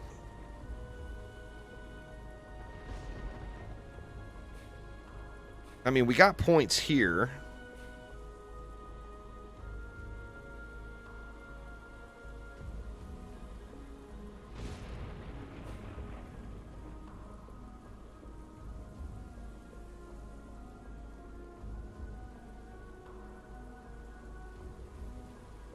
Fort power range.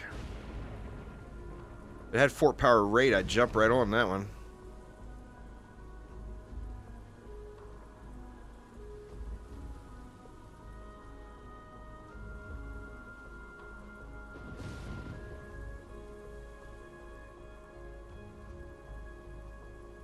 Power and range over fort and rate. No.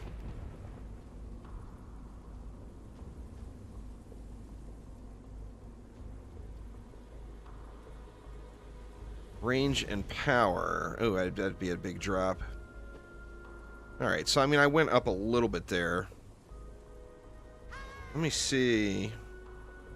I mean, I hate to just throw money away, but at the same point, I'm on wave 24 for God's sakes. I'd like to win. Let's see what we can do.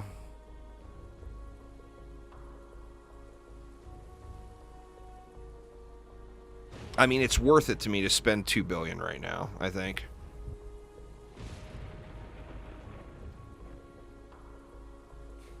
Even though these are less than optimal pieces.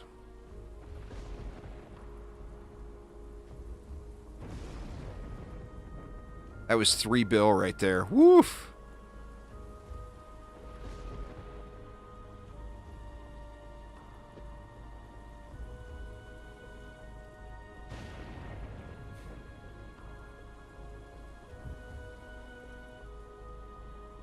I mean, that's a lot more power right there, right?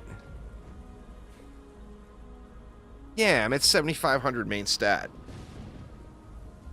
I mean, that's not great. But that's enough to beat the Ancient Dragon, you would think. Let's see, we got some points here to throw in, too.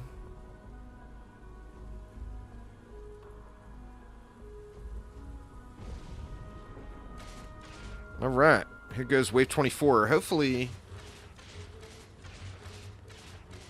these ogres get handled a little. I just gotta watch for them, I think.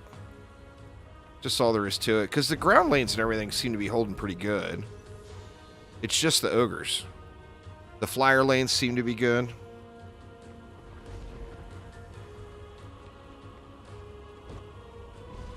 Here comes one. Let me watch him. Oh, man, he ain't taking no damage. He finally started getting hit. Oh, my God.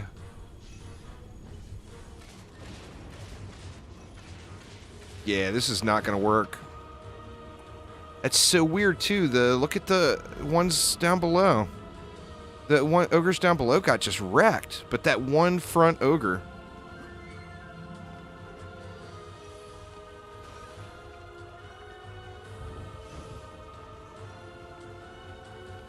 The one front ogre just wasn't getting targeted because there was too many nightmare enemies or whatever on the screen. So the wisps were all going to the nightmare enemies.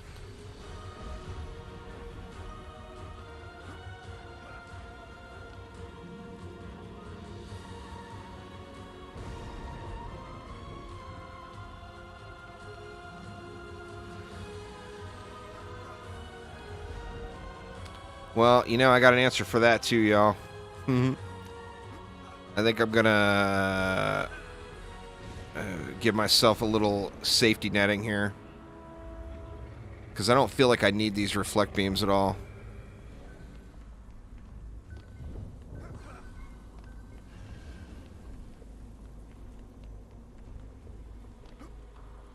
Well, that's the thing. I can't. I mean, I could throw ensnares over here to CC the ogre, but you can't gas an ogre. You know?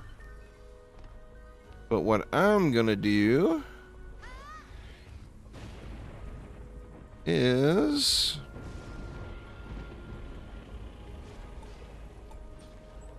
buy a little time. Because I think it's just that front ogre.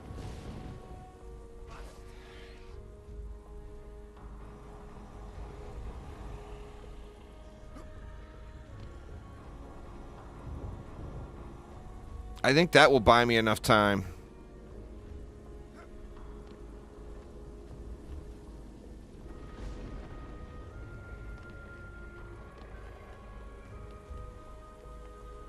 The rogue stuff gets much easier to use once you get used to it. You just have to, you know, you just have to slide your thumb off.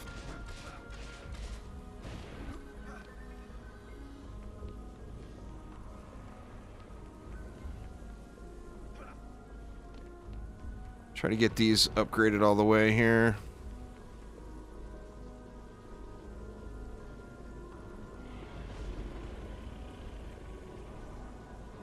Jesus, that one wasn't even upgraded at all. What the hell have I been doing? Alright, let's check the ogre this time.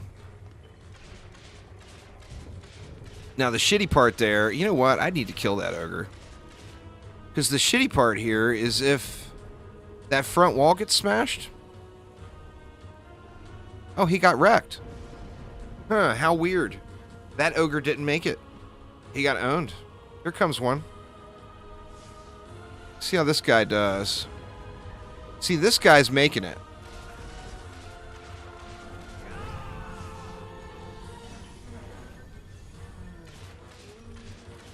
The other ogres are just getting demolished.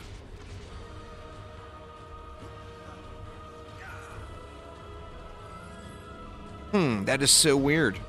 It's just because of the number of enemies on the screen. That's the problem with using a single target defense like the Wisp as your main damage. If it gets to a point where the screen just gets covered with enemies, they're going to get overwhelmed, you know?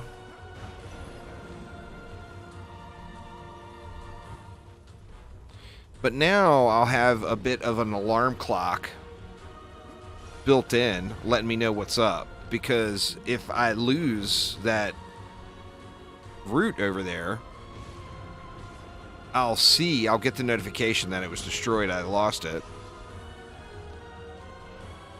And I'll know I need to kick my ass in gear and quit playing with the bird. Alright, come on, dude. Be nice. Be nice.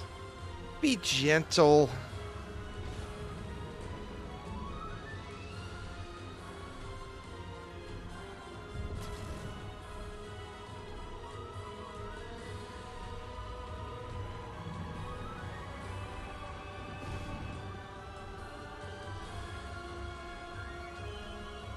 Be gentle, Mr. Dragon. Let's go for the full visual here.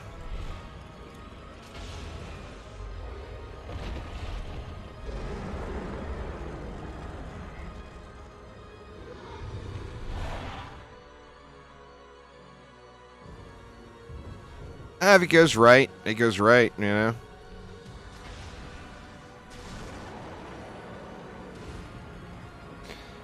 Most of my playlists are updated. Shit. God dang it. I done screwed the pooch on that one, huh?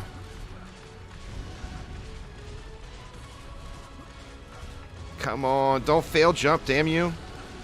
Woo! Oh, yeah. Nothing lost yet. Got my devices ticking. He's burning. He's burning. Copter Ogre's coming in. Oh, my God. I haven't lost any defenses yet. Come this way, dude. Come this way. Oh, my God. He came this way. Thanks for the gift, homie. 13. Oh, no. It's a Copter Ogre. Oh, shit. Oh, man. This is so sketch. But I think...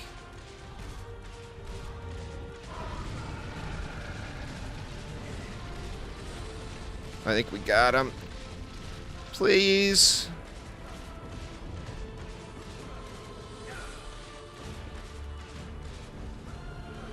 I think we got him. Woo! Oh my God.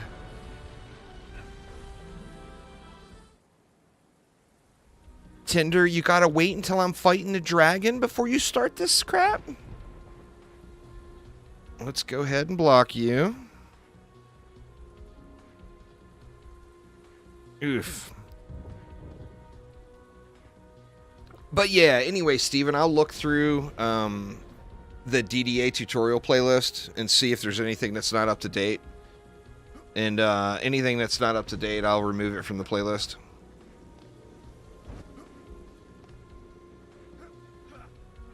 Alright, now here's the kicker, y'all. In the current state of the game, now this is one of the things that's been addressed, but in the current state of the game is all about boss weapons.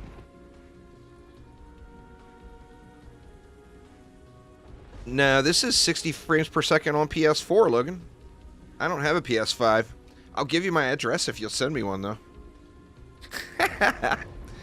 Anyway, since it's all about boss weapons, you have to loot the chest on the right hero. Where I want to get the gun. So, to get the gun, I need to loot the chest on my Huntress, which I don't even have in the deck. So, let's grab, let's put him here. Let's grab the Huntress. Where you at, girl? There she is. And then I'll loot the chest on the Huntress. And then that will guarantee me that that gun drops. And there it is. Oh, be shiny. Be shiny. Okay, that's the regular non-rifted or non-fusion one. What else did we get? That's not a terrible helm.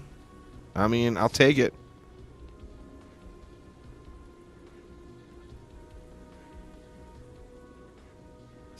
Okay, come on, be good. Oh my god, it's actually good. Hell yes! That is so lucky. I don't get luck like this in games. First drop? That calls for another Tinder ban.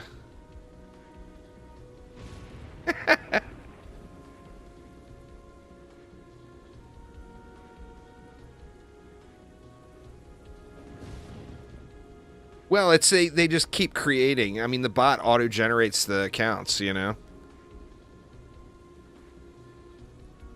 That is such a huge bit of luck getting that item.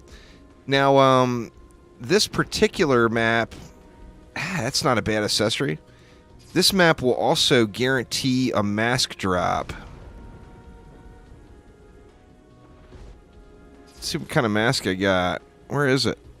There, or no, that's the Ramster pet.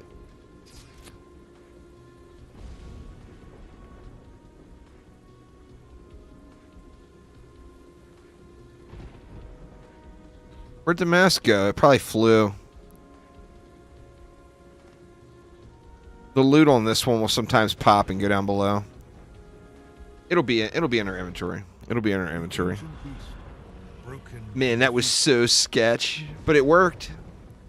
Now, more importantly, now I've got Ancient Dragon bonus waves unlocked, which is going to allow me to go back and get higher quality versions of the other pieces of gear that I want. So that was just a huge leap forward right there. Huge, huge, huge. But oh, does the monocle count as a mask? I thought it was always that dragon mask. I guess not. But yeah, you're guaranteed a face accessory. So it probably was the monocle. It's running really good, Christian. I'm very, very pleased with the results so far. Now here you go. We'll give you guys a before and after. Let's see.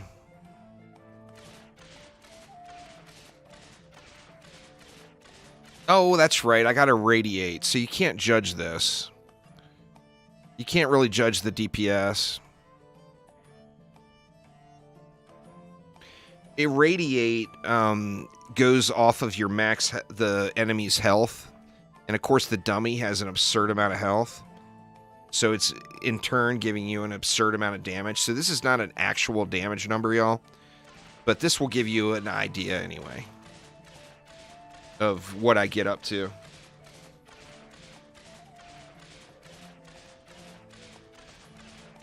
I don't really have a favorite. They're all great games, Mario. Just to give you a rough idea of what I'm doing there. And then now, let's get my new hotness. Oh, yeah. That is a fatty, fatty find, man. All 3 stats on my very first one. And just happened to be the right set bonus I needed too. Woof. Beyond glorious. Alright. Let's get this bad boy squared away.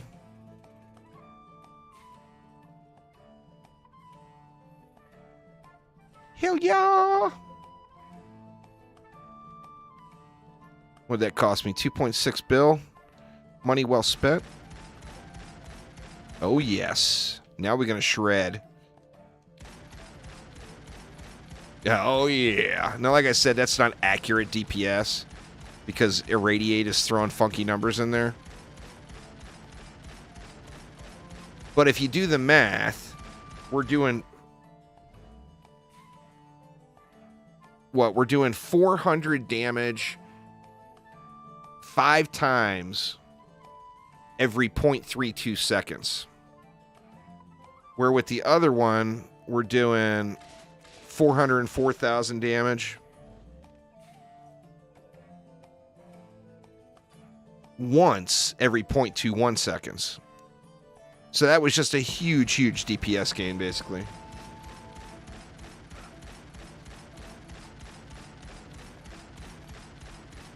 just shreds.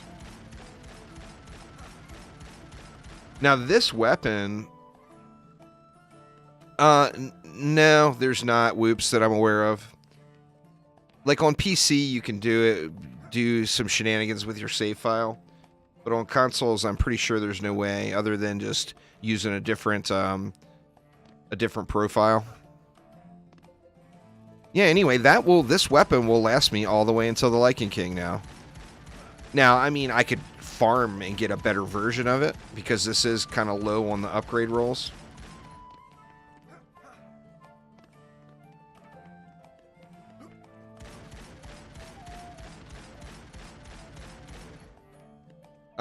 I like the art style in DD2 the best, personally. No, I'm not maxed out already. I'm not even remotely close to maxed out, Gecko. That's not even the best weapon in the game. That's just a really good start. It's a really lucky roll for a really good start. I'm not even remotely close to maxed out yet. Anyway, y'all, I need to take another breather for a minute and go grab myself another beverage. So bear with me. It's time to try some Lycan King or some Ancient Dragon bonus waves and see what kind of loot we got. I'm going to do that for at least an hour or two. So I will be back for much more DDA fun, but give me just a minute. I want to go get a drink, use the little boy's room, and all that bit of randomness. So give me just a minute, and I will be right back.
All right, time to get my ass handed to me in a Ancient Dragon bonus wave. They gear it up big time, y'all. Big time. A lot of times your normal builds, your normal survival builds will not work in an Ancient Dragon bonus wave. In fact, I may have to get out and do a little work. I'm so happy with that weapon, though. Oh my gosh. Such a nice find. Just beautiful.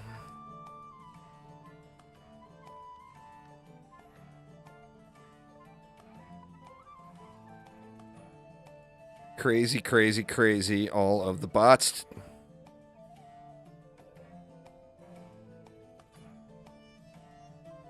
Just amazing.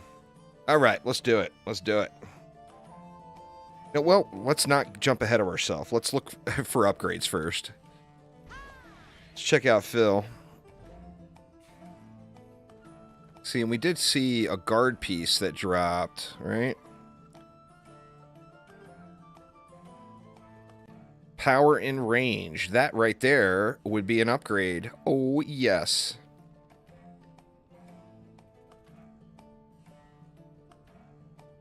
I'll lose a little bit of rate out of the deal, but I think that's way worth it. Oh, they're way, way more difficult, Jalzilla. Yeah, I'll show you. I'll show you, but basically, it's going to allow me to do, like, I'm going to start with Ancient Mines. It's going to allow me to do Ancient Mines, but it's going to give me a 26th wave, and on that 26th wave, it's going to drop loot that is at the scaling of the summit. So they're way, way worth doing. It's the end game. I mean, it's what it's all about. Let me upgrade that piece.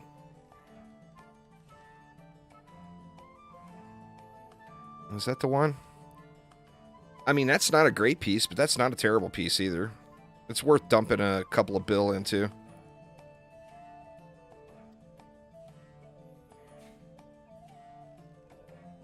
Lose just a trickle of rate, but I'm going to end up gaining a bunch of power.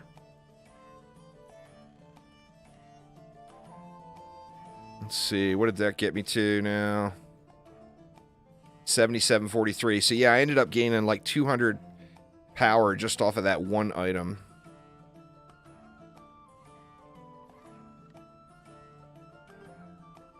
Fat find. Now that makes me want to check my Huntress. See if there's anything we can do with those gas traps.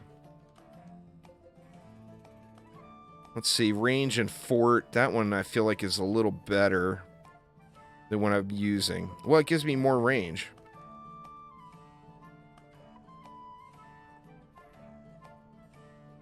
It gives me, that's better in all departments.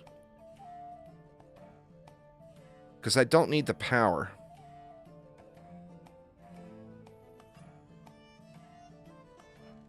Plus, I've already upgraded it, so I got the money there. Okay, that one's range and rate.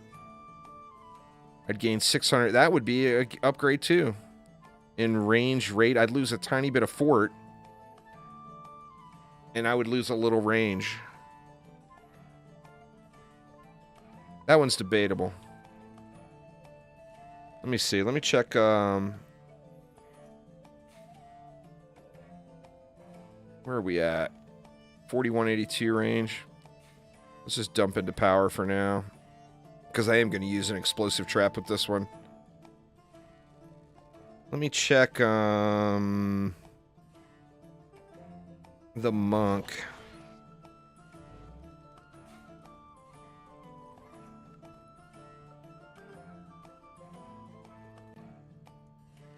Wrong set. See, range and rate. No. Wrong set.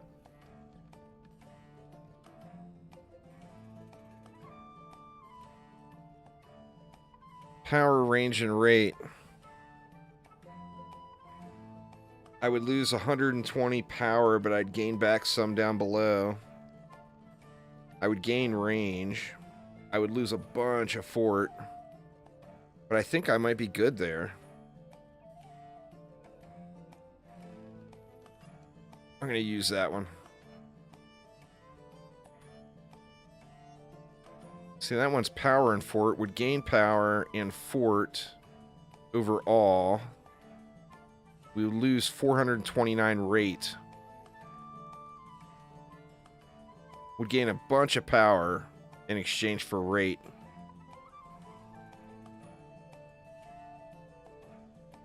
$100. I think I would lose more rate than that's worth. That one's not a set that I use, so I can just trash it.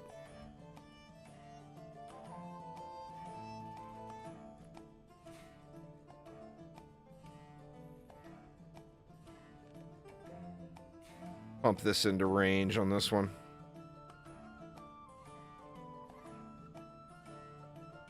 All right, let's try it out. So now we're going to do Massacre Hardcore Rifted Ancient Mines. But you see, now we have a bonus wave. We're going to choose an Ancient Dragon bonus wave. Well, I mean, it's still RNG is the thing. It's got a higher possible cap, but it's still got the same dreadful low. I'm wondering, too, if the same build is going to work. Or now that I've got that weapon, if I should just put a little work in. Well, let's just stay on...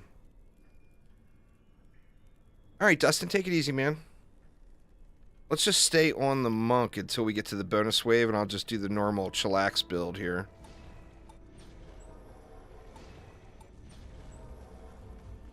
I'm gonna get this aura down before I put the buff beam in.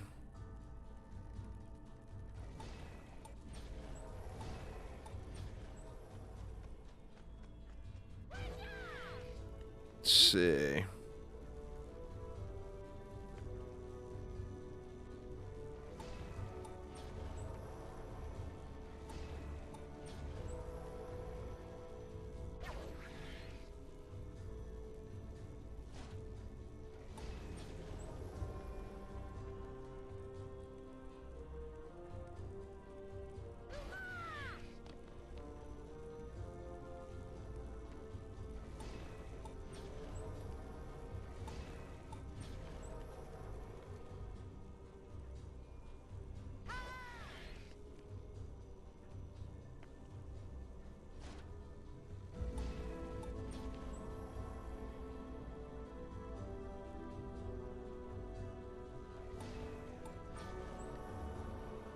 One, two... How many did we put? I can't... Well, I mean, we'll find out. We'll run out of DU.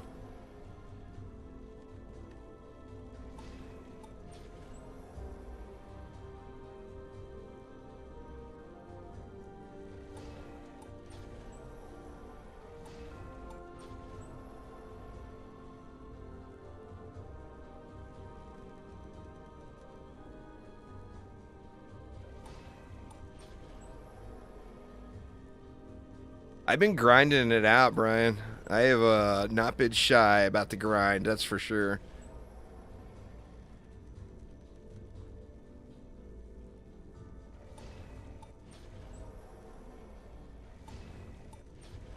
Alright. And we'll buff all this.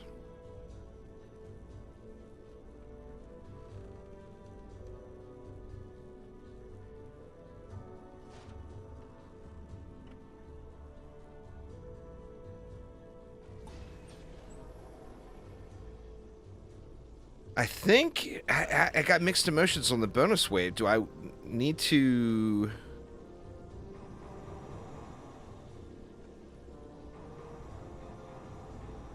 I mean, part of me feels like I need to get out there and DPS a little. Still quite the scrub, but headed in the right direction anyway, their scales. Alright. We can chillax it out until until the bonus wave comes. But in the bonus wave, I got mixed emotions. I mean, obviously, I'm adding a lot of damage to these wisps by buffing them. But do I need to? I mean, if I'm going to get more value out of me jumping out there, oh, I would DPS with the rogue.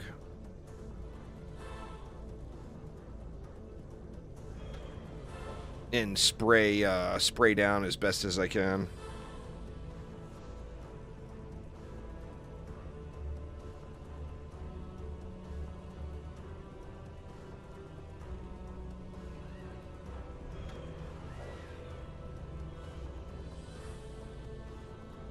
It's just going to boil down to, I mean, I've got pretty good power on these wisps right now, but, like, I don't have fusion electric auras.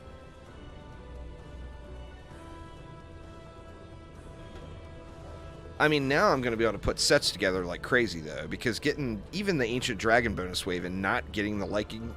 Yeah, I got a striking gemstone on the monk. So, like, right now, we probably won't get any more copters, but the copter ogres are just getting decimated right now because the wisps start hitting them right away.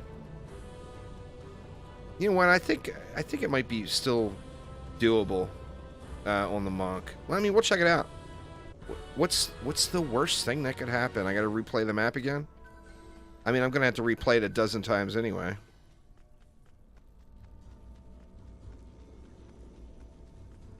But yeah, getting those Ancient Dragon bonus waves unlocked is a big, big, big step.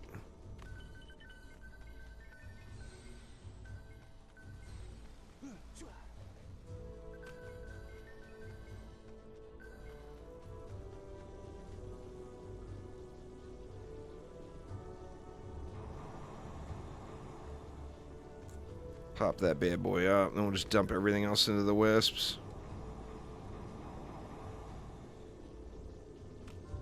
Get up in here so I'm not getting beat up.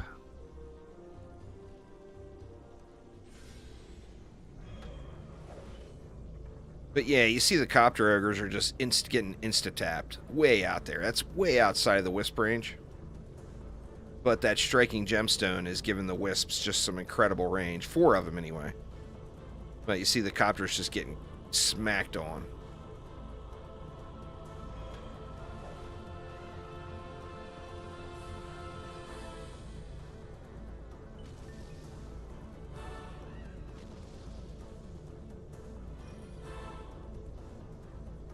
Man, I hope it holds.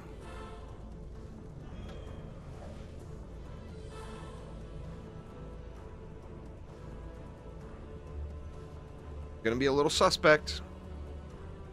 Gonna be a little suspect.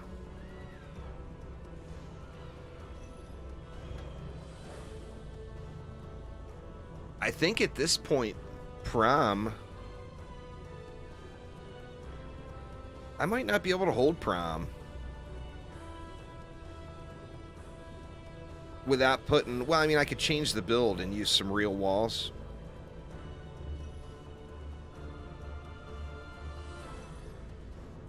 But that's what I think it's going to take.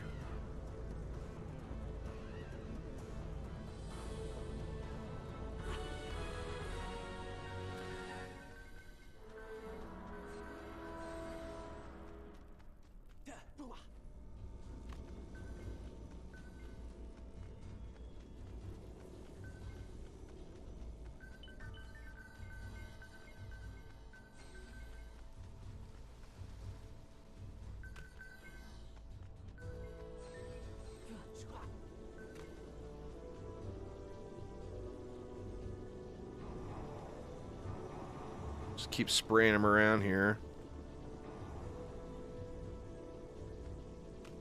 Another big thing about the bonus waves is when you're farming for these fusion pieces, just having the ability to do any bonus waves is giving you 1 extra drop each time.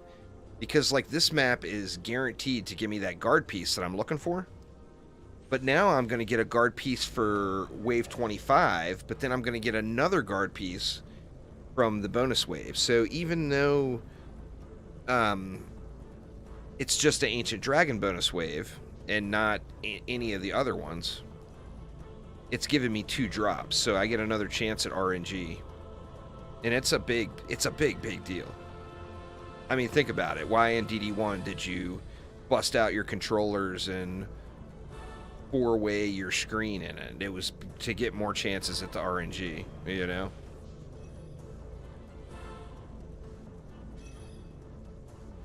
Looks like we're just shredding them. I'm very curious to see how this bonus wave goes, though.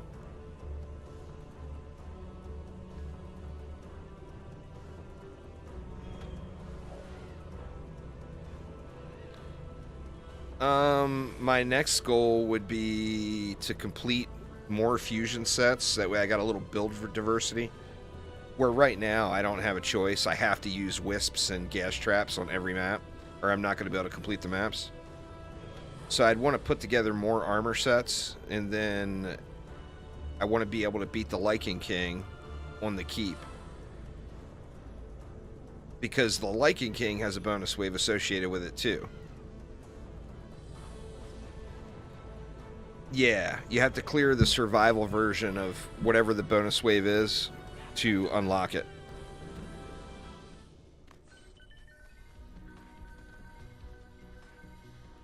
No. Now it's everyone in the deck. So since now you got the 6 deck, you get the builder bonus to every single person in the deck.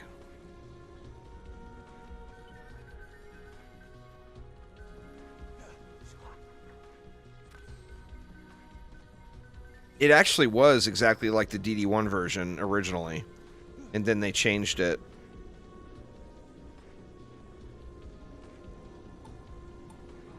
Alright, let's get some more upgrades in. I just went through and explained it all, Gecko. So if you stepped away from the stream a minute or whatever, rewind the stream.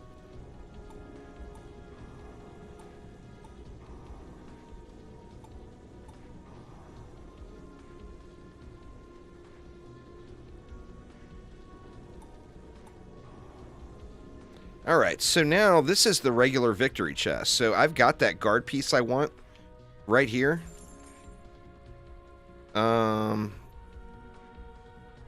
That's a decent starter primitive piece right there.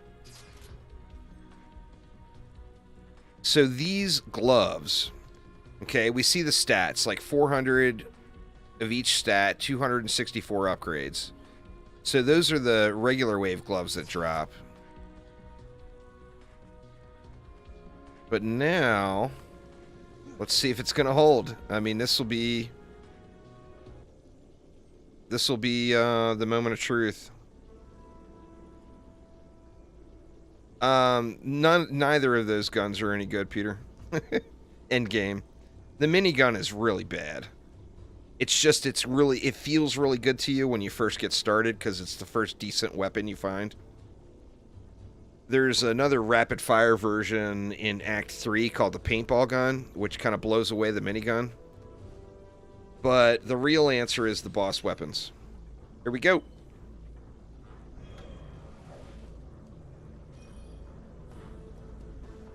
And you see the mobs, just the trash mobs pushing down the lane. Shit. Shit! We had a Dark Elf Warrior up here on us.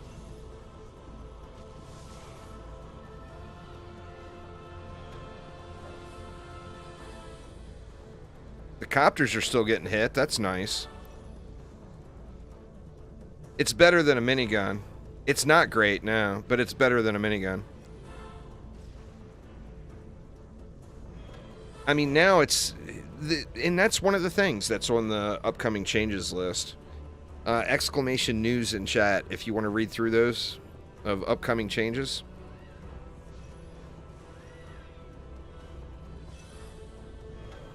But in the current state of the game, it's all about the boss weapons. The best gun would be the Lichen King's gun. The second best gun would be the Ancient Dragon's gun. The third best gun would be the Alk Lab's gun. if you wanted to use ability-based hero, like say you wanted to make your little flaming phoenix hit really hard. All right, let's see how the ogre does. Oh, he's getting melted. Well, that was really sketch at the start of the wave. But that's a win right there, y'all. All right, so now we get a bonus wave chest, which is this map's loot. But it's this map's loot at Ancient Dragon scaling. So the difficulty was higher, but then the scaling is higher. So let's see what we get here.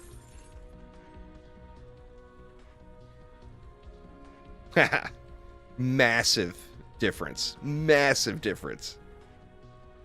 You guys see the difference between those two pieces? The one was like 400 and something of each stat and 200 and some upgrades. Now, I got shitty passives on this one.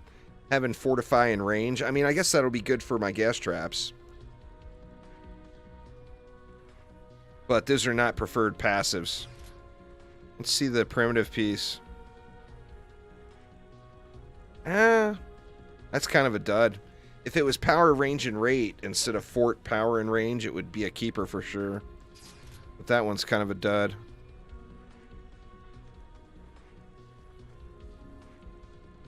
And then, got a pretty good giraffe, too.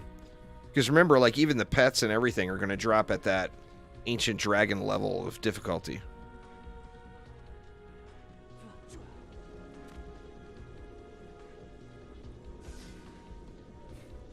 Let's try it one more time.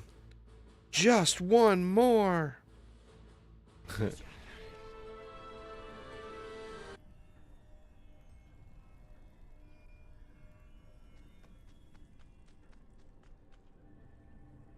It got pretty sketch at the very beginning of that wave. But it, you know, once the wisps could catch up with the packs, it cleared them.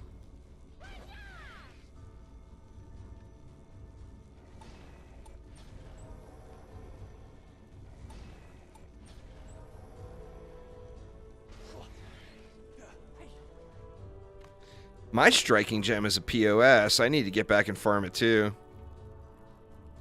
You guys saw how sketchy my Ancient Dragon win was, though. There's no way I could do a wave 23 start.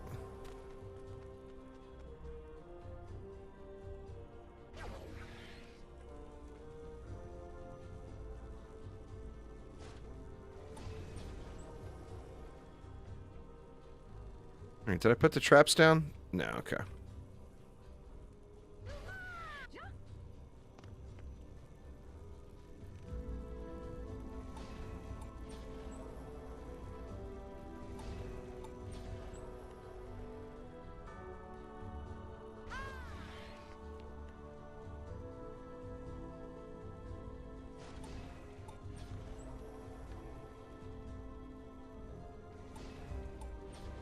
I don't feel like I started those far enough back. I mean, I can put more of them behind it.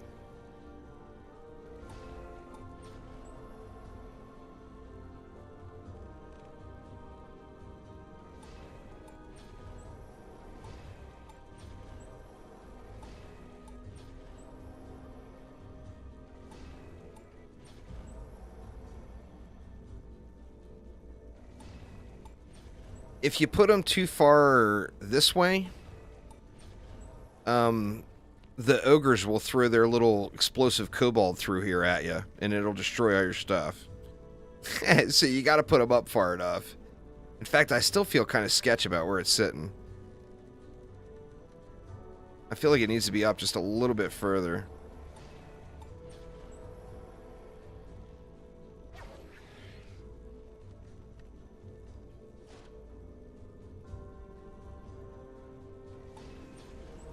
All right, now if we take a look at the deck, we gotta keep our warden in the deck because of the fused wisps. If you remove the warden from the deck, those wisps are no longer fused. We gotta keep the huntress in the deck. We're gonna be playing actively on the monk, But we can lose the EV.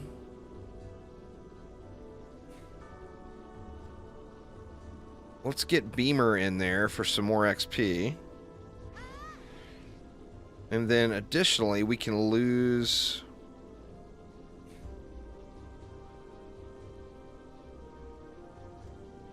our Rogue and put, say, our Squire in there for some more XP.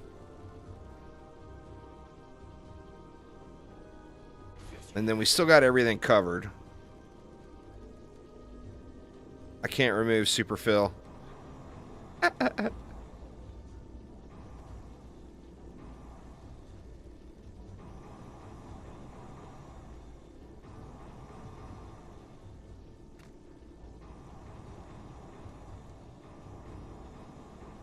I don't even know what piece I want to get set up next. I mean, I feel like just for the build, I want to get Electric Cars going next. Well, I mean, there's only so much room. I want my main characters to get leveled up first. So, like, the Huntress still needs another level. My Apprentice still needs another level. I want to make sure they get their levels first before I bother swapping. But once I get several fusion defenses, I'll have, like, say, a Monk set up. I'll have a couple of, or an EV, maybe a couple of Wardens in the deck. And then that will leave me, like, 1 or 2 slots every survival run where I don't have to have the fused gear.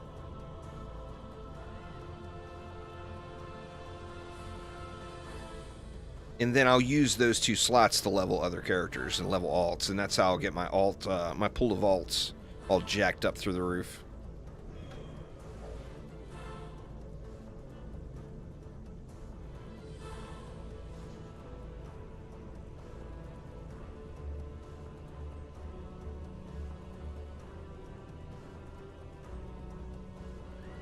Man, that's a bummer. I got those 4 stats on that piece. I wish the passives would have rolled a little bit more friendly.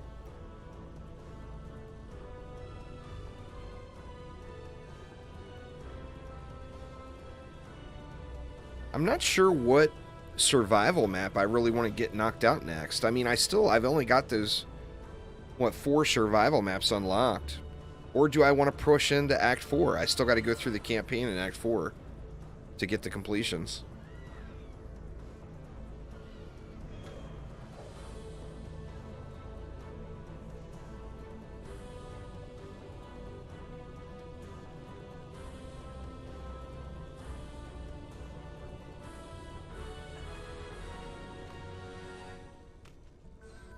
And I mean, I got to get back to the summit at some point, but I just don't feel very good about how that run went.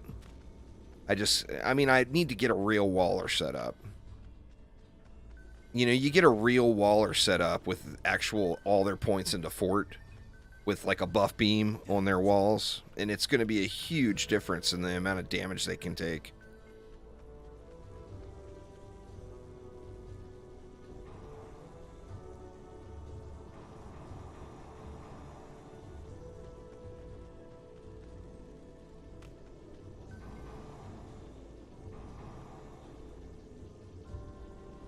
Alright, looks like that is it.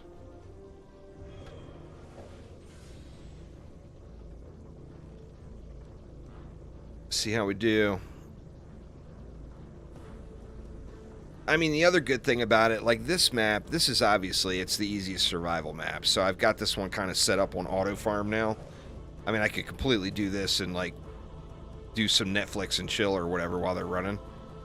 But they are super quick. So, I mean, you can get, you know, 10 runs in relatively quickly. Well, relatively quickly, meaning like within a couple of hours. I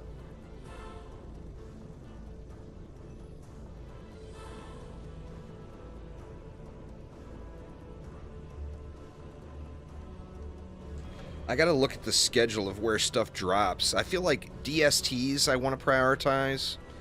The Beaming Blossom on the Warden I really want to prioritize. The Electric Cars are guard stuff, so just doing these same maps I've been doing will get me all the guard loot I need.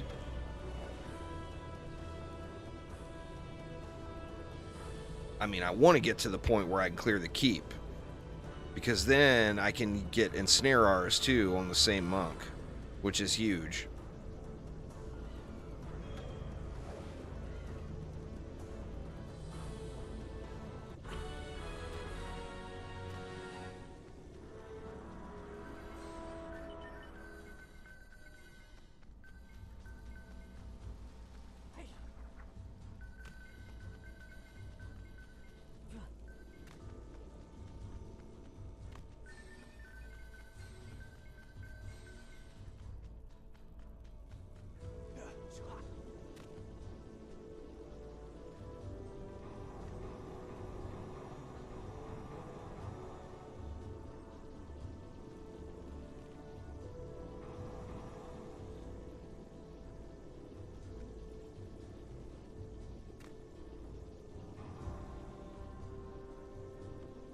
Alright, looks like that's all we can do for now.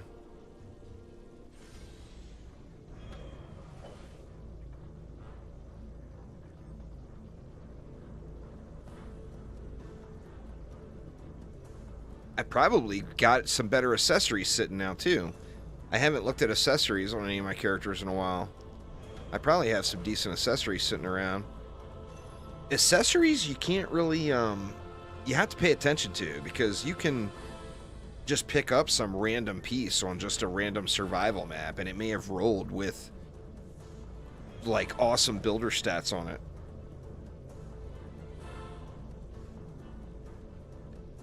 Let's see, what do you recommend to deal with flyers when playing on Insane? The Wisps do really good. DSTs do really good.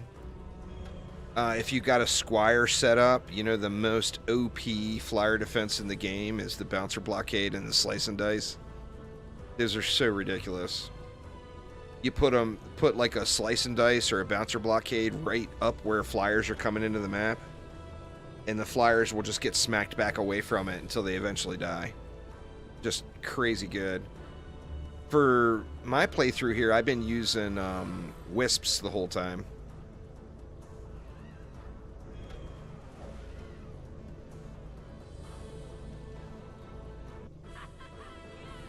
Alright, so there is the normal part of the wave. Welcome back, welcome back.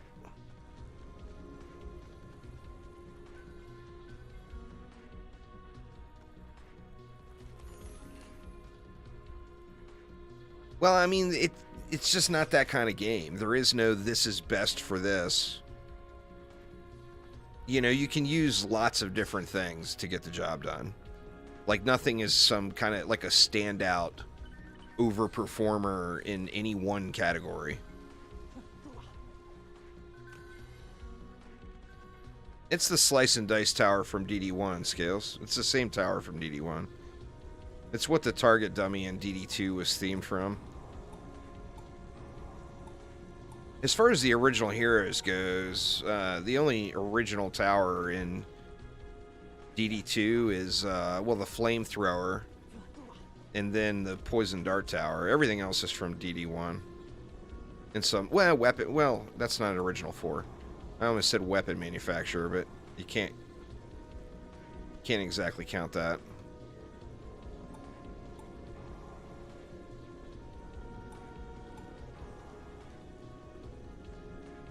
Alright, let's get a little more pow-pow here for the clearing of the little guys. Alright. Please hold again. It was so sketch at the very start of the wave. I just don't think that this is super reliable in its current state. Yeah, it's a gemstone. Absolutely.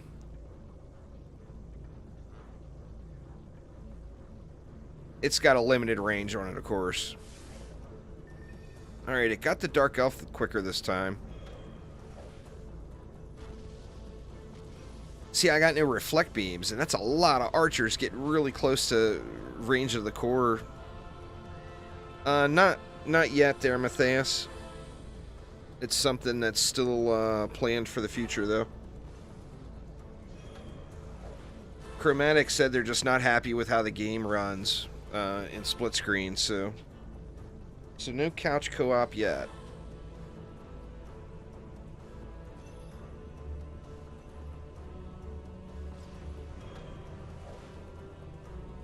It'll be game changing when that happens.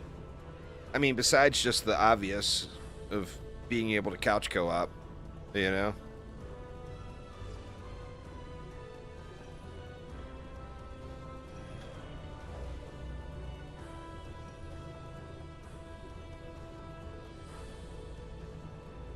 Every defense, I do the same thing, every damaging defense.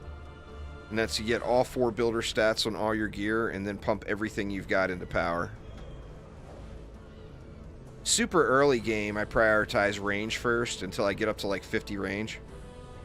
But as far as like the overall final build for every damaging defense, all 4 builder stats, dump everything into power. Well, that one went way smoother that time. Let's see what we got.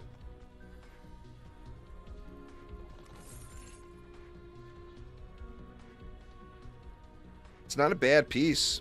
Power and range. I mean, both useful passives that time. I think that one may end up being a keeper, at least for now. What could have changed between the 2 engines? Well, I don't know. I mean, that would be a question for an engineer, but I think what changed is people's standards. Because you're couch co-op and 4-way in DD2, or in DD1. It's a complete shit show. You know? 10 frames per second. Absolutely awful experience. Something like that would never be allowed in 2022. And that, I think that is a big, big part of the difference. Cross-play is, it's one of the questions I'm going to be asking the Chromatic people this week. So, as it stands right now... No, you can play co-op, you just can't play... You can't join random groups. The game browser needs to be implemented. It's incoming soon. You can play with friends. Insert random plug for our Dungeon Defenders Awaken group. You want to send a friend request to Uzar, U-Z-A-R, and Uzar will get you invited into a group that has got people playing, ready to go.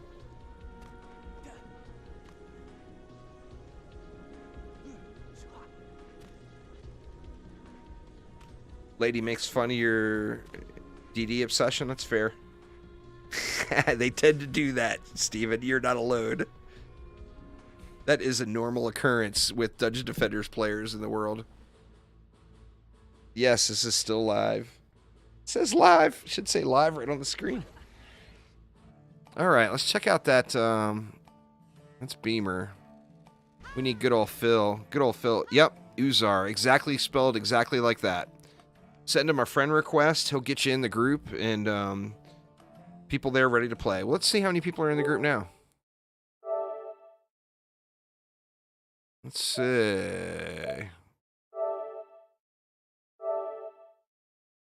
There is... Oh, that's a different group.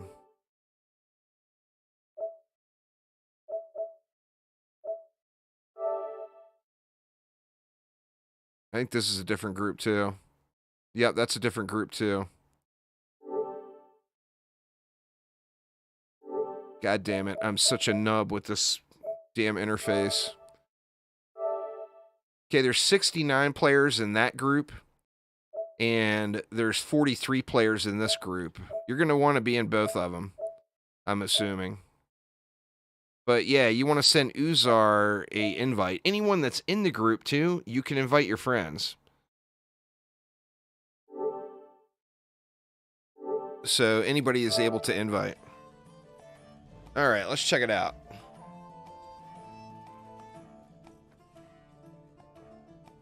Power and range.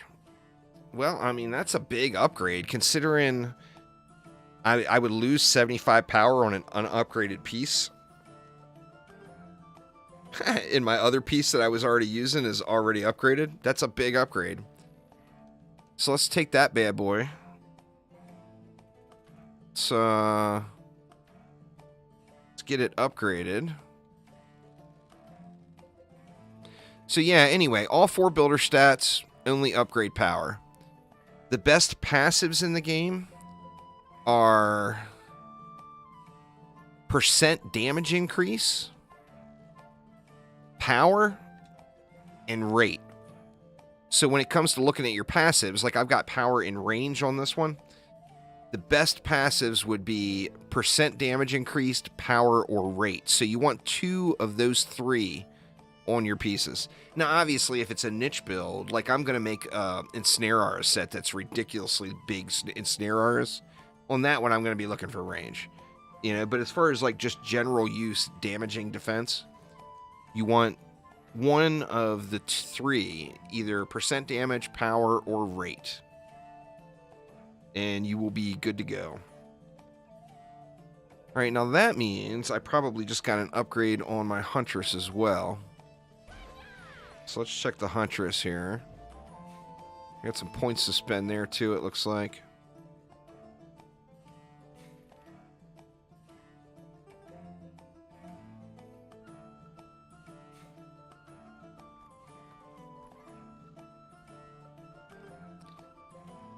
So, yeah.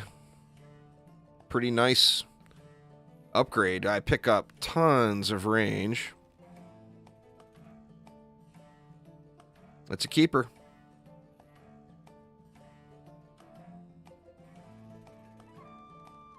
Let me look at the other ones. Or I didn't get any more pieces.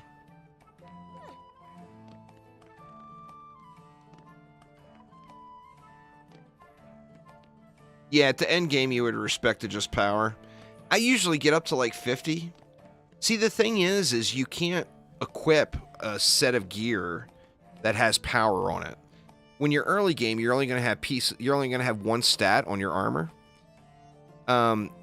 Ancient pieces are always going to have fortify.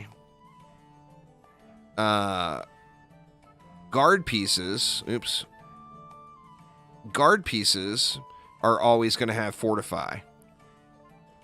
Militia pieces are always going to have power. Miner is always going to have power. And primitive is always going to have rate.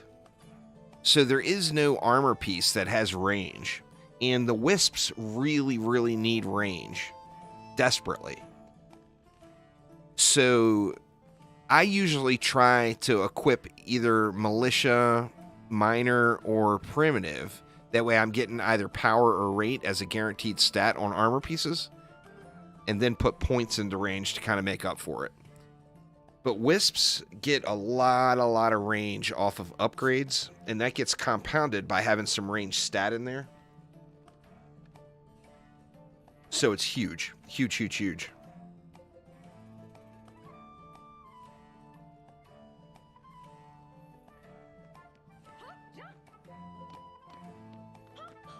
You need a good weapon. All DPS characters in the game only require a decent weapon. Well, I mean, you would go up to another tier and you would replace that beginner gear. This account, I have never played I've never played a co-op match on this account. So this is 100% solo playthrough I've got going right here. Yes, Zilla, it's live. I told you it was live when you asked if it was live a minute ago. Somebody tell Zilla to refresh. Maybe he's way behind. Maybe he's got potato internet or something. He might be dragged like an hour behind on the stream or something.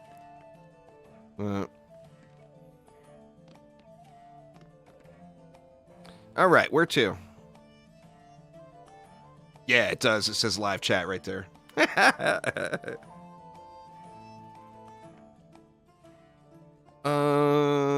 Well, I mean, I don't know if I can handle,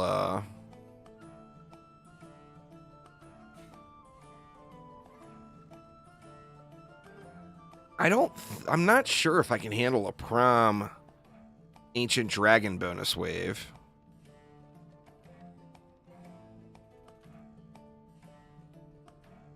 I mean, I might be able to. I think I could probably do Tornado Highlands and Royal Gardens. I mean, prom I could do if I didn't derp. But I'm just gonna derp. You know? And I still got other maps to unlock for other pieces. Let me take a look at the pieces here again. Let's see. Here's where everything drops if you don't have it already. And what do I want? I mean, I'm not even sure. The blossoms are militia.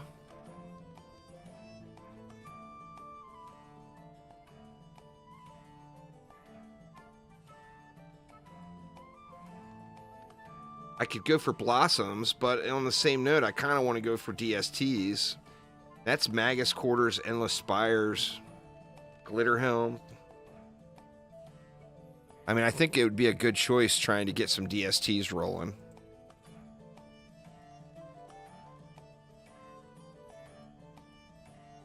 Yeah, I'm not sure. How's my inventory holding up? Still got plenty of inventory space. What do you guys think? Do you guys want me to try? I got time basically to do one more run of something. Do you want me to try more bonus waves? Or would you rather see a different map? A different survival map? Or, you know what I should probably do? Yeah, that's true, Seraphis. What I should probably do is actually get these maps unlocked, because I don't have those unlocked yet. And I mean, that ancient dragon gun I got that I was so excited about, I could potentially get a better one, a better weapon from the keep.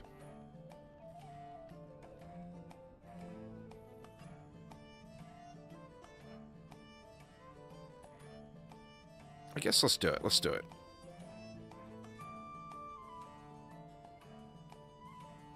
Yeah, the drops are all based off of where you're playing. They're guaranteed drops. If you want item A, you go to place B to get it. It doesn't matter who you're playing. And it's not a DST drop is the thing. It's a primitive piece of gear, so it's usable on any fit defense on any hero. I say DST just because that's where my mind instantly goes. See, do we want to try them rifted? I mean, why not? Let's give it a whirl.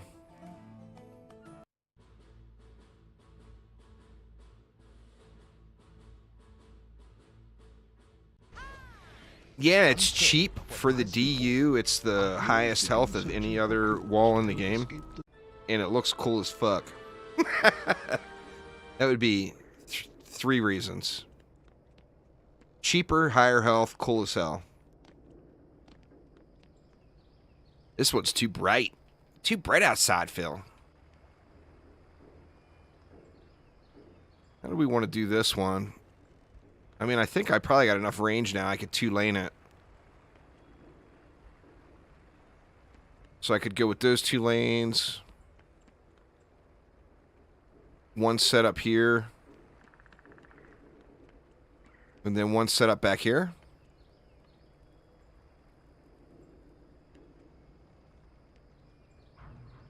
Let's try it.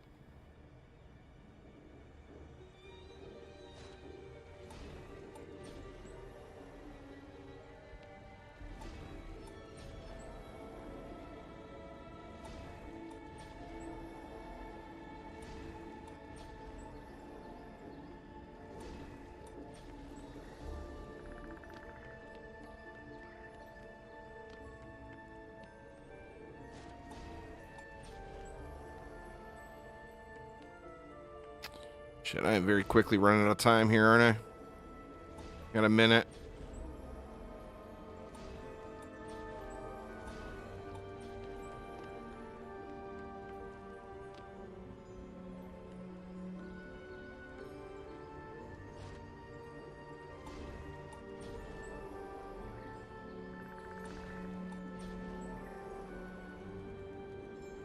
God damn it. I didn't fix my deck.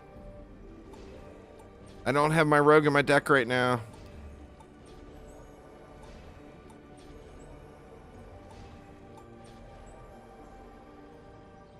shit.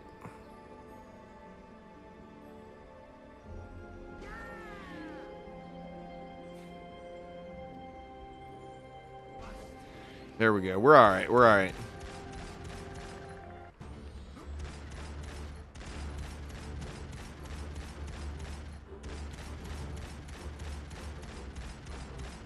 Weapons are guaranteed drops. Whoever you loot the chest on, that's the weapon you get. So with armor, it doesn't matter because the armor pieces are usable by anyone. But with weapons, if you loot the chest on the apprentice... Uh-oh. If you loot the chest on an apprentice, you're going to get an apprentice weapon. If you loot the chest on a rogue, you're going to get a weapon that the rogue can use. So, like, if you're looking specifically for your rogue and you want a sword, you would loot the chest on a squire because that's all the squire can use. If you want specifically a gun, then you loot the chest on the huntress.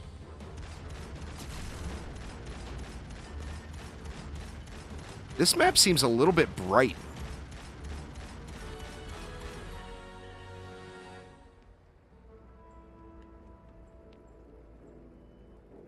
Alright, do I have...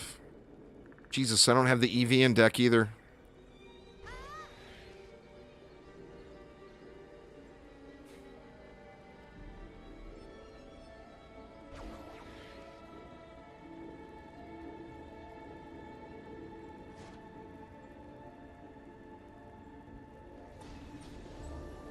What do we got? We got a minute.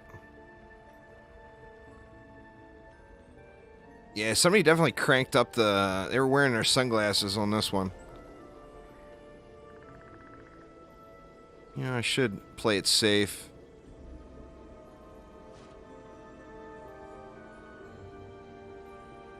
It's derpy.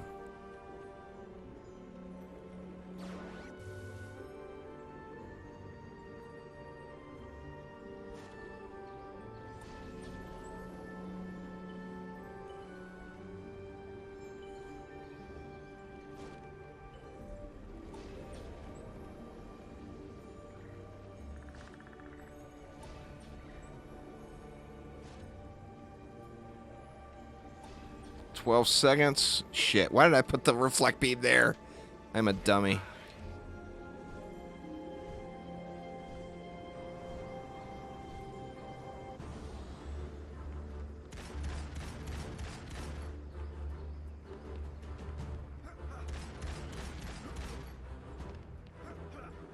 You got the rift portals on in Act 4 that you need to be cautious of. Another important thing to note is rift portals have a small chance of dropping fusion gear. So if you're farming gear, always, always, always kill the rift portals.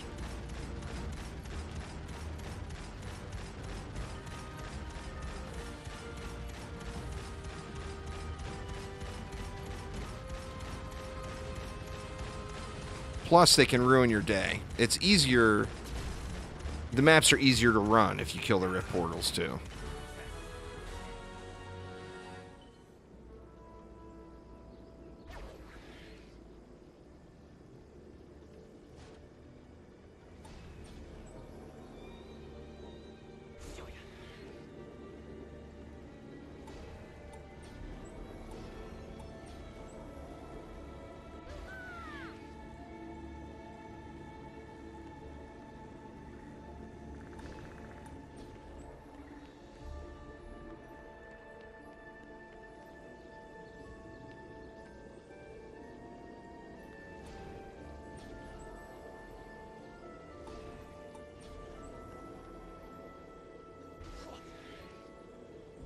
Got tons of DU left.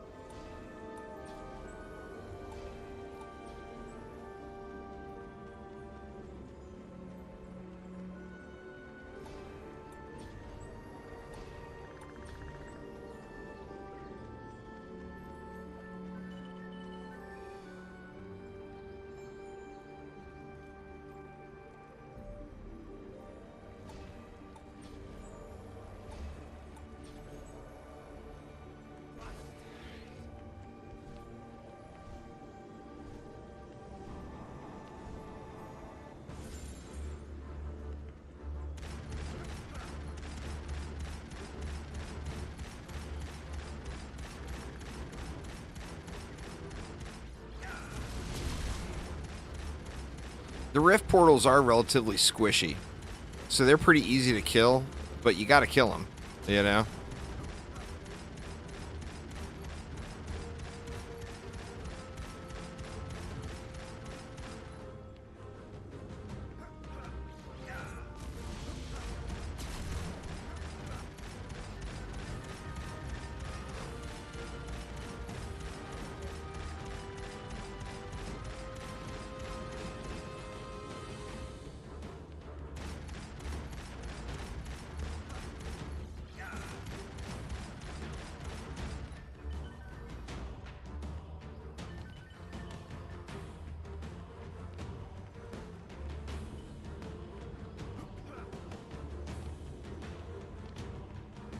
Oh shoot, it's an ogre. One more left. Who is it? Oh, there we go.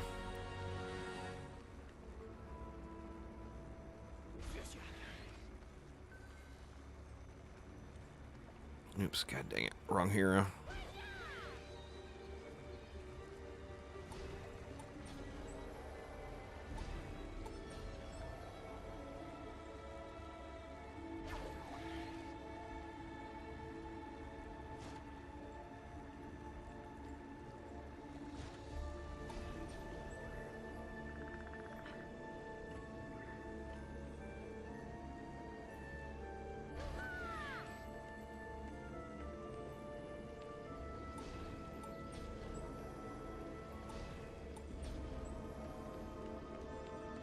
Alright, we got 11 left.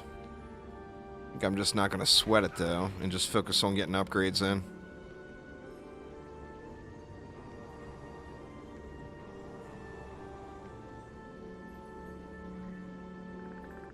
Yeah, just let it fly.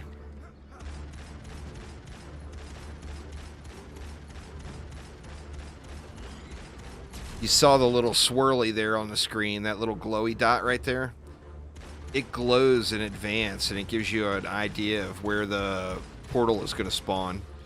If it's not glowing, then that one is not going to be the next one to spawn. They're random. They don't go in a set order. But it's definitely a great, great habit to get in practice of killing them. Like I said, not only does it make the runs easier, but it's the loot.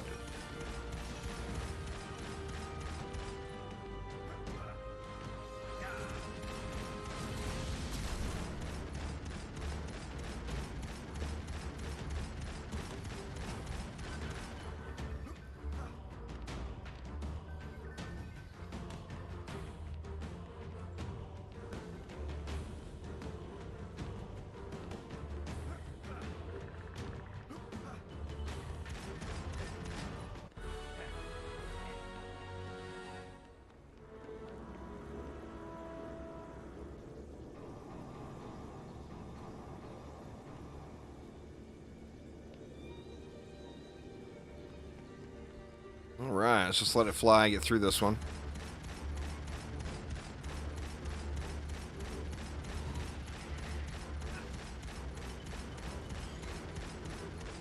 Oops. Shoot, I lost the portal. There it is. Oh my god.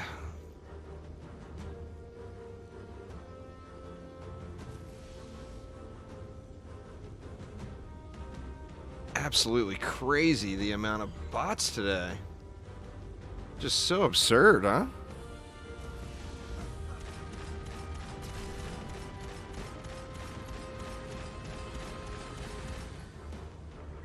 Yeah, it looks like I fell behind on the portals. We get this one. There's another one up over here.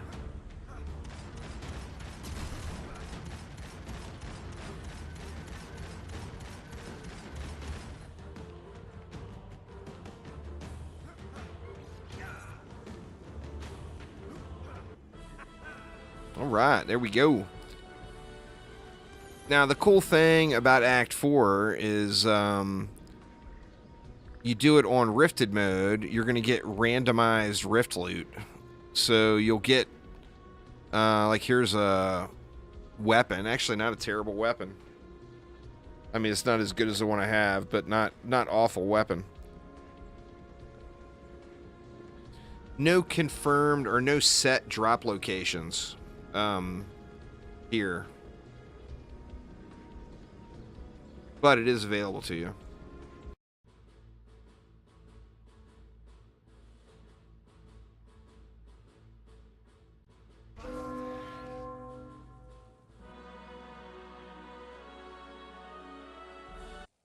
All right, let me check my deck real quick.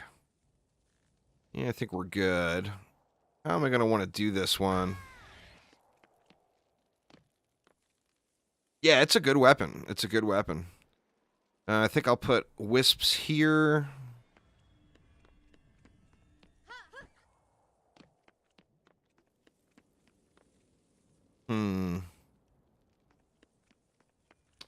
Maybe I'll just put wisps right here at each core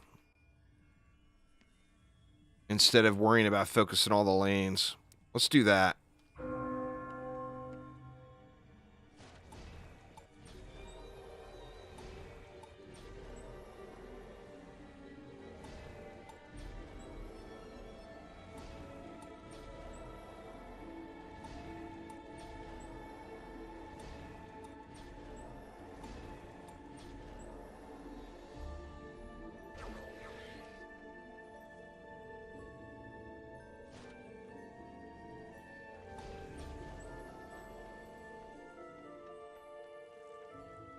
It's Dungeon Defenders Awakened. You do have a tavern, but it's not a town. It's not a server-based game like DD2. But you have your own tavern, yeah.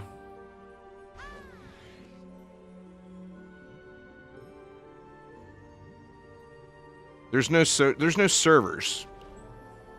It's DD1, not DD2.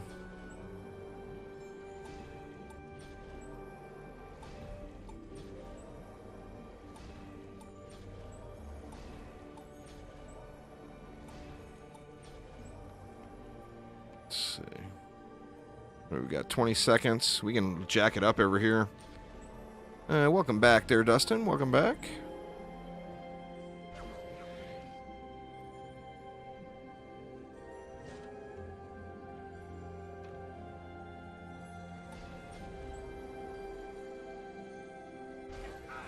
All right. Let's see if this will hold.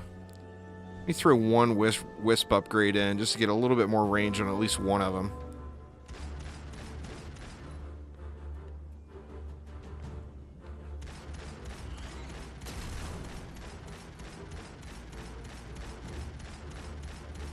Crap. I kind of don't want to kill him all the way down there. I just had, right in the middle of using it, I had a pop-up. God damn it. For my capture card software popped up. There's a new update available. Download now. It's like, Jesus, dude. I'm using your program. Why would you put it up right in the middle of me using it? How rude. Alright, I got portals all over the place, don't I? That I haven't closed.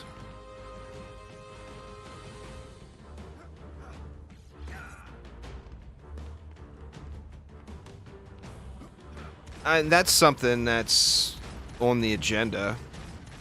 I mean, just like in DD1, the stuff was all trash. Like, I mean, super early game, maybe. But that's something that that they've talked about many, many times. So the tavern will, the tavern keep will have goods for sale in the future. Zero doubts.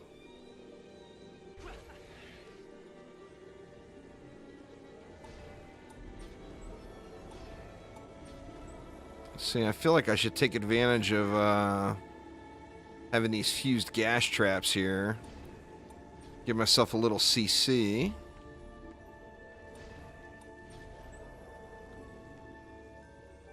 And some reflect beams would not be a terrible idea.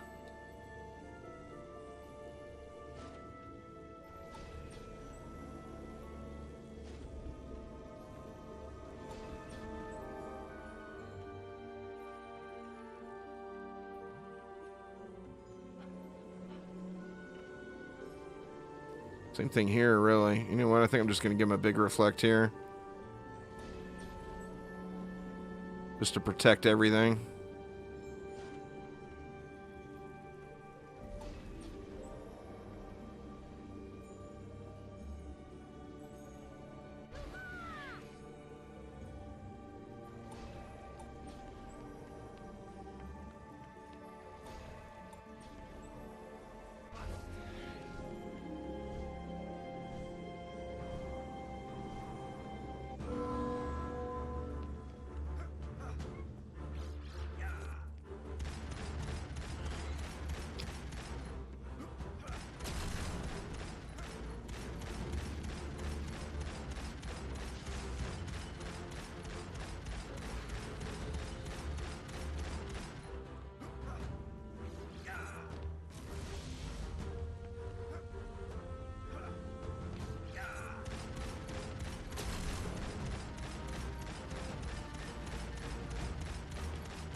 Got copters blasting us.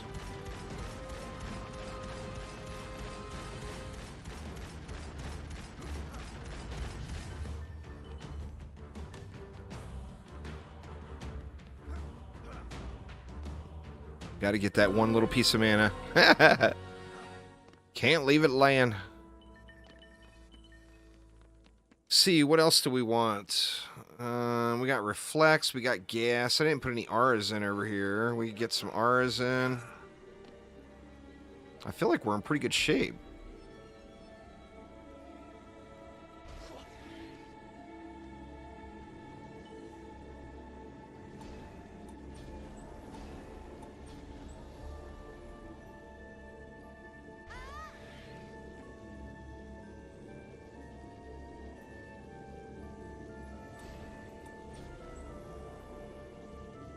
Guess we'll get some more wisps in.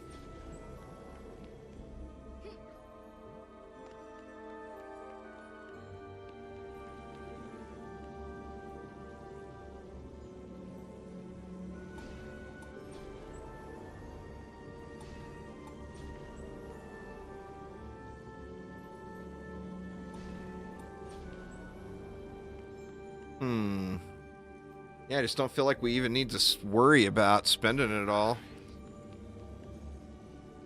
I think it'd be better off to just take our time and put upgrades in here than really damn near anything else.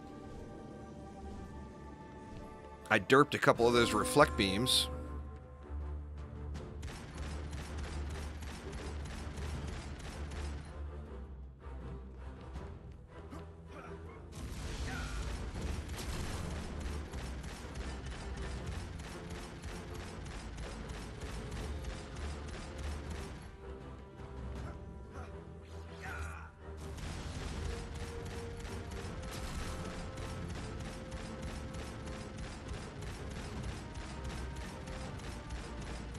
This map, you can really kill the enemies way out, which is good, but then, like, doing it on campaign, you don't have enough time to run and grab all the...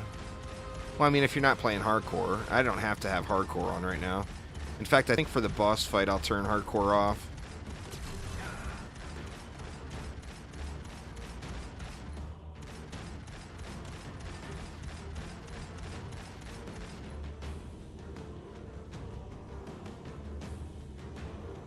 Man, look at how fast I'm upgrading. It's because that weapon rolled with casting on it. You can get an increased cast time on your weapon, and it's so powerful. Like, I mean, this is a combat phase, and it's like instant upgrades. You want that on your builder weapons, too, because it's the same thing with building. So if you get a builder weapon, even though you're never going to use, or you might never use that builder to DPS... Get a builder weapon with cast time, and you can build your maps quicker. So good. Alright, I do need a less derped reflect beam.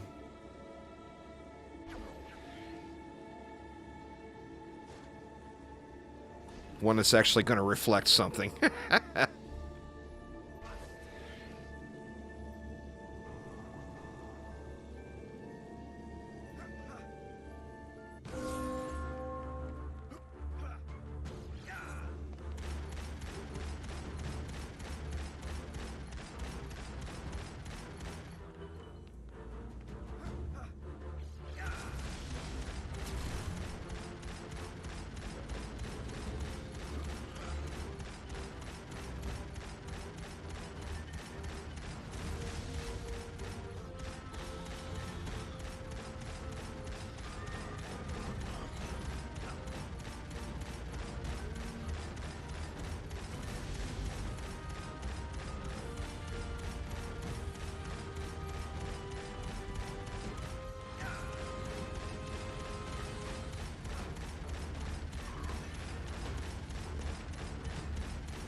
Ignoring all these portals.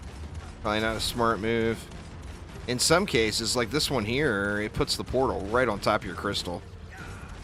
So if you don't kill it, you're basically giving all the mobs a free ride to your crystal.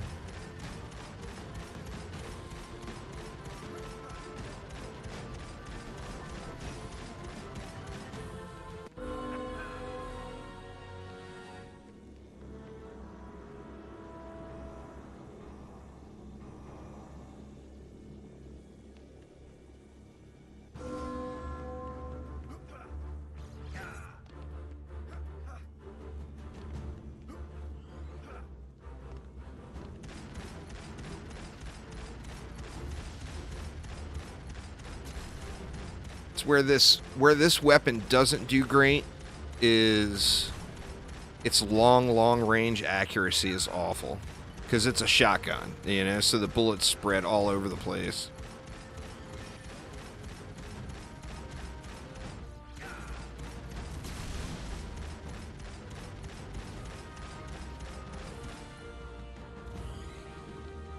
You can get all your projectiles to hit. This thing does great.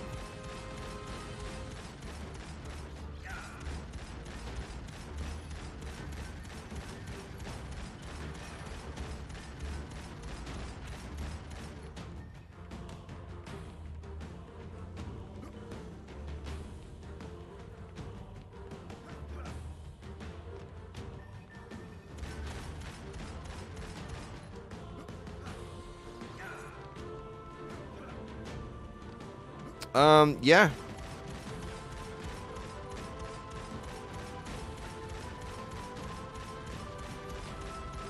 Yeah, there are new maps that weren't DD1. I mean, there's a buttload of DD1 maps, but there are new maps that weren't in DD1. I mean, this is one of them right here, isn't it?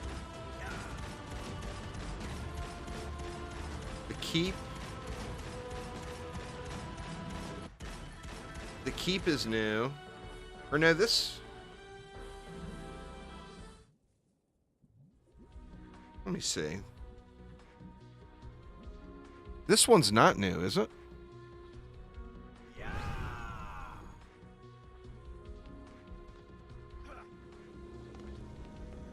I can't remember what map this one is or would be. You know, the last one was obviously Misty Mire.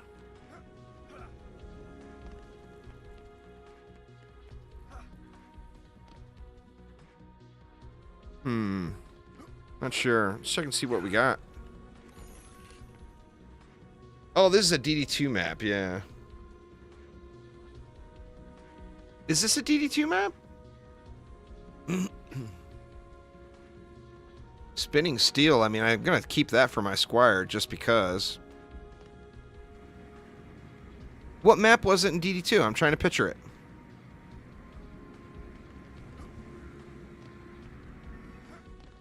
This was the Frost map. Yeah, this was Drakenfrost Resort.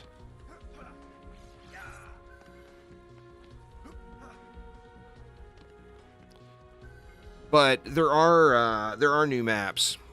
Well, I'm gonna do the next one with hardcore turned off. So, or should I?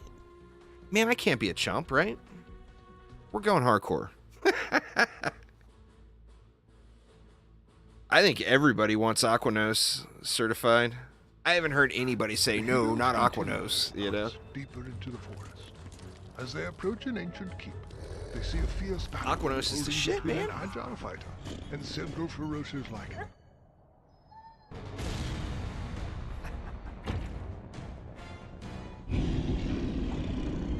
From deep within the Sky City's got mixed emotions. Not everybody likes Sky City. And help protect another potential ally.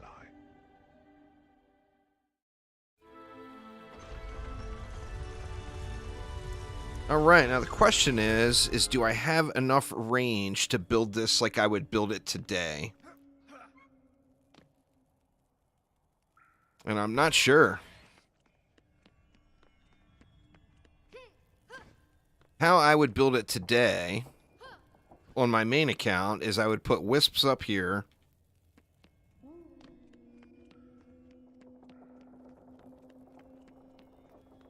I would put wisps up here.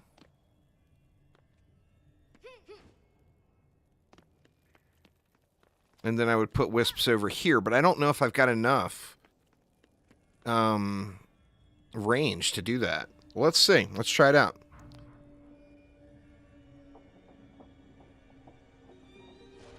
We get 1,000 DU to start.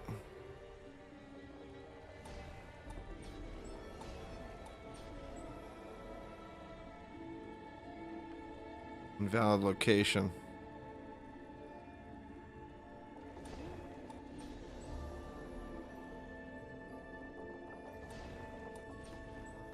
Weird reflections coming off, huh?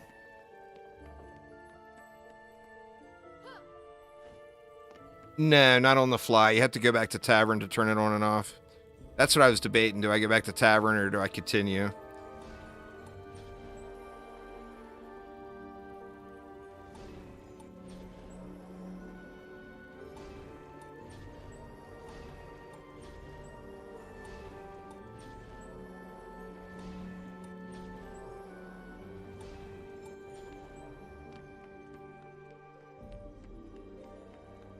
I'm getting a little bit close on the time here, the build time.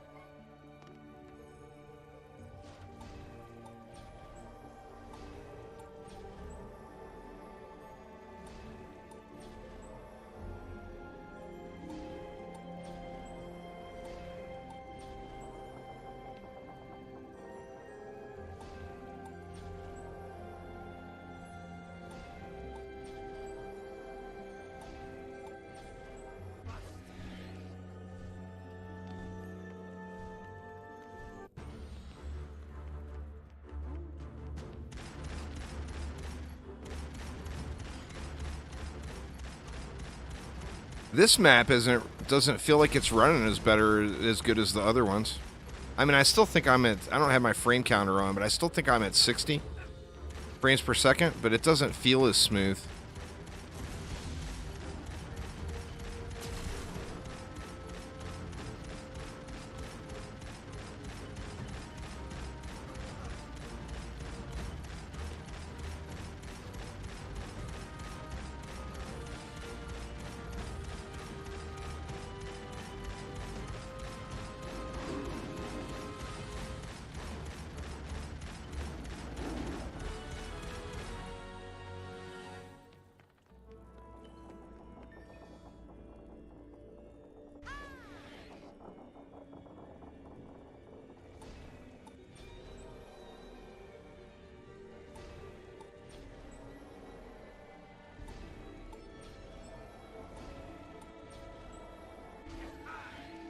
Oh, shoot. God dang it, that is not an EV.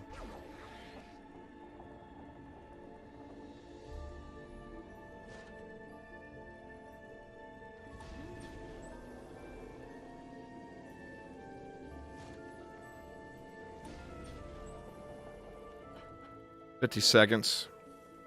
No, this is a brand new map here.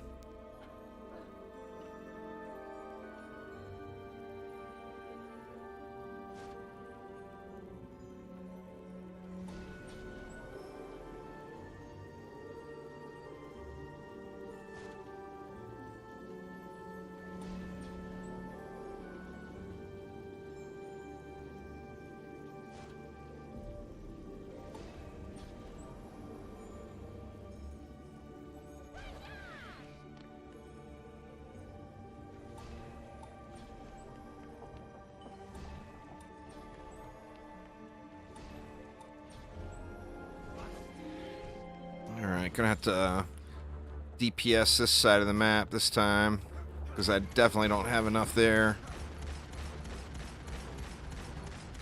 Shoot.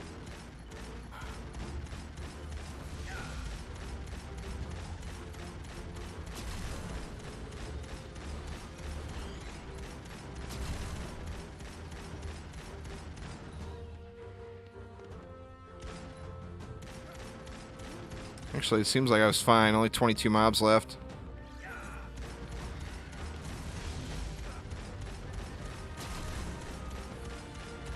Now, this map, the portals don't spawn on the boss wave.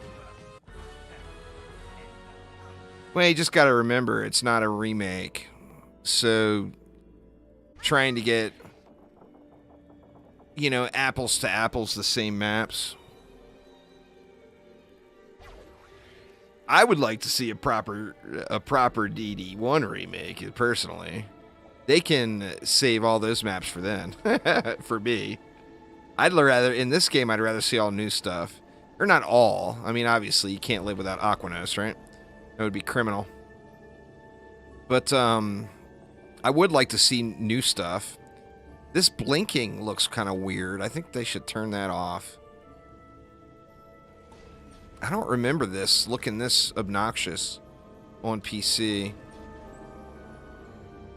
The blinky lights there.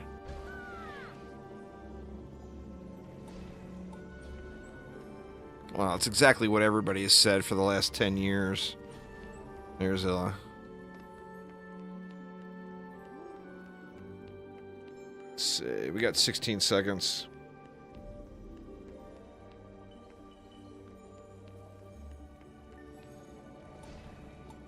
Just pop that there.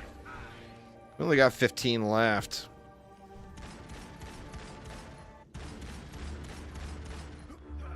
This map, if you can set it up so that the lanes can handle themselves, and you can just stay in this main core area and take out the portals, it makes life so much easier.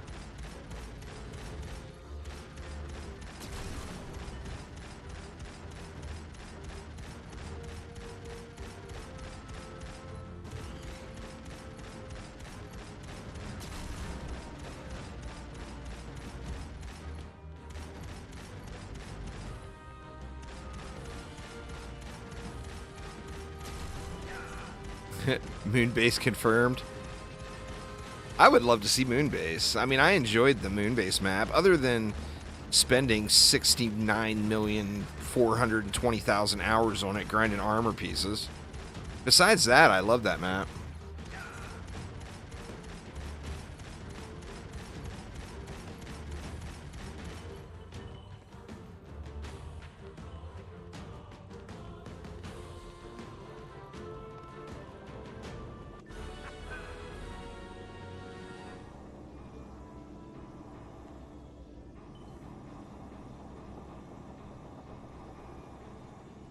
Shoot, man, I way overspent there.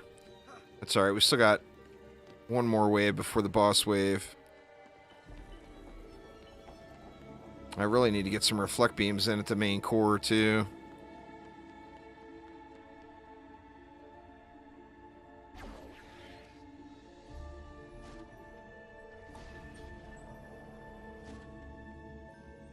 Just gonna spam them just to make, you know, it's campaign. How tough could it be, right? Famous last words. Hey, welcome back there, Kragus. Welcome back.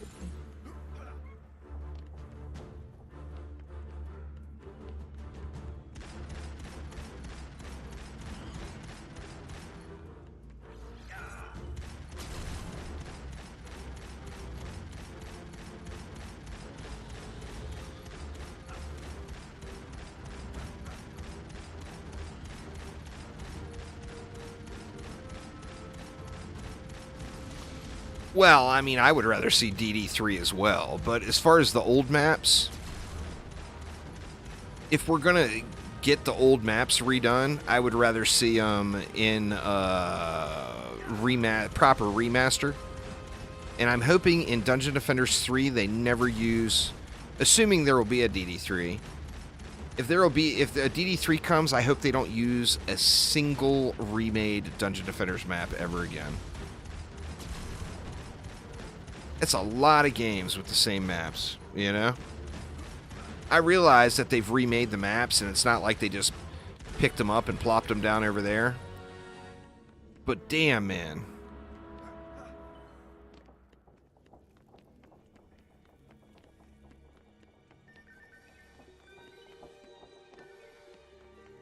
Brand new stuff.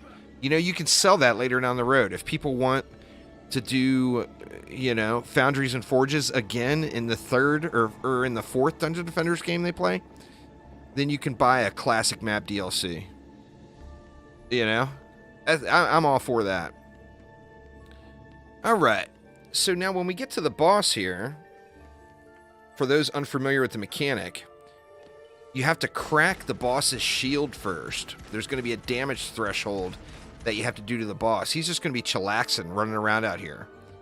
Once his damage threshold cracks, we're then going to run back here, and there's going to be bait sitting here on this chair. There's two spots for it, there and right here, and you can go to either spot. You're going to pop the bait, and then the boss is going to run into the bait, And then when he gets in within range, we're going to pop the bait and blow it up. And that's going to give the boss, or that's going to give us a little window. A little window where we're able to DPS the boss directly.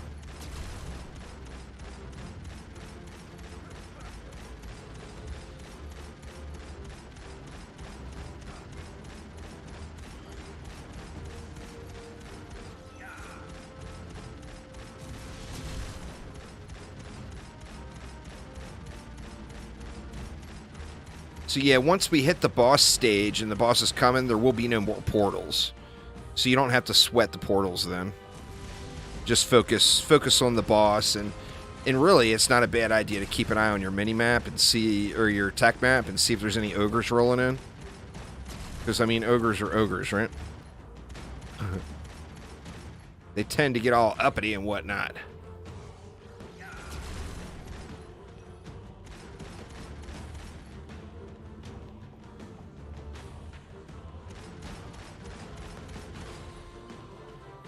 God, I kind of want to throw... I wish I had a little bit more mana saved up.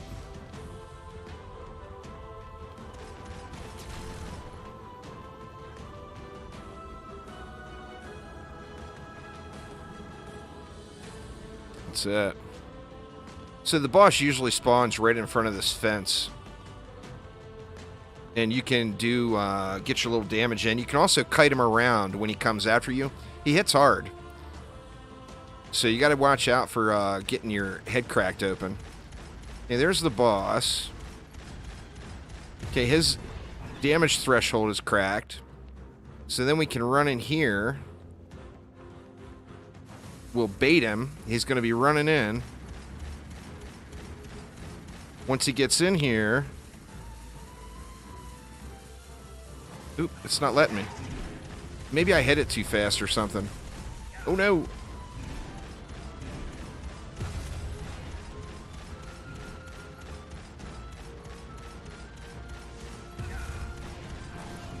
Oh my god, I died.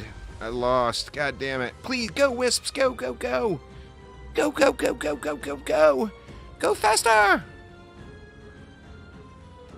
Oh, saved by the Wisp. Oh my god, that was almost terrible. Yeah, anyway, he hits like an absolute truck. So, if... You can't get... It's campaign to fill. I've never actually lost... This would have been my very first ever campaign loss on this map. So yeah, it's fine. It's fine. But, yeah, so anyway, this map can drop the best weapons in the game. So make sure you're looting the chest appropriately. Even on campaign, you can get a game-changing weapon. Like, what is my current weapon? It's got, my current weapon has got 337 upgrades, which, I mean, it's pretty unrealistic to think I'm going to get something that good. That's a really good roll. But if I even get something with like 200 up, or 280, 290 upgrades on this map right here, it's going to outdo that summit weapon I just got. So make sure you loot the chest on the right hero. We want a gun, so we're going apprentice. And let's see... Where it at? Here it is. Oh man, that might be good. That could potentially be good. I mean, it's worth keeping. It might out DPS my other one. We got a nice accessory there. Very nice. Got another nice accessory there. Got a Lichen Prince pet, which is not very good. Good lord. I just don't even know how the hell YouTube is not on this. Oh, that was 2 different accounts. Wow. Now they've leveled up their strategy. They got 2 different accounts spamming the messages at the same time. That's crazy, huh? Leech strats from sexy bots.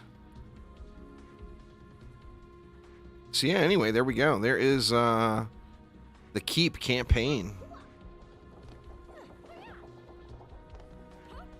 When you see the messages, you can click on the message and report it. But besides that, that's about it. I called him out on it on Twitter. If you have a Twitter account, look at the Twitter posts I made and retweet it maybe.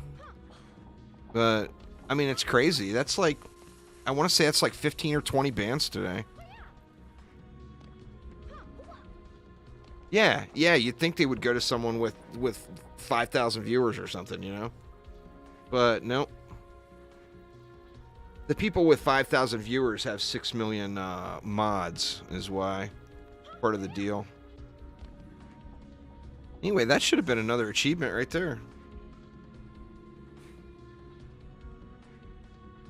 Should have been another one. Well, alright, y'all. That is going to get it for me for today. It is supper time, and I'm going to go get me some yummies. I probably will be back later on playing the game, but I'm not going to be streaming again until tomorrow. But super fun, y'all. I'm having a blast. Absolutely loving it. But anyway, thanks a ton, everybody. Hopefully everyone's having a wonderful, wonderful start to your week. If you're not already, hop on in my Discord server, and I will see you all next time around. Take it easy.